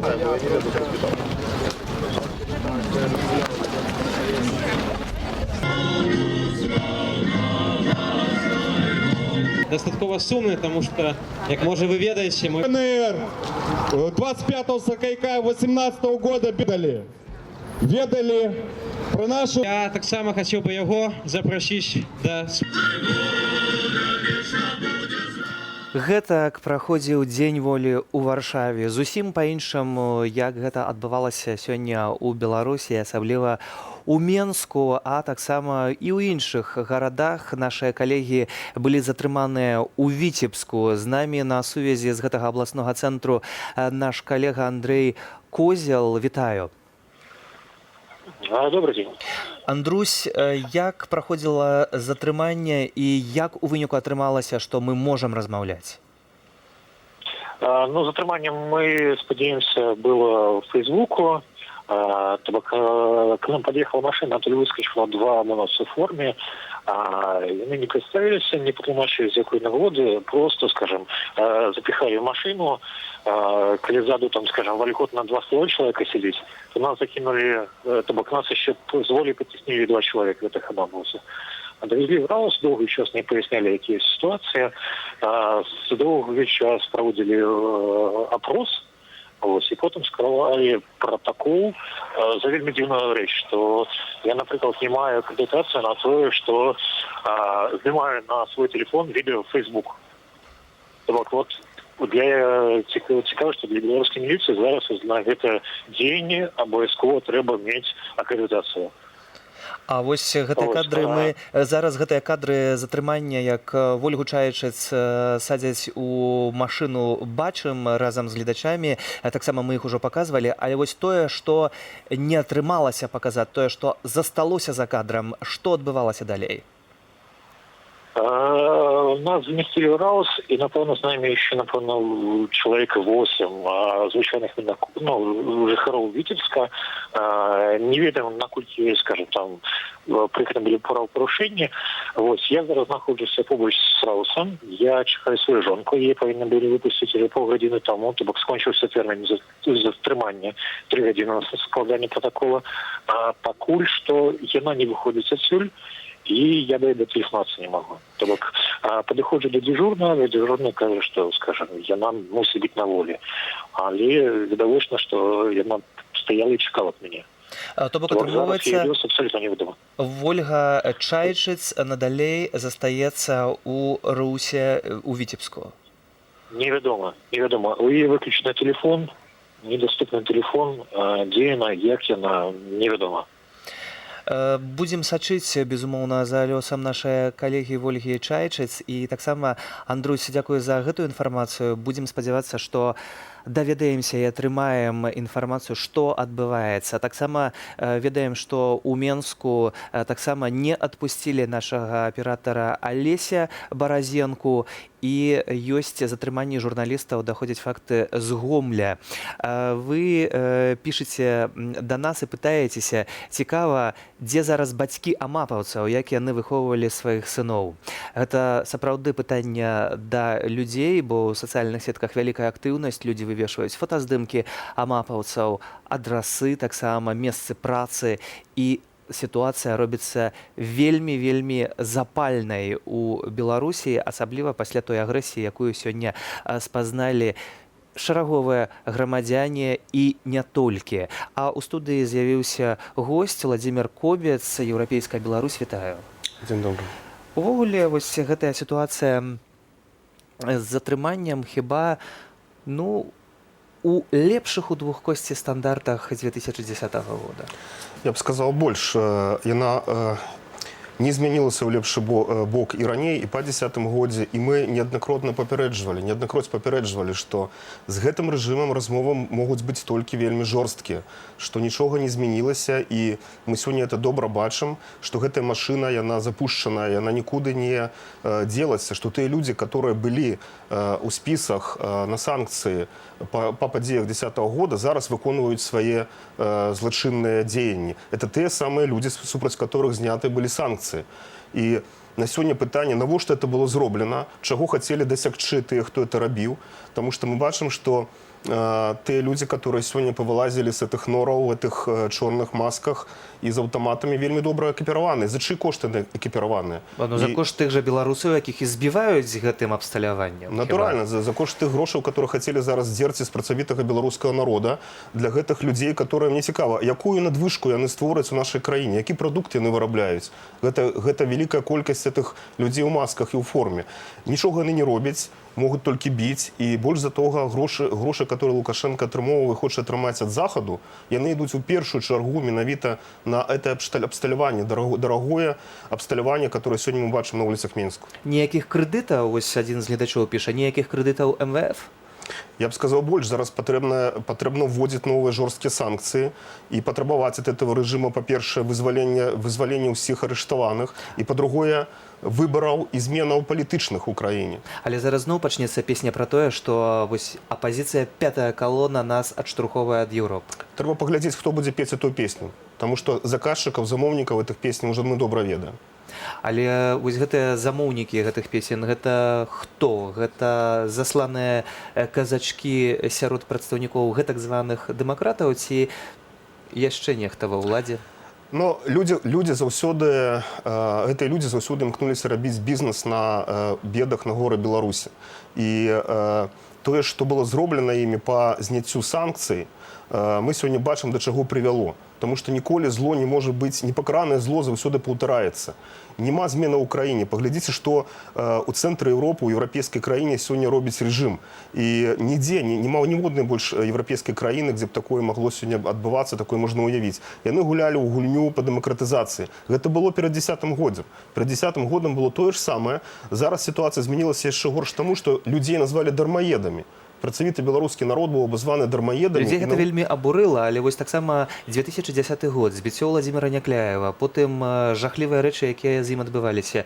Учора уначы цягнік Варшава, Менск, Владзіміра Някляева здымаюць у берасці з цягніка і трымаюць надалей, не адпускаюць. Гэта што такое? Это тое ж самае, больш за 1000 затрыманых, не толькі Някляеў, амаль усе лідары апазіцыі сёння зрыштаваныя тыя лідары самаарганізаваных групаў у рэгіёнах, которые падчас дэманстрацыяў супраць дэкрэту былі бачныя ў натоўпе. Але пры гэтым, гаспадар Владзімір, ёсць цікавы момант у гэтай гісторыі. Владзімір Някляеў прыязджаў у варшаўскі сейм, спатыкаўся з польскімі палітыкамі, як прадстаўнік беларускай дэмакратычнай супольнасці. Былі там і іншыя прадстаўнікі гэтай супольнасці, але вось Владзіміра Някляева затрымалі, а Андрэя Дзмітрыева не затрымалі. Ён з'яўляецца на акцыі ў горадні. Ну, про гэтага чалавека ўжо шмат сказана, я б не хацеў бы тут нават траціць час, таму што абсалютна зразумела, адкуль там ногі растуць. А вось лідары сапраўднай апазіцыі, которые ўжо сядзяць па шмат сутак у труме, мы не ведаем, дзе Мікола Статкевіч на сёння, што з ім адбылося. Гэта пытанне, якое хвалююць нашых гледачоў, нас таксама, але пытанне без адказу.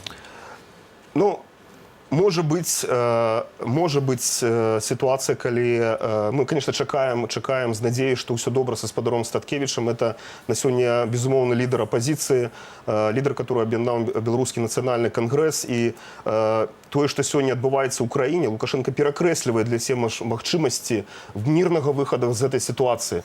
Апазіцыя для яго сёння быў апошняй надзеяй на тое, каб яго будучыня яго сям'і, яго блізкіх была бы неяк хаця бы урэгулявана. Таму што зараз глядзець у вочы народу, я не ведаю, як ён будзе. Ён абазваў людзей дармаедамі, а яго малпы сёння збіваюць людзей на вуліцы. Але ён вельмі спакойна пачуваецца, выходзіць перад камерамі, становіцца і зноў кажа. Таксама вельмі спакойна сябе пачуваў, калі перад тым, як яго зрабілі з ім тое, чым ён скончыў. Нават збіраўся ў Іран з'язджаць, але ніколі лёс дыктатараў не даводзіць іх да добра, калі яны не прымаюць рашэнне тыя, которые на сёння народ ім прапануе. Я бачыў сёння дзясяткі тысяч, даслоўна дзясяткі тысяч людзей у інтэрнэце, але не на плошчы. Ну, мы бачылі і шмат людзей на плошчы, але сапраўды сёння ў Менску адбылася вайсковая аперацыя па перакрыццю горада, по раздзяленню людзей. Гэта была спецаперацыя, добра спланаваная і выкананая. Але паглядзім, што будзе заўтра, паглядзім, што будзе ў наступныя дні. Што далей ён будзе рабіць з краінай, адкуль будзе браць грошы, як будзе разлічвацца з людзьмі і тыя грошы, которые он абяцаў, там $500 ці 1000, адкуль он это возьме? З гэтых ментоў, которые сёння павыходзілі біць людзей.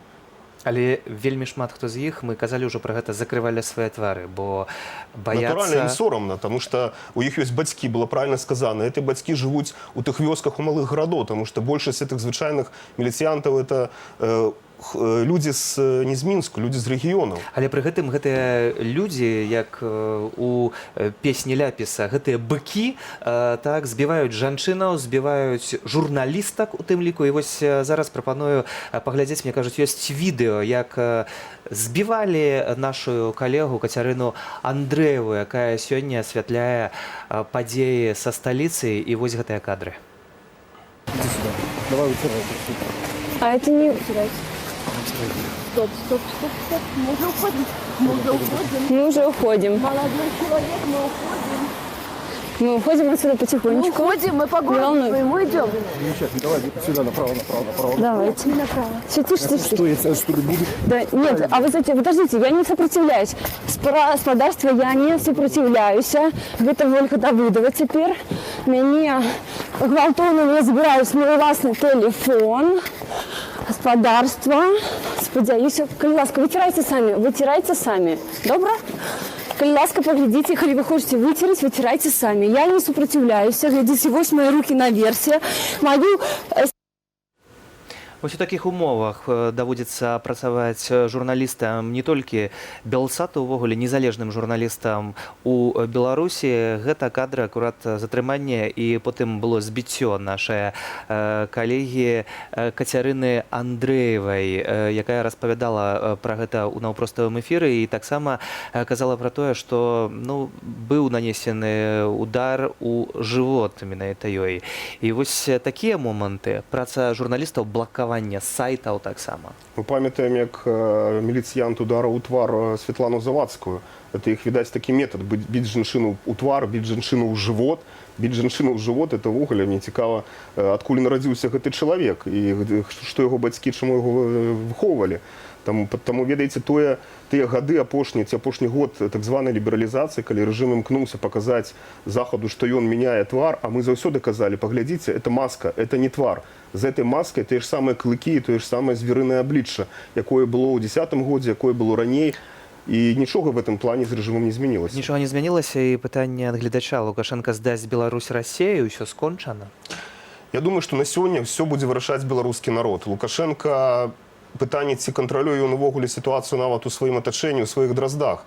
І яшчэ раз мы падкрэслівалі, калі чулі ад заходніх сяброў, партнёраў, што Лукашенко гэта гарант незалежнасці, прабачце, Лукашенко гэта небяспека незалежнасці. Это адзіная на сёння самая галоўная небяспека дзяржавы, таму што тое, што ў Беларусі адбываецца, это гібридная акупацыя. Яна цягнецца з 96-го году, калі адбыўся пераварот, калі адбыліся потым забойствы лідараў апазіцыі, Ганчара, Красовскага, Завадскага і іншых.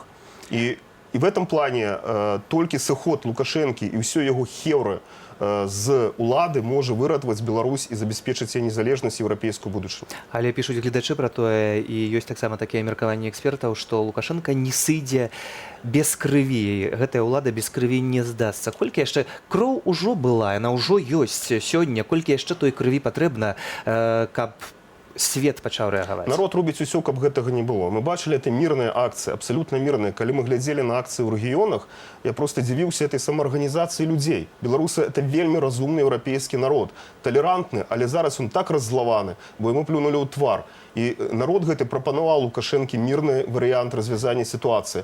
Тое, што робіць сёння Лукашенко, калі пралецца кроў, это будзе на яго руках і на руках вось гэтых пачвар, которые сёння збіваюць людзей і жанчын. Яны павінны пра гэта ведаць, таму што за гэта давядзецца адказваць.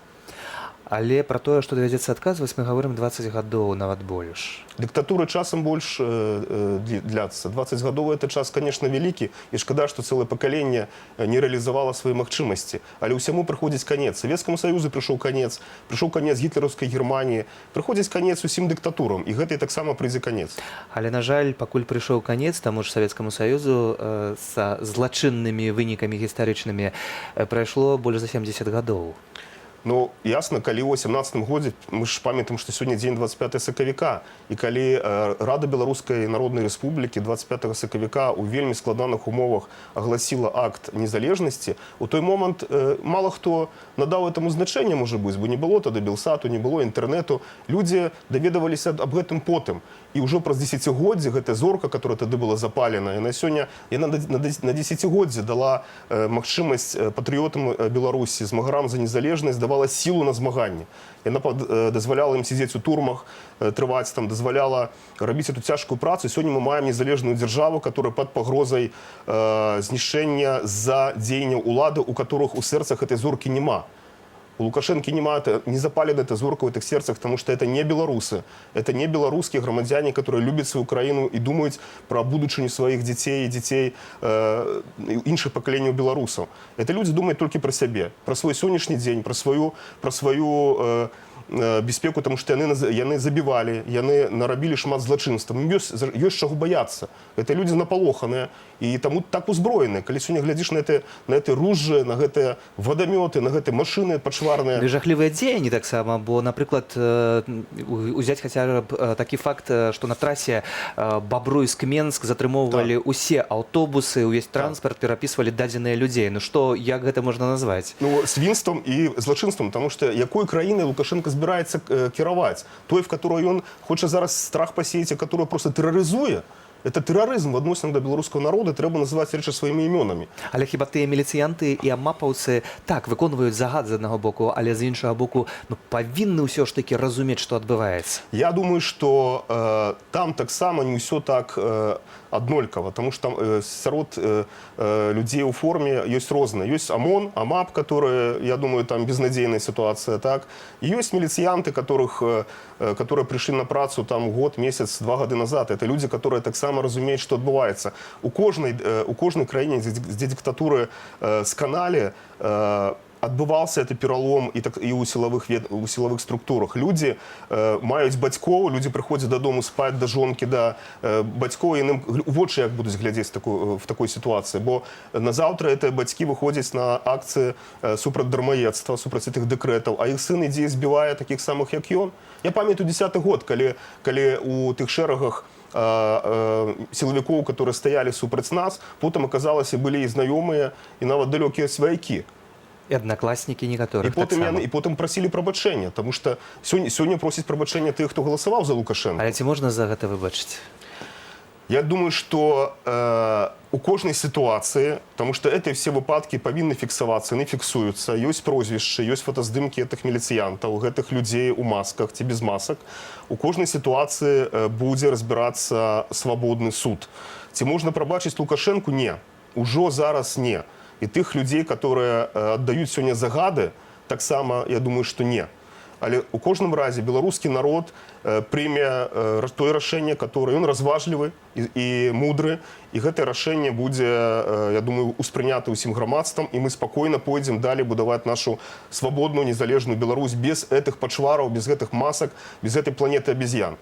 Ну і вось таксама тое, што вы кажаце, беларускі народ, ён усё ж такі разважлівы і бярэ справу ў свае рукі. Глядзіце, думала ўлада, што арыштуе затрымаюць усіх апозіцыйных лідараў і пратэсты пойдуць на спад. А нічога не атрымоўваецца. Людзі выходзяць і кажуць, гэта мы лідары. Калі сёння пытаюць нашыя журналісты, а хто вас вядзе вашу калону, яны кажуць, мы самі, мы народ. А хто там ідзе? Беларусы. І я скажу, што правільна, яны прывыклі арыштоўваць лідараў апазіцыі, біць па ім, але зараз прамазалі, таму што выйшаў беларускі народ на этой акцыі, пасадзіўшы лідараў апазіцыі, яны пратэсты не спынілі, пратэсты адбываюцца самі, таму што, прабачце, людзям няма за што плаціць гэты дармаедскі дэкрэт і аплачваць гэтыя лісты шчасця. А ўжо і дэкрэт это не цікава. Уже людзі выходзяць проста таму, што он надоел, он дастал. Яму трэба сыходзіць. І народ ему адкрыта вочы это сёння кажа. Народ кажа, але ўлада не слухаюць. Вось спадар Зміцер з Гомля піша да нас, што хочацца верыць, каб стагоддзя дня волі мы сустрэлі вольнымі, свабоднымі. Об этом сёння все кажуць. Сапраўды это будзе сімвалічна. 100 год Беларускай Народнай Рэспублікі і 18-й год, дарэчы, будзе. І мы думаем, што ў гэтым 18-м годзе стагоддзя Беларускай Народнай Рэспублікі павінна быць дзяржаўным святам, адзначацца ў Менску. Сёння это свята адзначаюць беларусы ад Чылі да Аўстраліі, па ўсім свеце, ад Паўночнай Амерыкі да Скандынавіі. І толькі ў Беларусі адбываецца этот драматычны просто хэрар, который арганізаваў Лукашенко. Ну, дзяржава святкуе свята 7 лістапада. Хай яна святкуе, эта ўлада, што хоча. Пры гэтым 7 лістапада, якое не мае ніякага дачынення да беларускай гісторыі. Да беларускай гісторыі будуць мець дачынення такія геаграфічным сэнсе нават. Абсалютна права, справядліва. Таксама вельмі небяспечны момант для ўлады гэта тое, што людзі пратэстуюць не толькі ў сталіцы, а выходзяць малыя мясцовасці. Упершыню. І ўпершыню гэта адбываецца. Многія гарады такое абуджэнне перажываюць, таксама і натхненне ў гэтым ва ўсім. І вось гэта Лукашенко ўжо не спыніць, і яго сілавікі. Это просто немагчыма спыніць, калі чалавек у Пінску, у Оршы, у малых гарадах, у глыбокім, піша глядач, выходзіць і кажа, калі слухаеш тое, што кажуць людзі, это просто набалела, это боль души, это просто уже злосць да этой улады. Таму што ўлада павінна абірацца народам, будавацца самакіраванне. Тыя людзі, которые жывуць сярод гэтых людзей, павінны праз эту ўладу, праз гэтых людзей выбірацца і там кіраваць. Але пры гэтым у нас все прызначаецца Лукашенко. Ствараецца яшчэ правакацыі ў гэтай сітуацыі, калі спрабуюць з людзей зрабіць нейкіх арганізатараў масавых закалотаў, беспарадкаў, тэрарыстаў. Тое, што ўлада ўмее лепш за ўсё. Яны не могуць будаваць заводы, бо не ўмеюць, яны не могуць прыцягваць інвестыцыі, бо да іх не ідуць, на іх глядзяць як на пудзіла. А вось людзей палохаць, людзям ламаць лёсы, людзей рабіць злачынцаў, это тое, што гэты рэжым навучыўся рабіць лепш за ўсё. Таму што злачынца заўсёды думае сваім кшталтам. Ён усіх хоча зрабіць злачынцамі, павязаць, і тады ён жыве як у сваім асяроддзі. Всё, это асяроддзе скончылася, это больш не іх асяроддзе. А вось гэтыя моманты, якія з'явіліся таксама, напрыклад, кіданне коктейлем Молотова у падатковую інспекцыю ў Гомлі, згарэў аўтазак у Віцебску раптам. Таксама з'яўляюцца нейкія, вось гледачы нам пішуць, што здымкі ў фейсбуках можна будзе знайсці, ў сацыяльных сетках выкідваюць, як здымалі нейкія правакацыі ў Менску, таксама інсцэнізацыі здымкаў рабілі. Навошта гэта ўладам? Это добра распрацаваны план па запалохванню людзей, перад акцыяй, каб людзі падумалі, што сапраўды тут нешта адбываецца. Это ўсё натуральна інспіравана, ні ва што это верыць проста немажліва, таму што ніхто раней этого не рабіў і не збіраўся. Усе акцыі, которые адбываліся ў Беларусі, яны мірныя. Паліць аўтазак, это, ведаеце, аўтазак можна было прадаць і потым забяспечыць нейкі дом для сіротаў. Адзін наш з гледачоў пра гэта пісаў, што трэба прадаць гэты ўвесь транспарт альбо накіраваць у сельскую мясцовасць, дзе можа быць прыдатная, напрыклад. Але вось усе гэта ўсё бачаць, усе ўсё разумеюць. Калі слухаеш сёння беларусаў у тых стрымах, якія ідуць з розных гарадоў, беларусы абсалютна ўвесь час ведаюць гэта ўсё. Яны не такія глупыя, якіх лічыць дзяржаўнае тэлебачанне. Ну, правда, сапраўды гэта так, але мы пытанне пра тое, чаму яны сёння не выйшлі і сённяшні дзень не стаў апошнім. Сённяшні дзень стаў пачаткам канца, бо тое, што мы сёння пабачылі, мне проста цікава, як Лукашенка, як яны плануюць, што будзе заўтра. Таму што людзі сёння в шоку, але гэта в адрозненне ад шоку 10-го году, калі ім удалося загнаць краіну у такі страх на некалькі гадоў. Но сёння наша карэспандэнтка ў сталіцы пытаецца, падыходзячы да кожнага, вы баіцеся?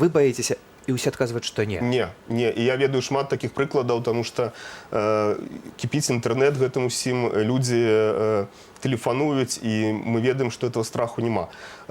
Тое, што не выйшла, як хтосьці думаў, сёння мільён, ну, пабачым, што будзе, пабачым, што далей, таму што пасля 10-го году Лукашенка некалькі гадоў не мог атрымаць ад Захаду нічога. Мы сёння хочам, каб солідарнасць з народам Беларусі была праяўлена ў поўным моцы. Еўрапейскі звяз, краіны вольнага свету, Польша, Злучаныя Штаты павінны сёння паказаць сваю пазіцыю, заявіць сваю пазіцыю і быць салідарнымі не з рэжымам, который эту маску нацянул миротворца, а быць салідарным з беларускім народам, который адзіны несе адказнасць за сваю будучыню, который ёсць разумным, который забяспечыць парадак у краіне і бяспеку, і дэмакратыю, і свабоду СМІ і выбару.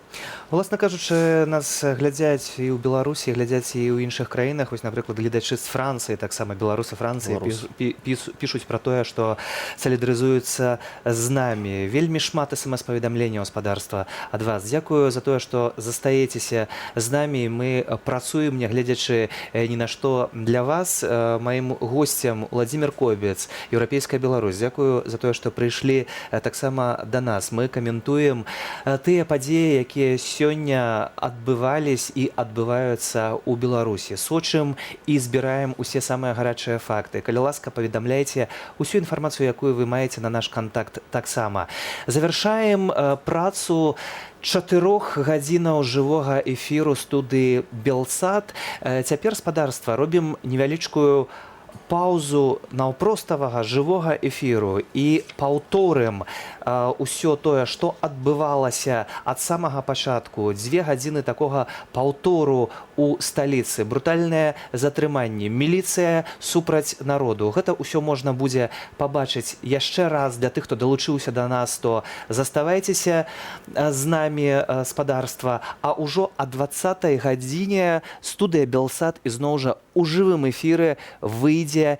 Валер Руселек будзе працягваць сачыць і каментаваць усе тыя падзеі, якія адбываюцца на Дзень волі. Напрыканцы аддаем голас рэгіёнам, паглядзім, як сённяшні дзень праходзіў там. Усё ж такі, нягледзячы ні на што, 25 сакавіка, Дзень волі, усіх са святам. Спакойнага вечара, заставайцеся з намі, і ўся інфармацыя тут, на Белсаце, на belsat.eu. Сергей Подсосонный, до сустрэчы ў эфірах. Мы делаем это государство, мы все сделали. Они просто работники, мы их наняли. Мы наняли, мы платим налоги, мы их содержим. И мы государство. Почему где там тунеядцы, там в Финляндии платят?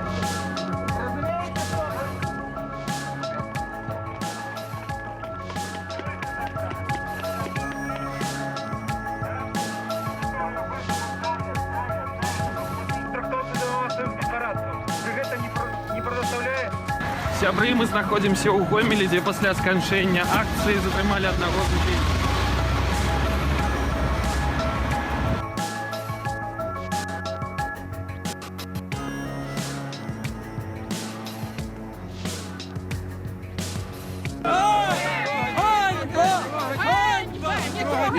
Спробують затримати працівники міліції, вони запитуються, на кого я там діло. Коли ласка.